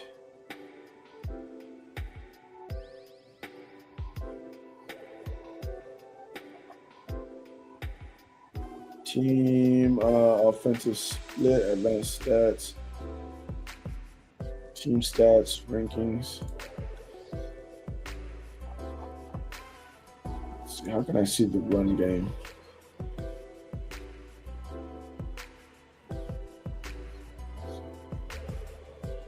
I don't know, but I don't think our run game was good either last year. I could be wrong, but I don't think our run game was good either.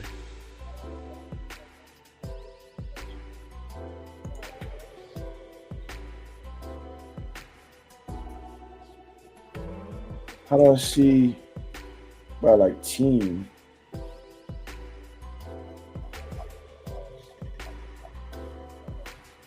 Team rushing. Score season.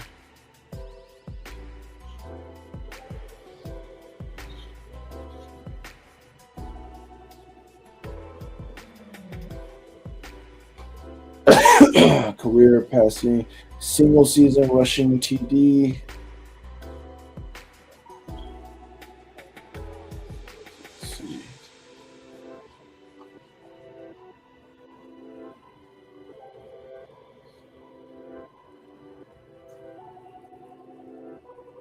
Trying to see if I can find.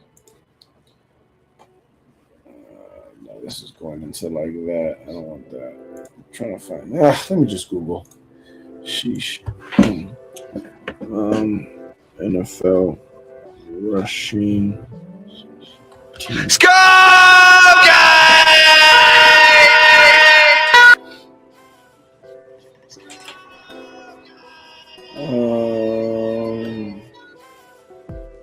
What the rushing yards? How is this? What the heck is this ranked? What was it ranked by attempts?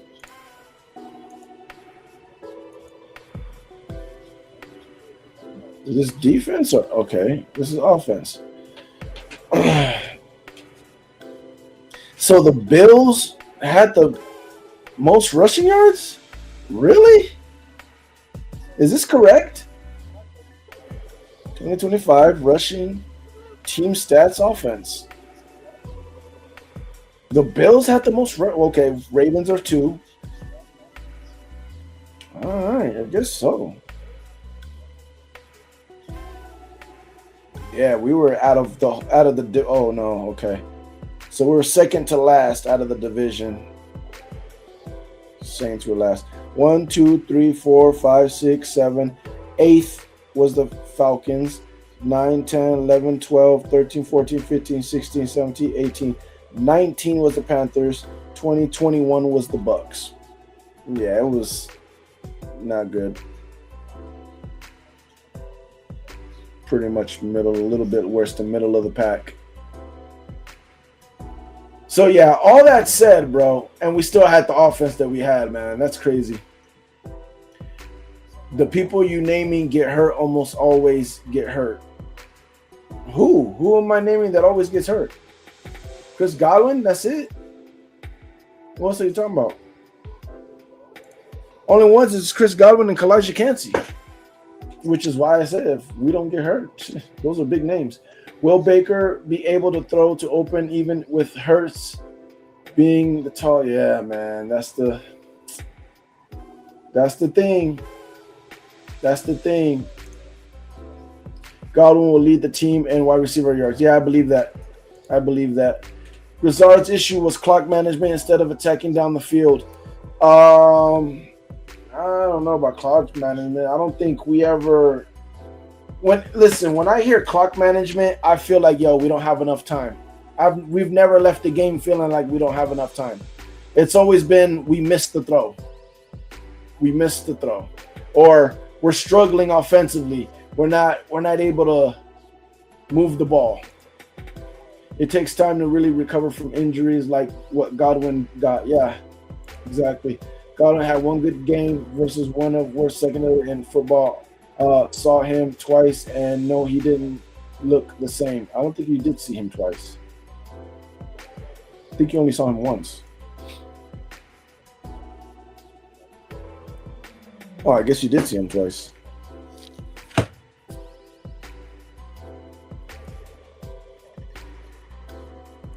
Let's see.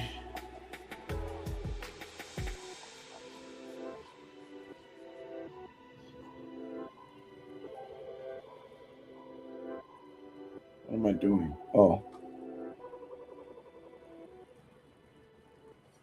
Yeah, I mean, if he didn't look good against you guys, then he didn't look good against you guys. That don't mean somebody else didn't.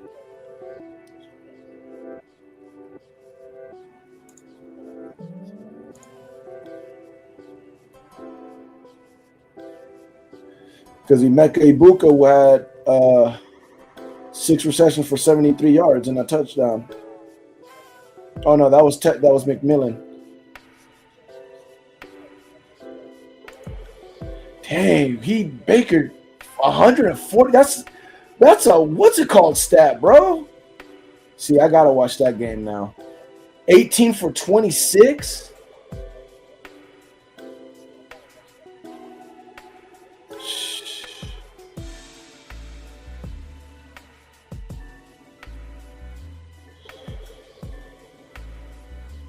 That's crazy. 145. I got what was our offense doing? Like, oh my gosh. Oh yeah, Mike Evans was playing too. That's why.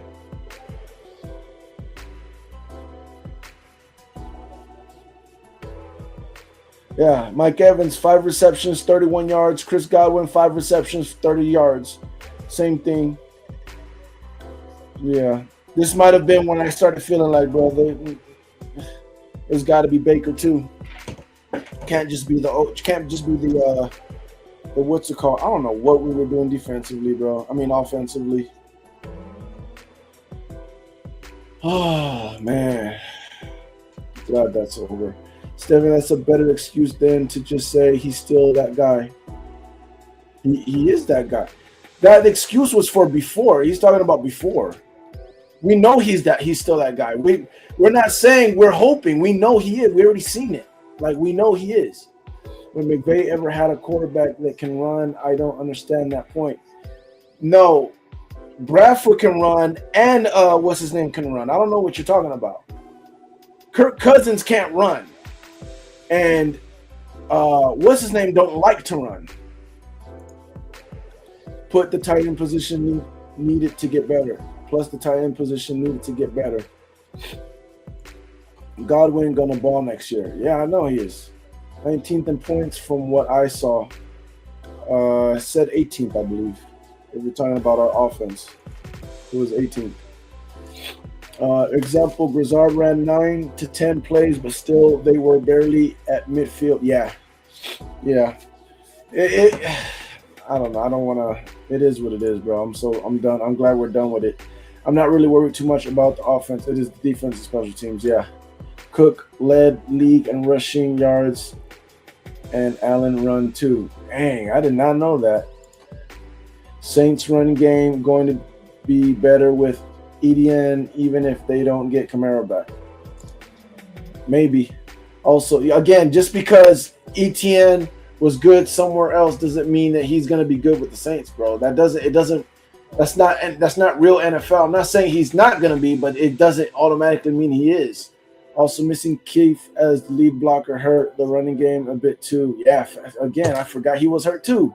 Facts. I forgot about that.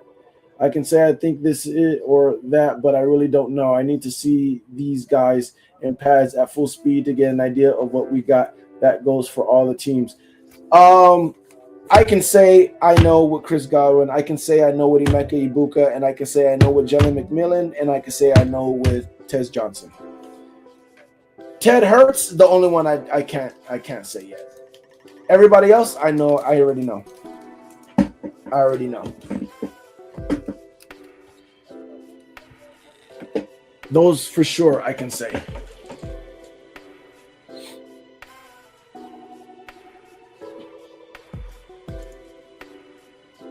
Yeah. I can say for sure.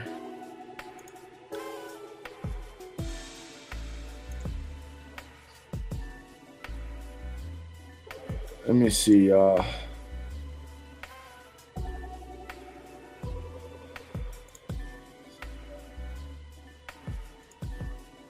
if you haven't hit that like button for me, man, do me that favor. Appreciate it, though. I think everyone's been hitting it, so I appreciate it. Ooh. I think what Ray's was saying is Grizzard was trying to hold the ball rather than trying to push football. Well, a lot of his plays was vertical. I don't think his problem was him trying to push the ball, because a lot of his plays were vertical. What my problem is, I don't like the play designs. It was too many. Okay, we're either all vertical or we're all short. I don't like that. I don't like that. He had either everybody's going vertical or everybody's coming back and doing short routes. That was my problem with Grizzard. That was my problem with Grizzard. Everybody go vertical or everybody come back. That's it. Now, obviously, there's plays here and there, but that was mainly our offense. Everybody go vertical, do vertical routes or long routes down the field, or everybody look like you're going to do long routes down the field but come back. And then he'll mix in like wide receiver screens or screens to the running back, or just those little trickery plays in there here and there. But yeah, that to me, that was the problem with that offense. There wasn't enough real route concepts in my opinion. Godwin had one good game out like the last 5. Y'all offense didn't look great either game versus us. Again, you don't understand, bro. Godwin has to play a certain way. And when we saw he was able to play a certain way, we knew he was back. You wouldn't understand. Godwin is not Mike Evans. Godwin is not a guy that's going to get his yards no matter what the route is. Godwin has a certain niche that he can use that makes him go off. But he hasn't been able to really do it because he's been a little bit slower. You could tell he had a hitch in his step. And when he went off, you can see like, oh, he's back. You can see, oh, he don't have that hitch no more. You can see, oh, he can cut again. Like you just don't understand that. And the reason why it's not showing on the stat sheet is because of the routing concepts. I mean, we saw it today in the game film of the Saints. The routing concepts are terrible. So what Chris Godwin does good, those routing concepts, they get in his way. They don't isolate him. They get in his way. Or he gets in somebody else's way. It was a lot of bad concepts. I didn't like it. I don't know if Baker was hurt or what, but it looked like something wasn't right. If he's hurt, he should sit. I don't think we had a backup to put in. I do agree with that. I don't know if he was hurt.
Check, check. All right. Lost connection to the internet. All right. What was what I was talking about? Your offense looked bad pretty much rest of the year after Rams. Mm,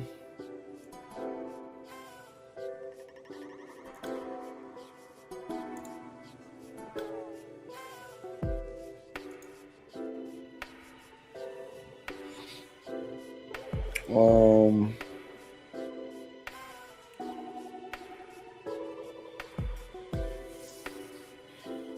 let's see. After the Rams, 20, 20, 28, 20, 17, 16. Eh, it looked okay. I mean, I'm not happy with 20. I'm not happy with 20 at all. He was bad before he got versus the Rams game.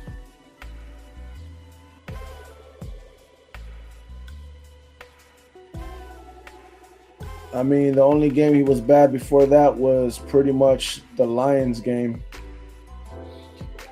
Eagles defense exposed Baker a bit last season. Yeah, I think that was the first. That's another game I gotta watch, the Detroit Lions game. But yeah, I think the Eagles game was I think the Eagles already knew from last year. They already had a good game plan against Baker.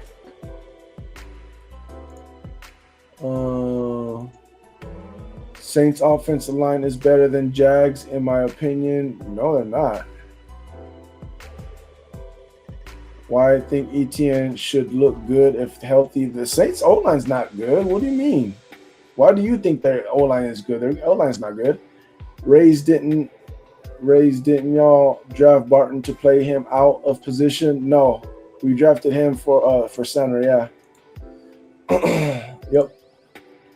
About the offense, we can move the ball on anyone when healthy. Yeah, that's a fact.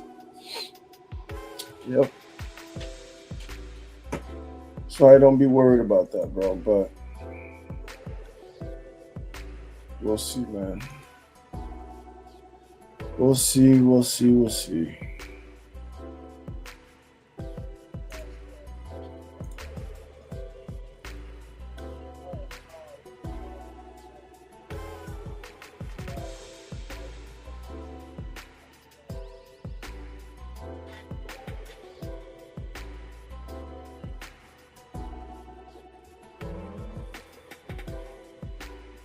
Yeah. Let's show you guys this.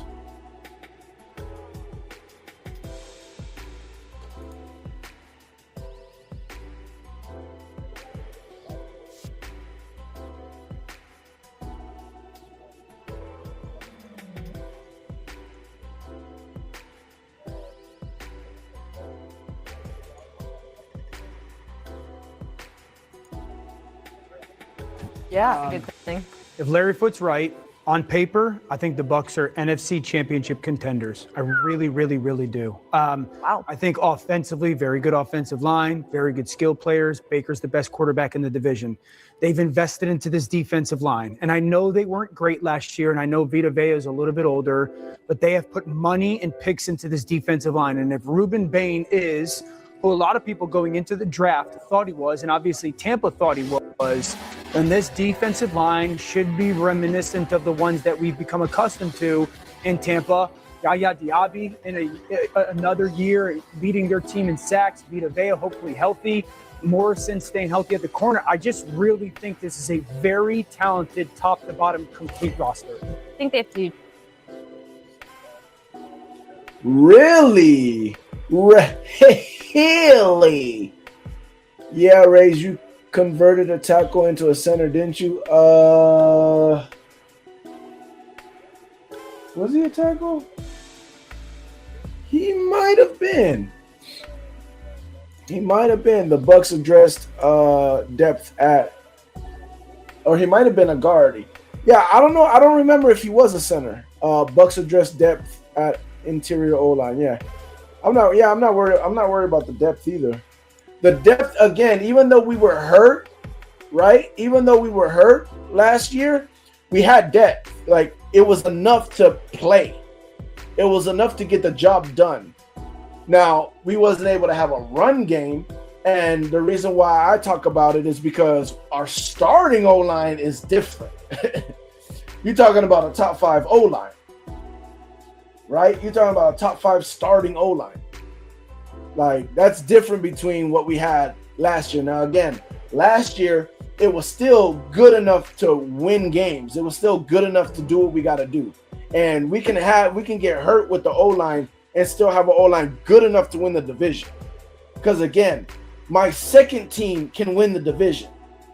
Doesn't mean they're going to win the division, but my second team has a chance at winning the division. But you give me my starting O-line, you give me my starting players, yeah, there's no chance. There's no chance. That was because Wirfs was hurt and they forced to play Barton at left tackle for a few games. No, he's talking about what he was at in college. What he was in college. Yeah, it was left tackle at Duke though, and then in the league, y'all asking him to play center. Yeah. There's a lot of turnover on every team each year. I need to see these teams with my eye. It's a team sport, and I need to see them play well together as a team. Scouts look at Barton to be an everyday center. A lot of people wanted him to be center. But again, I'm not 1,000% sold on him being a center either. We didn't really get to see him be a center. We really saw him be a tackle, and then at the end of the season, he went back to being a center. So he even said it himself. He didn't really get to basically everything he was practicing during training camp and trying to get better at as a center kind of went out the window because he ended up having to play tackle. And then when he went back to center, which was the ending of the season, it was kind of like switching, you know what I'm saying, brand new again. So we got to see him with a whole training camp of playing center and then being the, starting as at center. But he does fine at center. But I think we could be even better at center. Now, can we be even better at center with him? That's the question. We'll see. Two things better than last season to go as far as you're talking about. One is they got to run the football better. Sure. And then the other was they have to get after the quarterback without blitzing. Because when they blitzed, they were 5th in pressure rate. When they didn't blitz, they were 28th. But I would say, I think offensive line-wise, they had the capability. They just got to be healthy. They had some injuries last season. I agree, getting to the quarterback. But, I mean, Bain, this was one of the best picks in the entire draft in terms of need and the player. And I just think this is already a very good run defense last year. That was not the problem, but he adds to that. He's a very good run defender. He's very complete. And I think just is going to open up opportunities for other people on that defensive line as well. I mean, he's a really unselfish pass rusher. He will eat up double teams himself. You can use him on stunts, even if they are blitzing. I actually think he's a good component of that blitz. And I think he's really pro-ready. So for me, this defense to me seems very primed to improve, particularly if they can stay healthy. Think about the investments into their defensive line, right? We know they have Vita Vea. They took Kalijah Kancey in the first round a couple years ago. He's got to stay healthy, hit his mark. They sign A'Shawn Robinson. They've got Yaya Diaby. They obviously add Ruben Bain. They signed Alex Anzalone, who I think is a very good linebacker. This is a talented group. It's a very talented football team. It's Are we gonna the let Bucks him have been finish? such a high, then they don't. 24 completely collapse. Going to be. He's not gonna let them finish. Imagine being able to build an app with your name on it. I guess. Yep.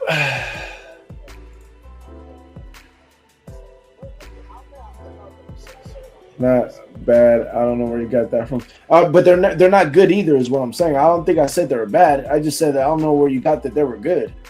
They're not good either. They're not like nothing special. Like, you could throw any running back behind them and they can run the ball. Like they wasn't running the ball like that. So developing playing at center takes time. See Robert Hainsey. I mean, sometimes it takes time, but yeah, you're right about Robert Hainsey. I loved Robert Hainsey too. And when Dan said that and hating on Dave Canellis, he lost me. And when Dan said that and hating on Dave Canellis, he lost me. Where was he hating on Dave Canellis?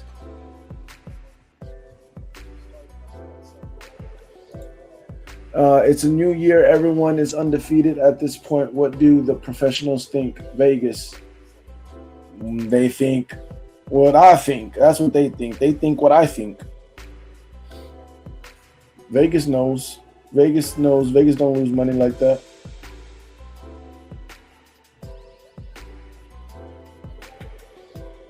They think what I think. Do you think what I think? Yes, they do. Yes, they do.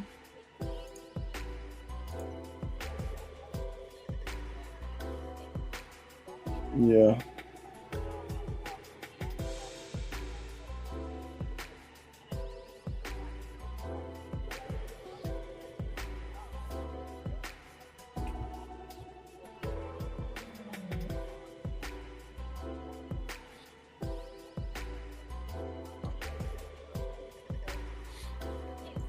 No, we literally was a top 5 O-line 2 years ago.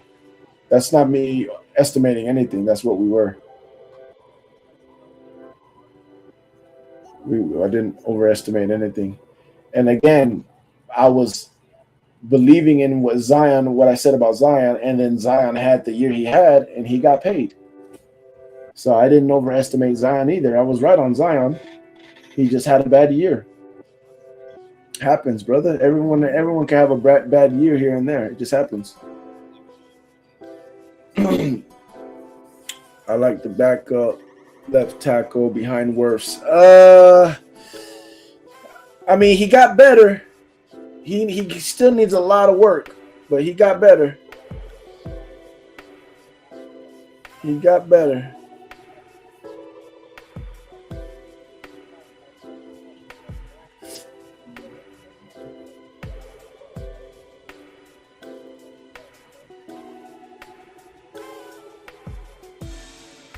Man. Well, yeah, I think let's see. First of all, it's different type of power needed for center versus being a tackle alone, everything else. I mean, I don't know why you're talking about our center, bro. Our center has been fine. Again, he was our center when we were a top 5 O-line. My opinion, the Notre Dame guard they drafted could be a Kappa type. I actually, you know what I honestly think? I'm gonna be honest with you, and I just said right now that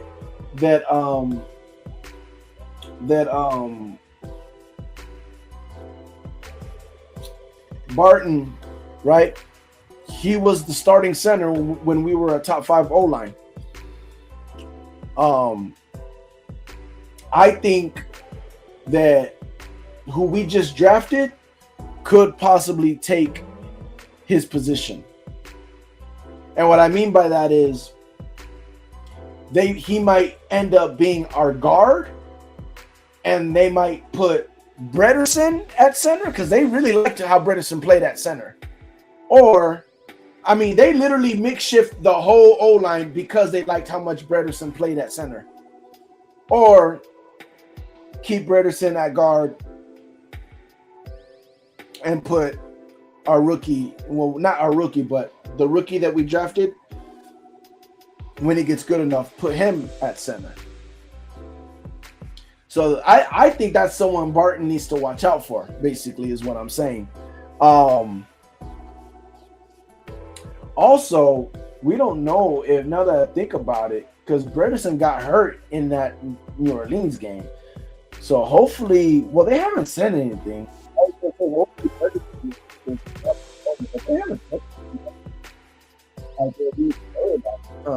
Training camp or anything. So, my opinion, Notre Dame guard drafted could be a Kappa.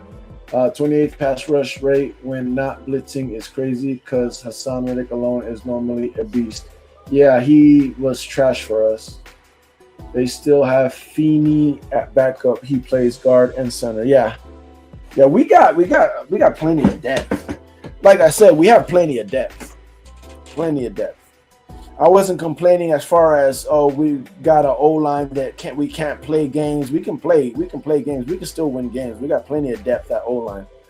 It's just they're not the caliber of a top 5 O-line, which is a different caliber of football. There's a difference between, okay, you guys are able to block for a little bit, and we weren't able to, even running, I think we would be able to run a little bit better if we had better play calling.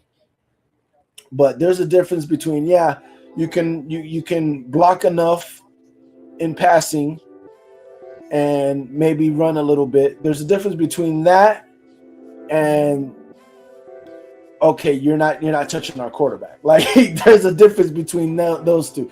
There's a difference between, okay, you blocking good enough to where we can get the playoff. You're blocking good enough to where we can run our offense and we're doing decent. And there's a difference between that and, okay, hike the ball. Take your time. Go ahead, take your time, Baker. Okay, you got him. Okay, throw the ball. Like, there's a difference. And that's what I mean. When we're healthy, and then even running the ball, there's a difference between, offense is clicking, we can run the ball. There's a difference between that and, no, just hike the ball, and they're going to move these guys out the way, and we're going to run the ball. Like, there's a difference between that. Saints had RBs off the streets is why it didn't look good. That doesn't matter, bro. Running backs do not matter. If you have an O-line, running backs do not matter. The only time running backs matter is if you don't have an O-line. That's the only time running backs matter. If you have an O-line that can make holes, anybody can run through the hole. It don't matter what the running back is. The only time you need running backs is once you hit the hole, make somebody miss and go yards. You know what I'm saying? Take it to the house situation. You need a good running back if you want to dump it down and have that running back do something and take it to the house. You need a good running back if you want to hand it to the running back and your O-line is okay, but he needs to juke somebody to make you have a run game. Then you need a running back. But if you have an O-line, any running back can hit the hole and run through the hole. If you have an O-line, a real O-line. So you can't use an excuse they didn't have any running backs, that's why their run game wasn't good. No. If you have an O-line, you have a run game. Now, is it top 5? You know what I'm saying? You got a running back that's going to hit the hole and break them and home run hit it and go from top 10 to top 5? Yeah, you might need a running back for that. But to be towards the bottom of the league and being able to run the ball, that has nothing to do with a running back. Nothing to do with a running back.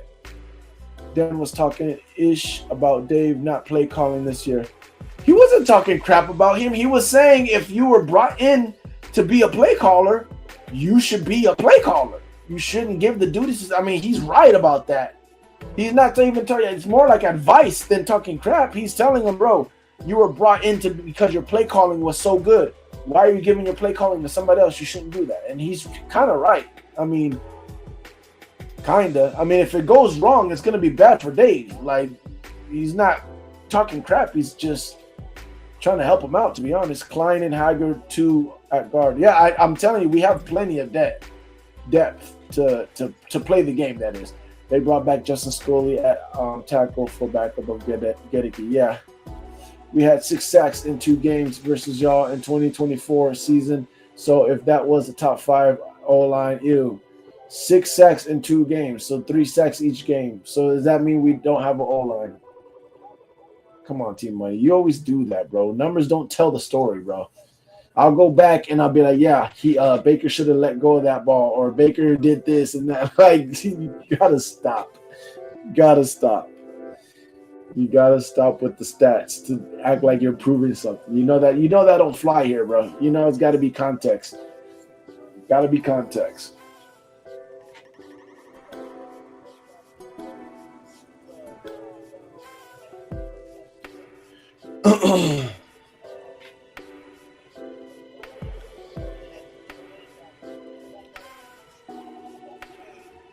This would change how they recruit. Yeah. It's going to be interesting. I just can't wait. All I hope is that we're healthy, bro. Because if we're healthy and we have the season that we're going to have, Oh, I can't wait to just sit down with some people and ask them what happened. No. What happened? No, I don't want to hear about this. I don't want to. What happened? Tell me. No, but why isn't it close? No, I get that, but why isn't it close? That's what I want to know. I want to know, why isn't it close? Why does it seem like we just invested like 2-3 years? Why does it seem like we're 2-3 years ahead of you guys? That's what I want to know. I can't wait for that, because that's what it's gonna look like. Everybody else in the division is gonna look like they didn't take a step forward, and we're gonna look like we were 2-3 years ahead of them the whole time. Just let us be healthy. That's it. Let us be healthy. I guarantee you that's what it looks like. Guarantee you that's what it looks like. What is your take on the trio of Irving, Gainwell, and Tucker? At first, listen, I'm gonna be completely honest. At first, I was like hyped about it. I was really hyped about Irvin, to be honest. And now that I'm thinking about it, I'm kind of like not hyped about it. I'm just kind of like, well, I'm glad we got Gainwell, because I don't know what we're gonna get from Irving, bro. I low key, if you want to talk about RTP conspiracy, I low key feel like Irving, and I don't think I've told you guys this. But I low key think Bucky career might be over. I think Bucky's career might be over, man. And I hate that I'm saying that, but it's pretty much all of RTP conspiracy coming out right now, and I'm gonna tell you why. And I forgot that I haven't talked to you guys in forever, so I haven't really told you guys this. But the reason why I believe his career is over is because I believe the Illuminati went after him. This is what I believe. I believe Illuminati went after him, and I think he said no. I believe Bucky went off, had the season he had. I think the rookie season he had was great. I think Illuminati went after him. He said no. And the reason why I believe this, right? I know it sounds crazy. It sounds like a conspiracy, but the reason why I believe this is because out of nowhere, he started having mental breakdowns. He had the mental breakdown. No one really knows about what it was about. It was just a mental breakdown. Then, when he was done with his mental breakdown, he went and he got baptized. Gave his life to God, went and got baptized. I think Illuminati went after him, scared him. He went, had a mental breakdown, went and got baptized, came back, wasn't really the same. Again, I do believe there was some injury. Maybe he got hurt because he did get hurt, actually. This was before that. He did end up getting hurt, right? And now we're supposed to get him back. I mean, he's supposed to be ready. And now we're hearing that he had surgery on his shoulder.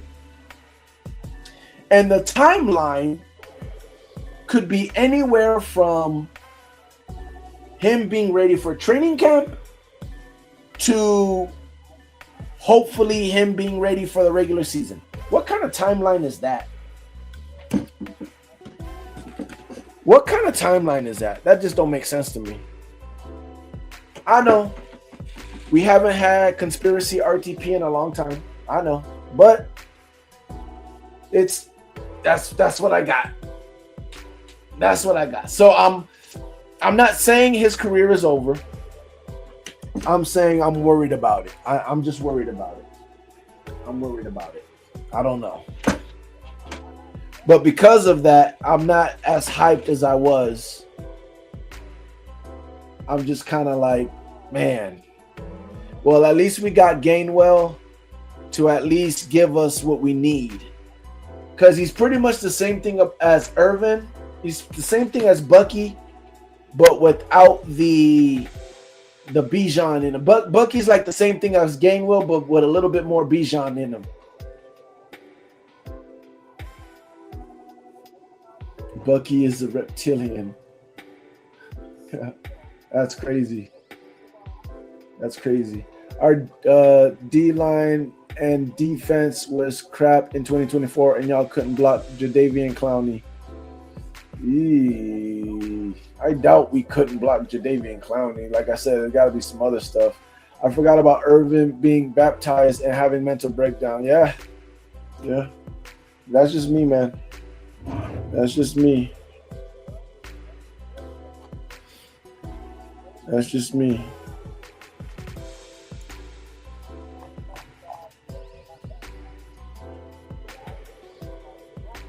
Yeah. I don't know. That's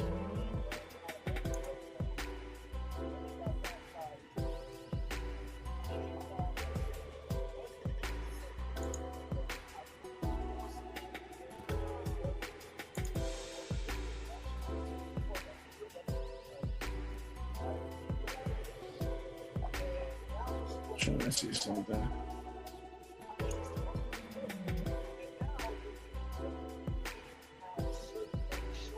There is no way I'll win the division, and it's not close.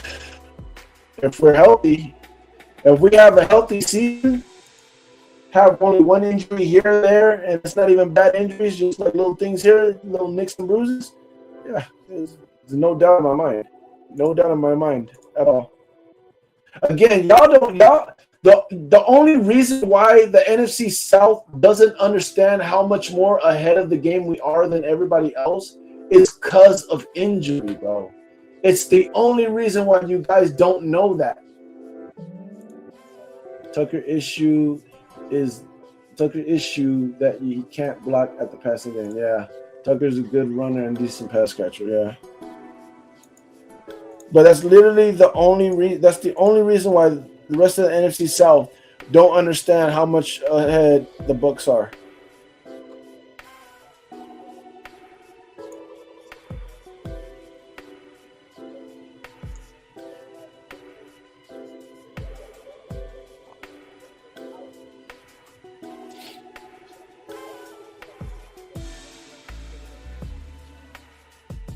We get injured, and everybody in the South think they're on par with the Bucs.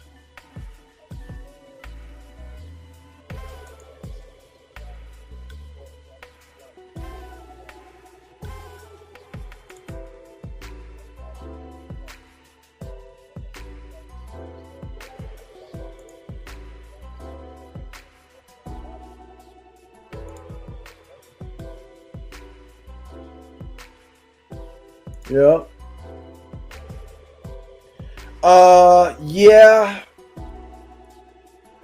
Yeah, but a little bit more wide receiver than a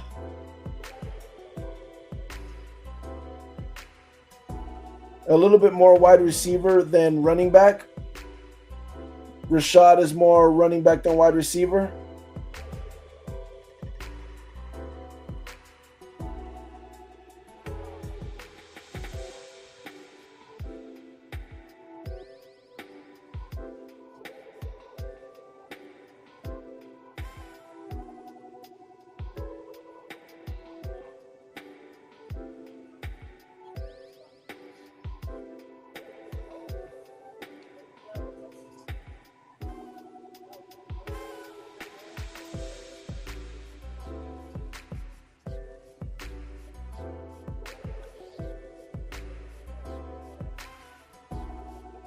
Who the heck? Is this the right year? Yeah, feeling.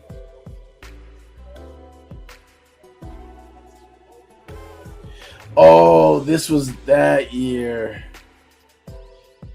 Gee, I'm telling you, man. Oh my. See what I'm saying?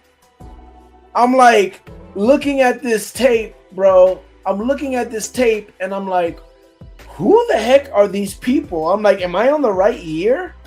2024. Am I in 2024? Like, is this the right year?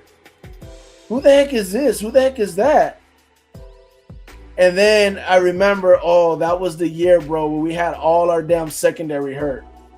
Like, golly, this is what I'm saying. Like, we just can't, like, the only reason why the NFC South thinks that they're close to us, bro, is because we just can't stay healthy. Literally the only reason why.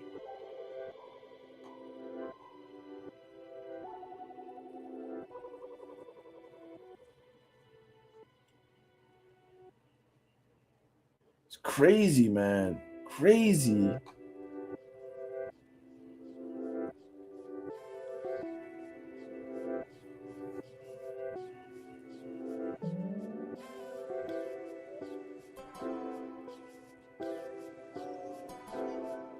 Yep.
Yeah, I'm looking at this, bro. Just give us our O-line back, brother. Oh my gosh.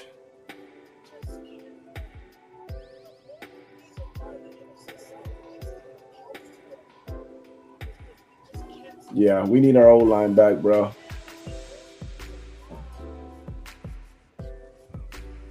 And you know what's yeah, jeez.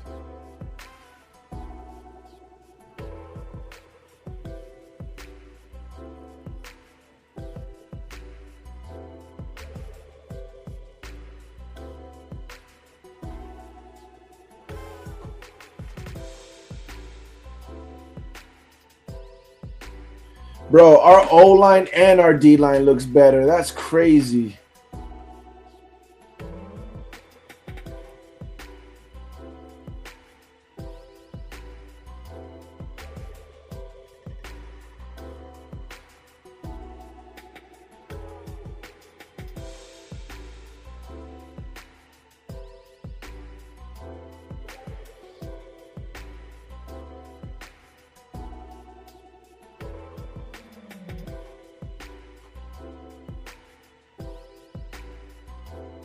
Wow.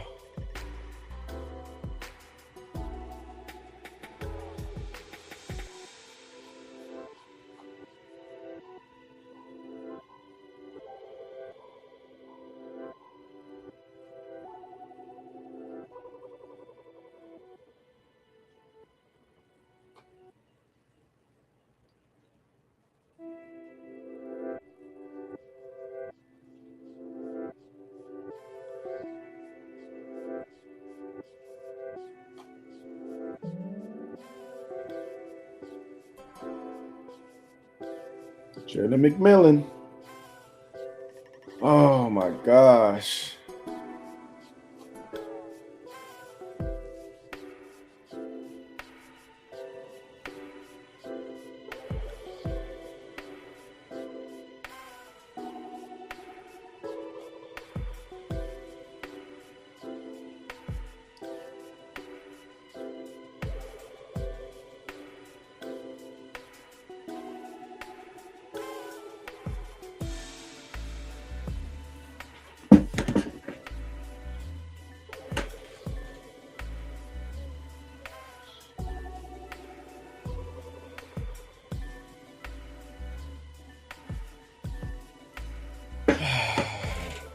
Bro, so I'm watching highlights of 2024.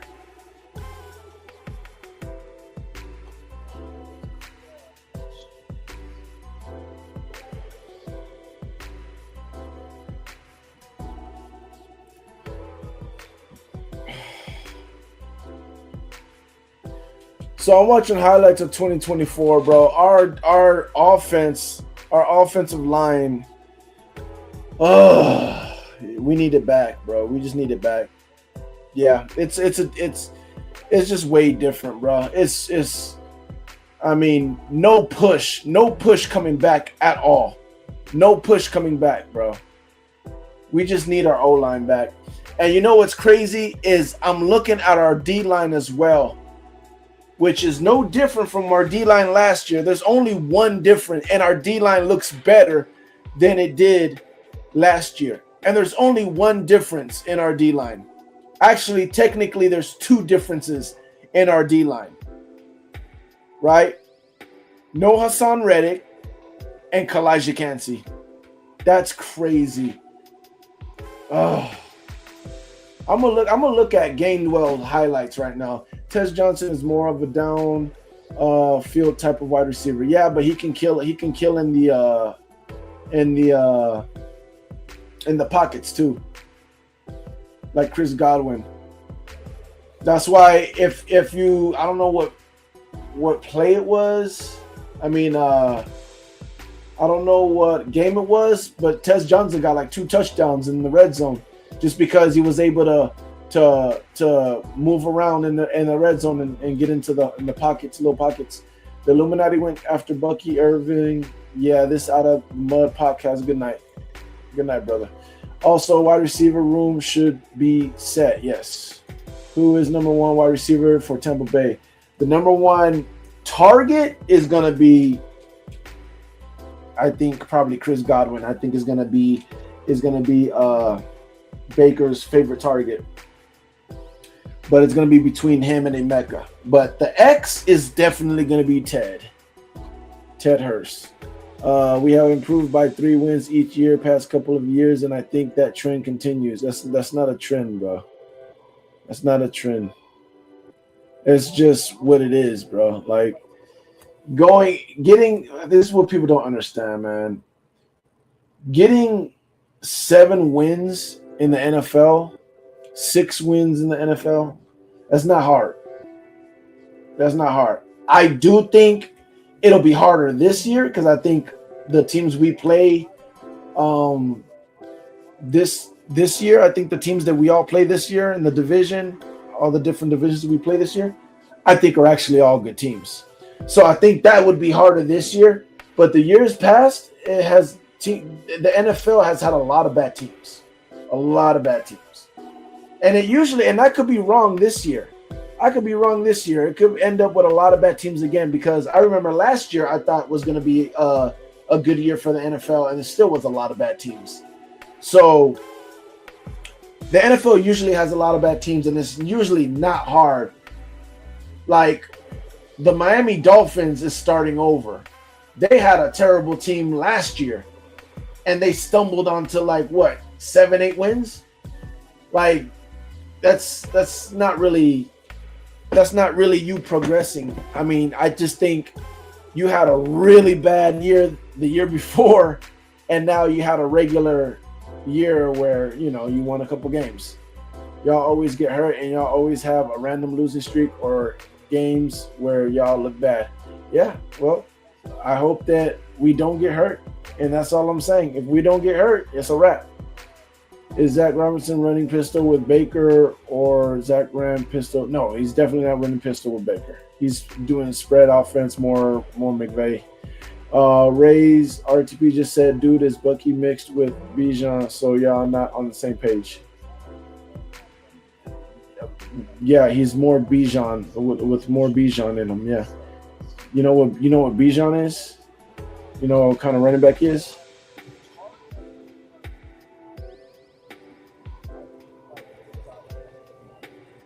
No, he was talking about White. T-Money. He was talking about White. I'm saying Gaineswell is like does the same thing as Bucky Irvin. They both do the same thing, but he's a little bit more. White Gaineswell is a little bit more.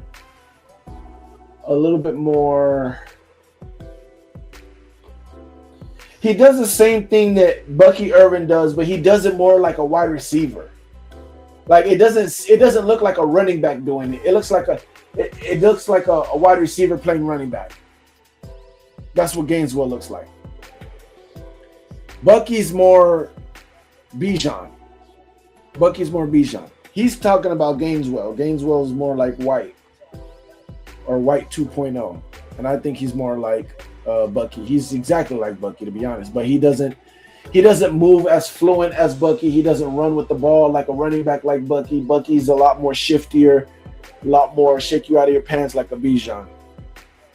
You said nobody get hurt but Godwin and Kancey on regular. Yeah, they're the only ones that get hurt on the regular.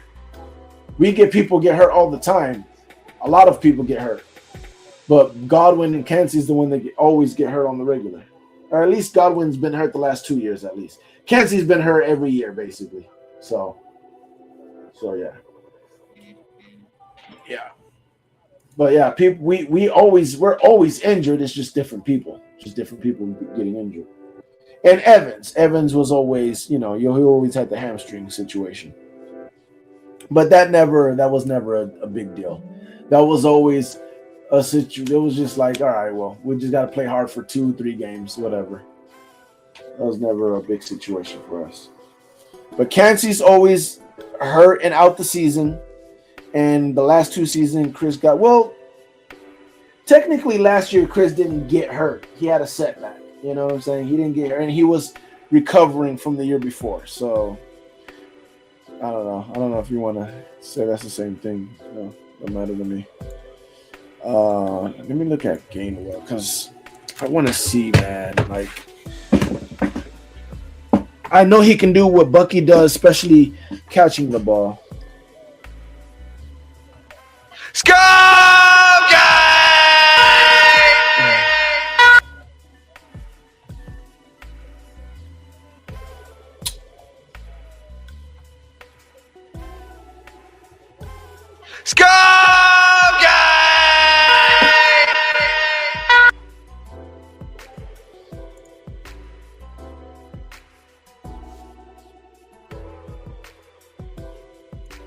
They're going to see West Tennessee last year, which had a lot of power teams this year.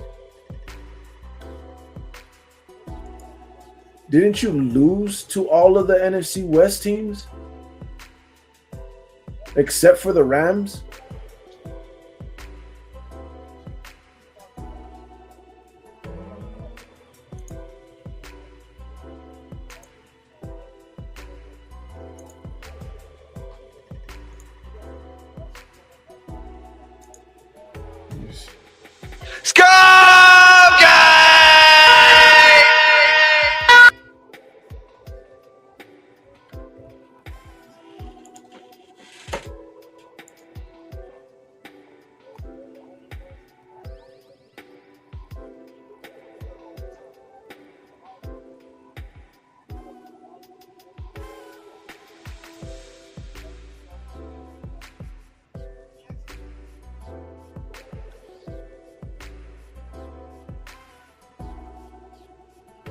Lost to Niners. You got whooped by the Niners. You got whooped by the Seahawks. Good Lord. See, this is the stuff I'm talking about, bro. Like,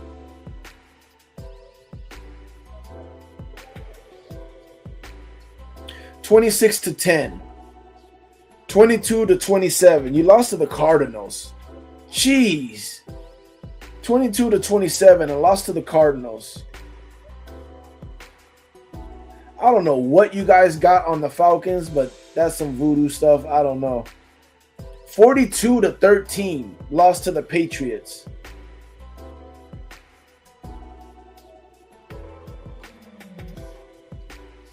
(40-9), you lost to the Bills. Good God. 20-9, lost to the Niners. 27-10, lost to the Seahawks. Yeah, you got swept by the dang, except for the Rams. The Rams the only one you beat.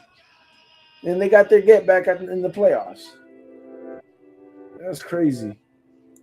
Panthers barely won versus the Rams at home in the regular season. Yeah. How we get from White 2.0 to Bucky / Bijan, that's crazy as jump. No. Good God, T-Money, you hard of hearing.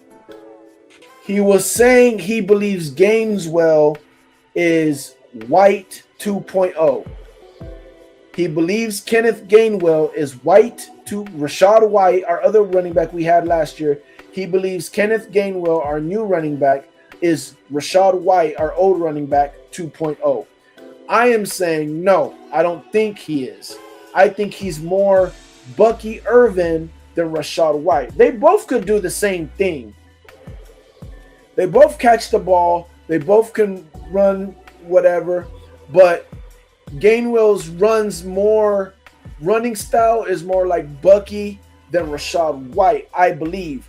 And he catches the ball better like Bucky than Rashad White. But I think the difference between Gainwell and Bucky Irvin is Bucky has a little bit more Bijan in him. Gainwell is more hit the hole, you go until you hit somebody, or you make one cut and that's it.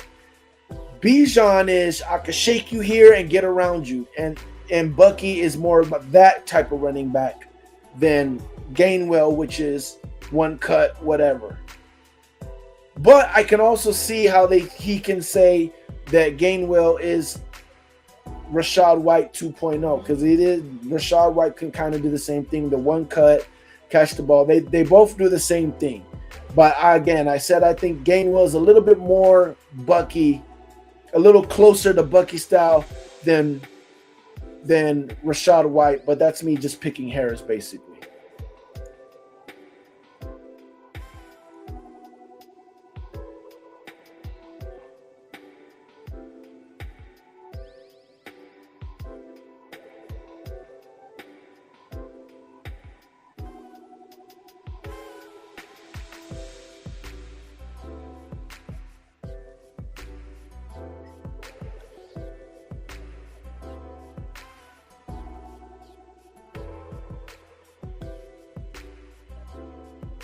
Ooh, one-handed snack. Oh my gosh. Yeah, he got a little bit more shake like Bucky than Rashad.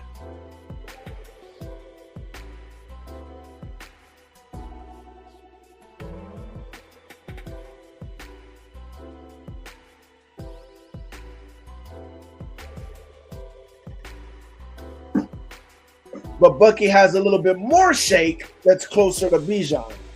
That ain't Bijan, but it's closer to Bijan. He has more shake than Gainwell has.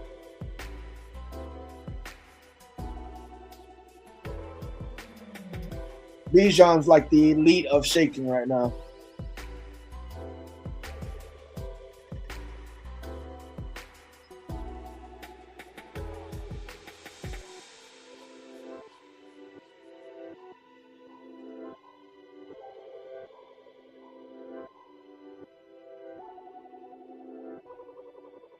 Yeah, I'm so glad we got him.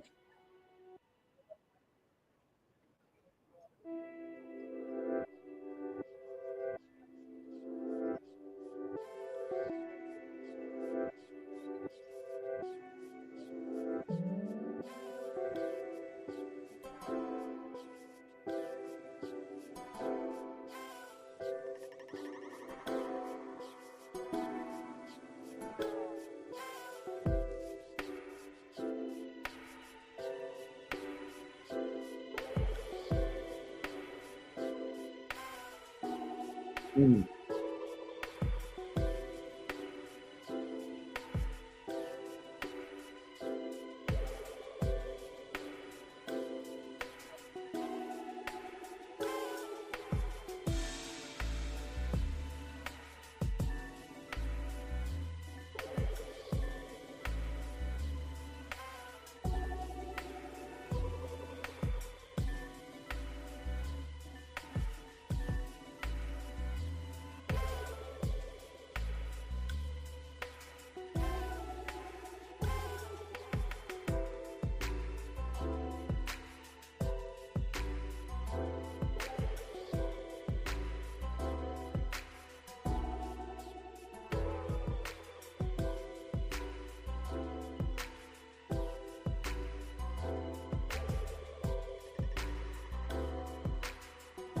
Why did Steelers let this guy go?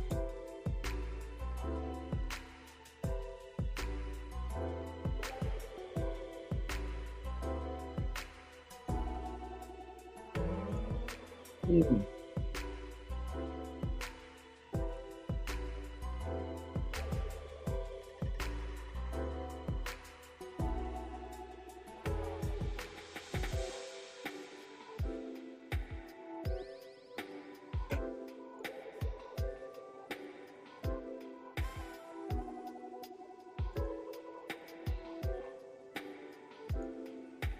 I mean, when the best DTs in the league made the play to win.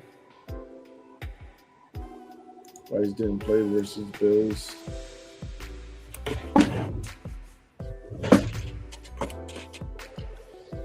Don't matter. You act like Bryce would have made a difference. Come on now. Leonard game, J.C. Horn, and Mike Jackson played amazing offense. Crap the bed. I mean, why you keep breaking it down like it matters? We're talking about the team, bro. Pats and Seahawks punched us in the mouth straight up. Yeah. It is what it is, brother. But you know how many, that's crazy that you have that many games like that. Like, one game happening like that, okay. You got several games. That's what I'm saying. You're not on the same level, bro. You guys are not on the same level as us. Crap in the bed, having a bad game, it happens. Every team. It happens with every team. But you guys consistently shown against good teams that that's what happens. That's what happens. Just like anybody can get lucky, a bad team can get lucky and beat a good team, like you guys did against the Rams. Stuff like that, it happens. Doesn't mean anything. But you've consistently shown that you can get your butt kicked, get the crap kicked out of you, because you're not on that level. You're just not on that level. And you expect me to believe that you don't think going against Green Bay, going against Chicago, going against Detroit, going against the Vikings? Yeah, bro. Yeah. Yeah. We got the Bears, Falcons, Browns are trash, Lions, Eagles, Bucks, Packers, Broncos, Saints. Well, you know what? I should go through everybody's schedule. Ravens, Bucks again, Vikings, Saints, Bengals,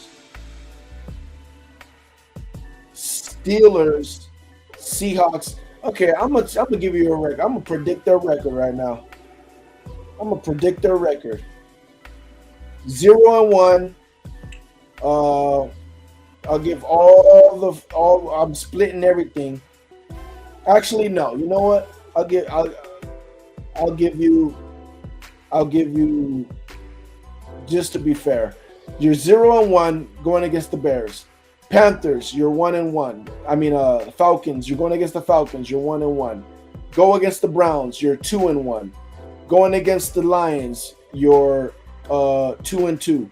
Going against the Eagles, you're 2-3. Going against the Bucks, you're 2-4. Going against the Packers, 2-5. Going against the Broncos, 2-6. Going against the Saints, 3-6. Going against the Ravens, 3-7. Going against the Bucks, we're sweeping you this year, 3-8. Going against the Vikings, 3-9. Going against the Saints, I think I gave it to you, right? So that's 3-10. Going against the Bengals, I'm giving you that one, 4-10. Going against the Steelers, I'm giving you that one, 5-10. Seahawks, 5-11. And Falcons, 6-11. 6-11. There you go. There you go. That is the Panthers record, 6-11. I just said it. I'm gonna end this stream by going through the whole division's record. Pats, Seahawks, punched us in the mouth straight up. I already read that. Team beat to me, the Bucks are the team to beat in the division. To me, if Ibuka don't look like first half, it could be a basement fight. Still let him go because y'all overpaid. I don't think we overpaid. We don't overpay. All right, let me go. Let me do the Falcons. Let me do the Falcons.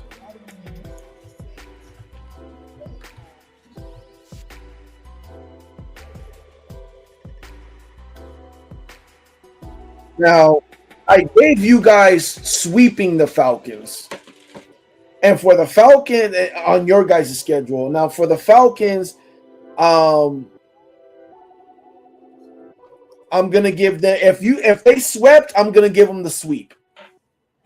For you guys, I'm gonna split it. Them going against you guys, I'm gonna split it. That's what I'm gonna do. Steelers, I think the Falcons lose to the Steelers, 0-1. Panthers, they're 1-1 because I'm gonna have them split it with you.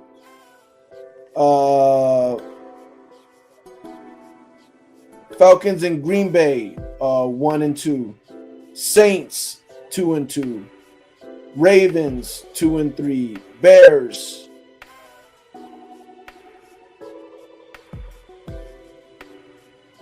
2-4. 2-5 against the Niners. 3-6 against the Bucks. 3-7 against the Bengals. Oh no, I don't have them beating the Bengals. I don't know why I have them beating the Chiefs. 4-7. I don't know why I had a gut feeling they're going to beat the Chiefs. 4-7. 4-8. They're losing Vikings. 4-9. They're losing the Detroit Lions.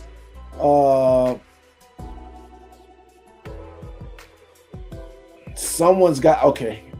It's going to be the Saints that lose to the Browns. 5-9. I think I said right. 5-9. They're beating the Browns. 5-10. Being Commanders.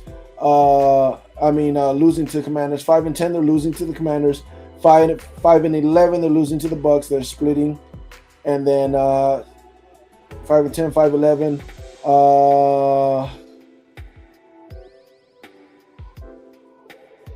6-11. They're sweeping this. I'm giving them the sweep of the Saints because that's what they did. And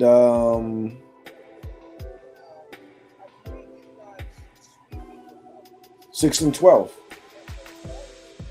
6-12. What did I say? 6-12. They lose to the Panthers. What did I say for the Panthers? I think I just said 6-12. Or is it 6-11? Hold on, let me do it again. 0-1, 1-1.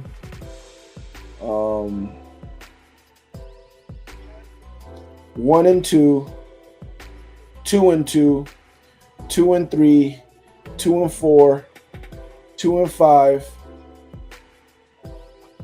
3-5.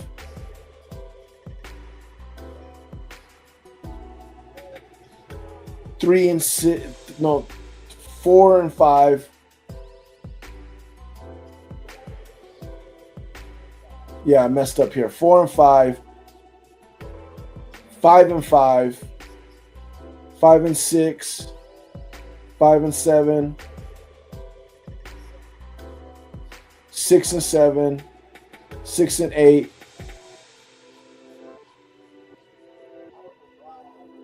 6-9.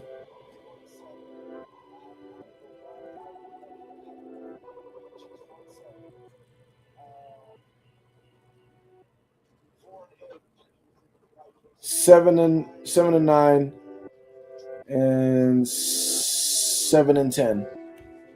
7-10. Yeah, there you go. 7-10.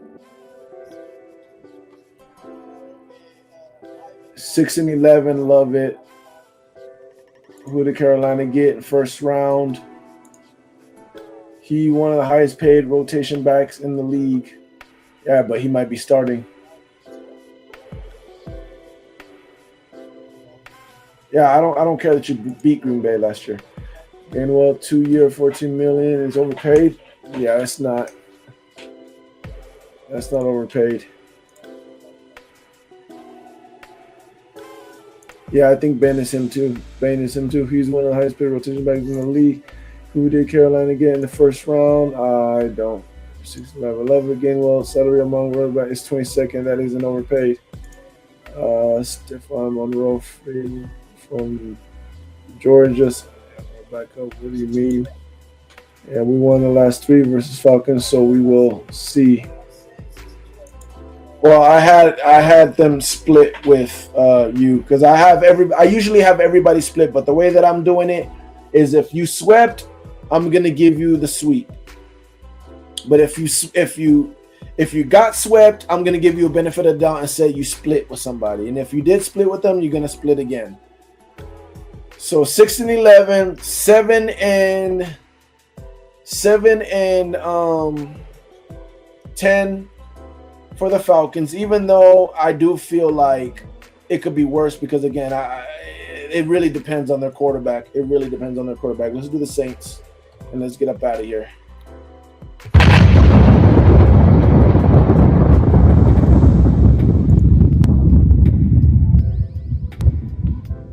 All right, 0-1 against the Lions, 0-2 against the Ravens, 1-2 against the Raiders. Who did they sweep? The Saints swept the Panthers, right? So let's start over. 0-1 Lions, 0-2 Ravens, 1-2 Raiders, 2-2 Falcons. 2-3 Vikings.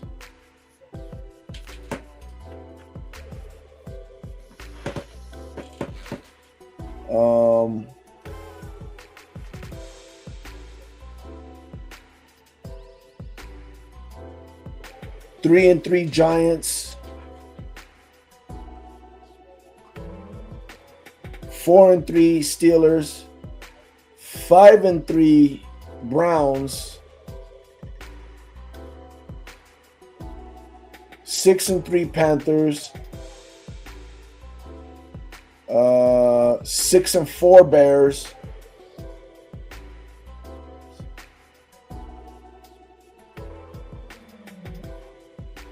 6-5 Bengals,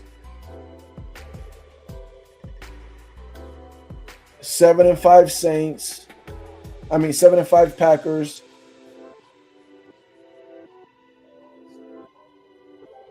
8-5 against the Panthers,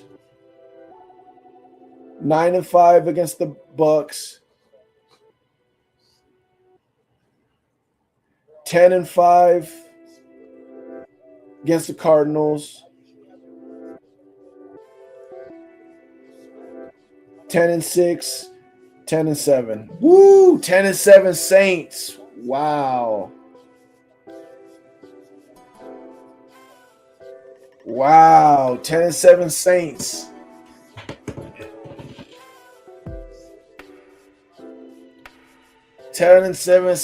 Wow. Now that's if their defense stays the same, right? Which is a big possibility it doesn't. And I gotta look at, to be honest, the biggest question marks for me is Steelers and Steelers. I'm kind of just throwing it in the air. I don't know what the Steelers are going to be. I really don't know what the Steelers are going to be. So I'm really throwing that in the air.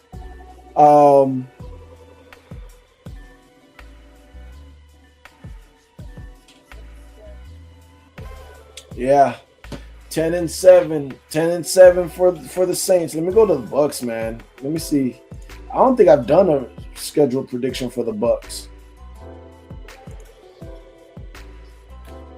Let's see, what is this going to look like for the Bucks? All right, let's see. 1-0 Bengals, 2-0 Browns. Ugh.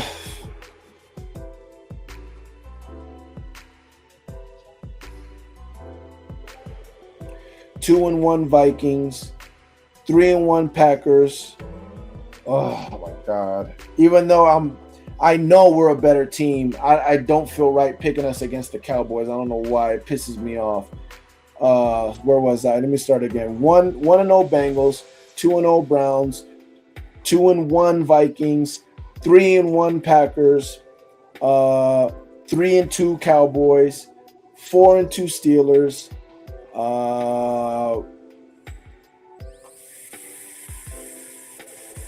5-2 Panthers, 6-2 Falcons, 6-3 Bears. Oh.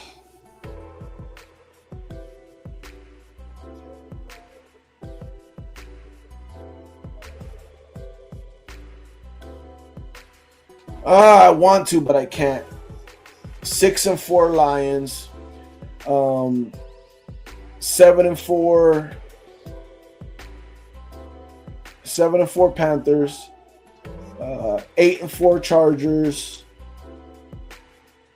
This one we gotta get. 9-4 Ravens, 10-4 Saints. Wait, did we already play the Saints? Why do I feel like I only see the Saints one time?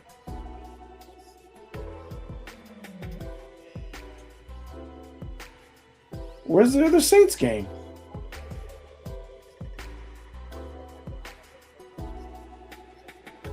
What the heck? Why do I only see one Saints game?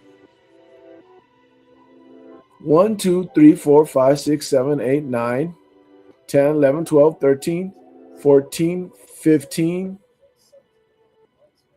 Why is there only 15 games? Am I tripping?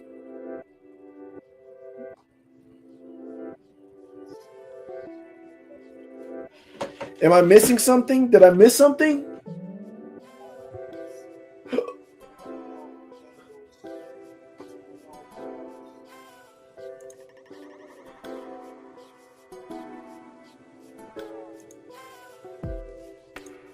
What is this? Hold on. Why am I?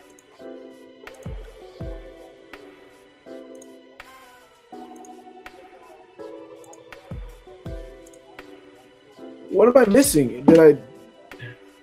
Something's not right. Hold on.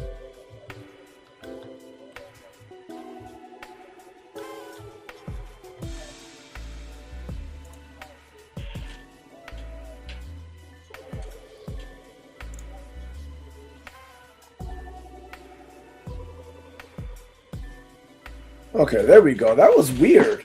All right, let's do this again. 1-0 Bengals, 2-0 Browns, 2-1 Vikings, 3-1 Packers, 3-2 Cowboys, 4-2 Steelers, 5-2 Panthers, 6-2 Falcons, 7-2 Bears, 7-3 Lions, 8-3 Panthers, 9-3 Chargers, 10-3 Ravens, 11-3 Saints, 11-4,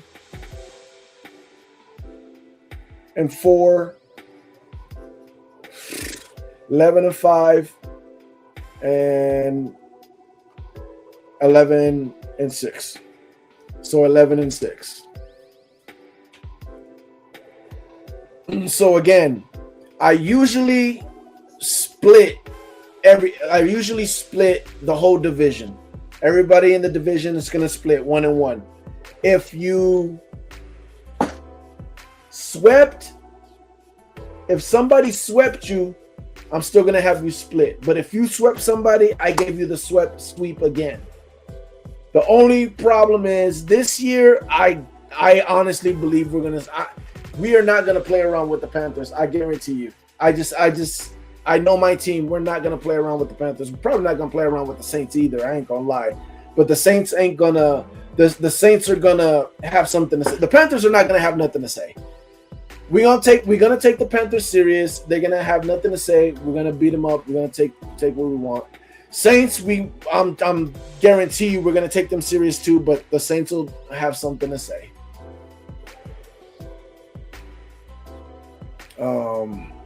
So we probably end up still splitting with them. Is what I'm saying.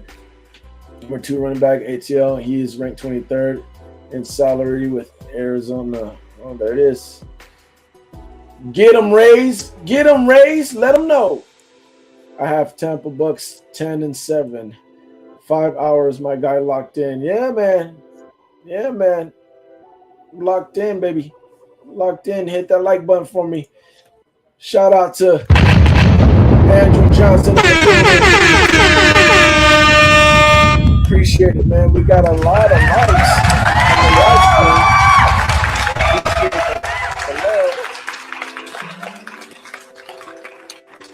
Appreciate the love. 6 people watching, 7 likes. Appreciate it, man. Appreciate it. Let's see. Algiers was the starter when he signed for Forest 2. He has been way more productive as a whole. Last year, his only year, Gainwell outran him, and it was by like 15 yards. Well, it still did it. Still outran him. The Bucks play Saints December 28th and January 10th. Yeah, for some reason it wasn't showing. I can't see the Bucks beating the Ravens. Something about them gives me bad vibes. Yes, I get you. The Ravens, here's the thing. I know what you're saying about that, right? I feel you. But 2 things. 1, they don't have Harbaugh no more. I think people don't understand how much a team could take the form of their head coach.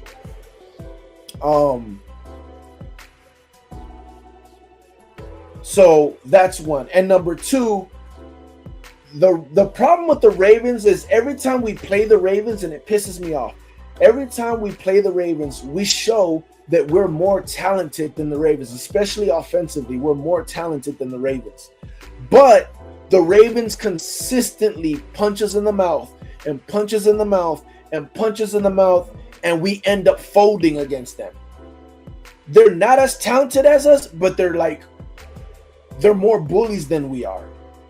And every time we play them, we end up folding. Now, 1, Harbaugh being gone is 1. And 2, I am going to predict that having Ruben Bain and Josiah Trotter on our team now and Keontae Scott, we are not getting punked by nobody no more. I'm just going to project that. So that's why I'm giving us that dub. We're going to finally punch back. If they even punch at all. I can't see the buzz. Oh, yeah, I just read that. So the Saints going 10-7 and y'all running away with the division. LOL. Yeah, I mean, those are me predicting everybody healthy. Now, again, I doubt that everyone's going to be healthy. You know what I'm saying? So those scores are probably going to look a lot different. And that's just me flying by it, bro. I already said it. I don't know who the Steelers are going to be. I really don't know who the Steelers are going to be. I'll make my predictions as the week goes on. That way I can oh yeah, I already know how they look, blah, blah, blah. I don't know what the Steelers are going to be. I don't know, to be honest, we don't know what the Browns are going to be if what's his name goes off. You know what I'm saying?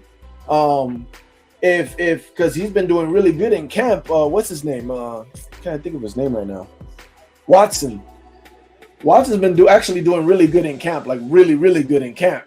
So he could go off, and if he goes off, that's another loss for the rest of the division. Not the Bucks. I think we can still handle the Browns. The Bengals could be bad. You know what I'm saying? The Bengals could be bad. The Bengals could be good. The Vikings, that's another one. I predict the Vikings are going to be good, though. But the Vikings are another one. The Cowboys, I gave us a loss. I don't think the Cowboys are close to being as good as us. But for some reason, man, the Cowboys, every time we play the Cowboys, I always feel like it's not fair advantage. Like, I don't know what it is. I don't know what it is, bro. So I gave us a loss. I probably shouldn't have, but I just gave us a loss there. Again, the Steelers, I don't know what they is. The Bears, to be honest, I think the Bears is up in the air. The Lions, we know the Lions are going to be good, and that's a team we can beat too. That's another team we can beat, but I'm going to go ahead and give us that loss. The Chargers, to me, is another team that's kind of in the air. They're supposed to take that step. This year. So that could be a loss for us. That could be a win. Who knows? And then the Ravens could definitely be a loss for us. And then the biggest difference out of all this in the schedule, if I want to be 100% honest with you guys, the biggest difference is the division. I honestly think we might sweep the whole freaking division, man. I'm telling you, the Bucks are feeling what the fan base is feeling, bro. I know they are. I know they're feeling. There's no way that the Bucks are not pissed, bro. They're pissed about losing the division. I know they are. I know they're pissed about losing the division, and I don't think they're gonna take it lightly on anybody, bro. And I gave us sweeping the Panthers, and we split with everybody else. But to be honest, I think there's a good chance that we sweep the I know we're gonna sweep the Panthers, but I think there's a good chance that we sweep the Saints as well. And to be honest, again, depending on what's going on with the Falcons and their quarterback, the Falcons could actually be really bad. I did the Falcons like giving their quarterback mid-play. The Falcons could literally have good play by Tua for a whole year. Really good play by Tua for a whole year. Now, you know how I feel about Tua. I think the NFL will eventually figure him out at the end of the year or next year and figure him out. But there is a chance that Tua plays for them and has a really good year. But there's also a really good chance that Tua plays bad or gets figured out really fast. And Penix comes in and he plays mediocre as well. So I pretty much just put it in the middle. I just gave it, okay, Falcons are going to have mediocre play, middle play from the quarterback position, and that's how I went through their season. But they can get bad play from their quarterback position and be in the bottom of the division, really. And if that's the case, then we end up sweeping them too. And that's another what? What did I say, 11 wins? So that's another what? 3 wins. If we sweep the Falcons and we sweep the Saints, that's 3 wins. Or another 2 wins. So 11, 12, 13. That's a 13-win season, which I said is what my team should be, a 13-win season. And if we're a 13-win team, yes, we run away with this division. So, yeah, like I said, there's a few things that it all goes to, but at the end of the day, you know, it is what it is. Steelers a toss-up, no Tomlin either. Yeah, I don't know what the Steelers are going to look like. I can see the Bengals beating y'all week 1, so you lost me already. It's hard for me to see that because they never do good in the beginning of the year. You know that. Rodgers is complete stiff and hasn't passed 300 yards. Yeah. Didn't the Lions drag y'all by the hair last year, and did Aiden even play? I'm not sure. They did drag us last year, but I'm not sure about Aiden. But I believe we beat them the year before. We play the Lions like every year. I could be wrong, but I believe we beat them the year before. Let me see. No, we lost in 23 as well. When did we beat them? I could have sworn we beat them and was like, yeah, we finally got over the hump. I mean, that's like 3 years ago.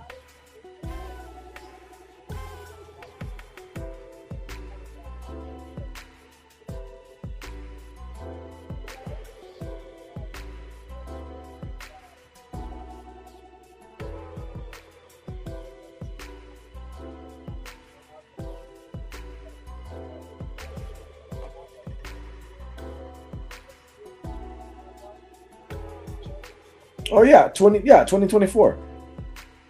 Dang it, I keep thinking we're in 2025. I keep thinking we're in 2024 we beat them 20-16. I knew we beat them recently.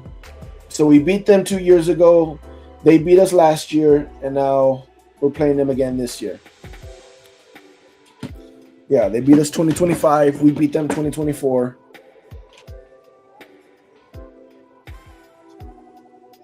Yeah, so it's kind of been a back and forth, and I'm hoping that we beat them again.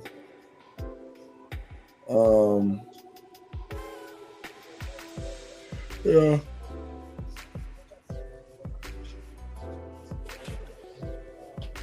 But also, hey, yeah, that's where I'm at with it. I can see the Bucs beating the Bears. Every time the Bears have higher expectations, especially on offense, they tend to take a step back. Yep. Algier Stein be a starter. Think the Ravens look way better on defense this year. They might, yeah. But again, not hardball, so I think Buccaneers can beat the Vikings too. Yeah, I think we could beat them too.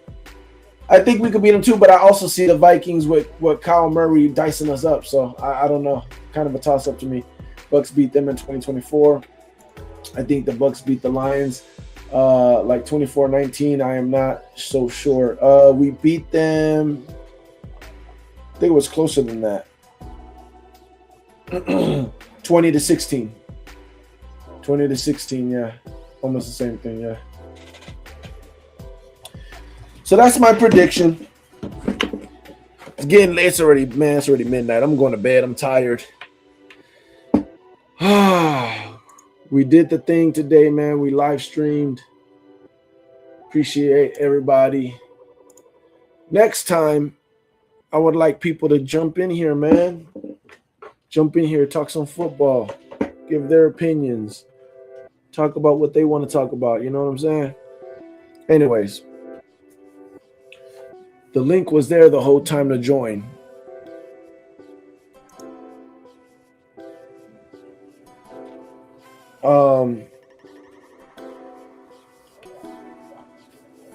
Anyways, Shaman RTP, you already know what it is. Skull Gang in the building. Do I still got that sound? Gang. Skull Gang! Skull Gang in the building. We still here, baby. That's how we do it. Appreciate everybody stopping by. Yeah, man. I got a lot off my chest. 5 hours, man. I did a lot of talking. We talked. If you didn't hear the beginning, we pretty much in the first hour talked about the draft picks and what I believe about the team and how I feel about the draft picks and stuff like that. We talked about that, and then we got into some game tape.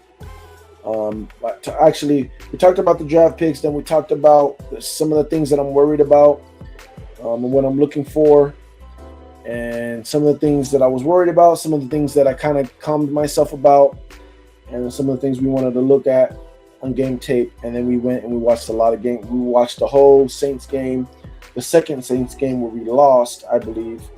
And we watched that game tape. Pretty much basically the whole thing. And then after that, we started chatting and started talking about other stuff and broke down the schedule. And that's it.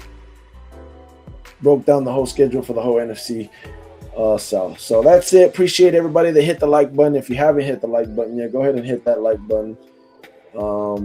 Share it, share the channel, whatever, all that good stuff. You know what you guys got to do. Anyways, I'm not going to sit here and promise you and act like I'm going to be doing this a lot more, every week or whatever, but,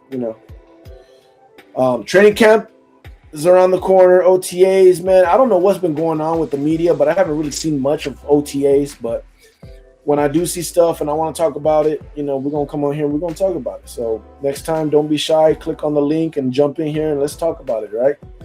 It's your man, RTP. Skull Game in the building. Skull!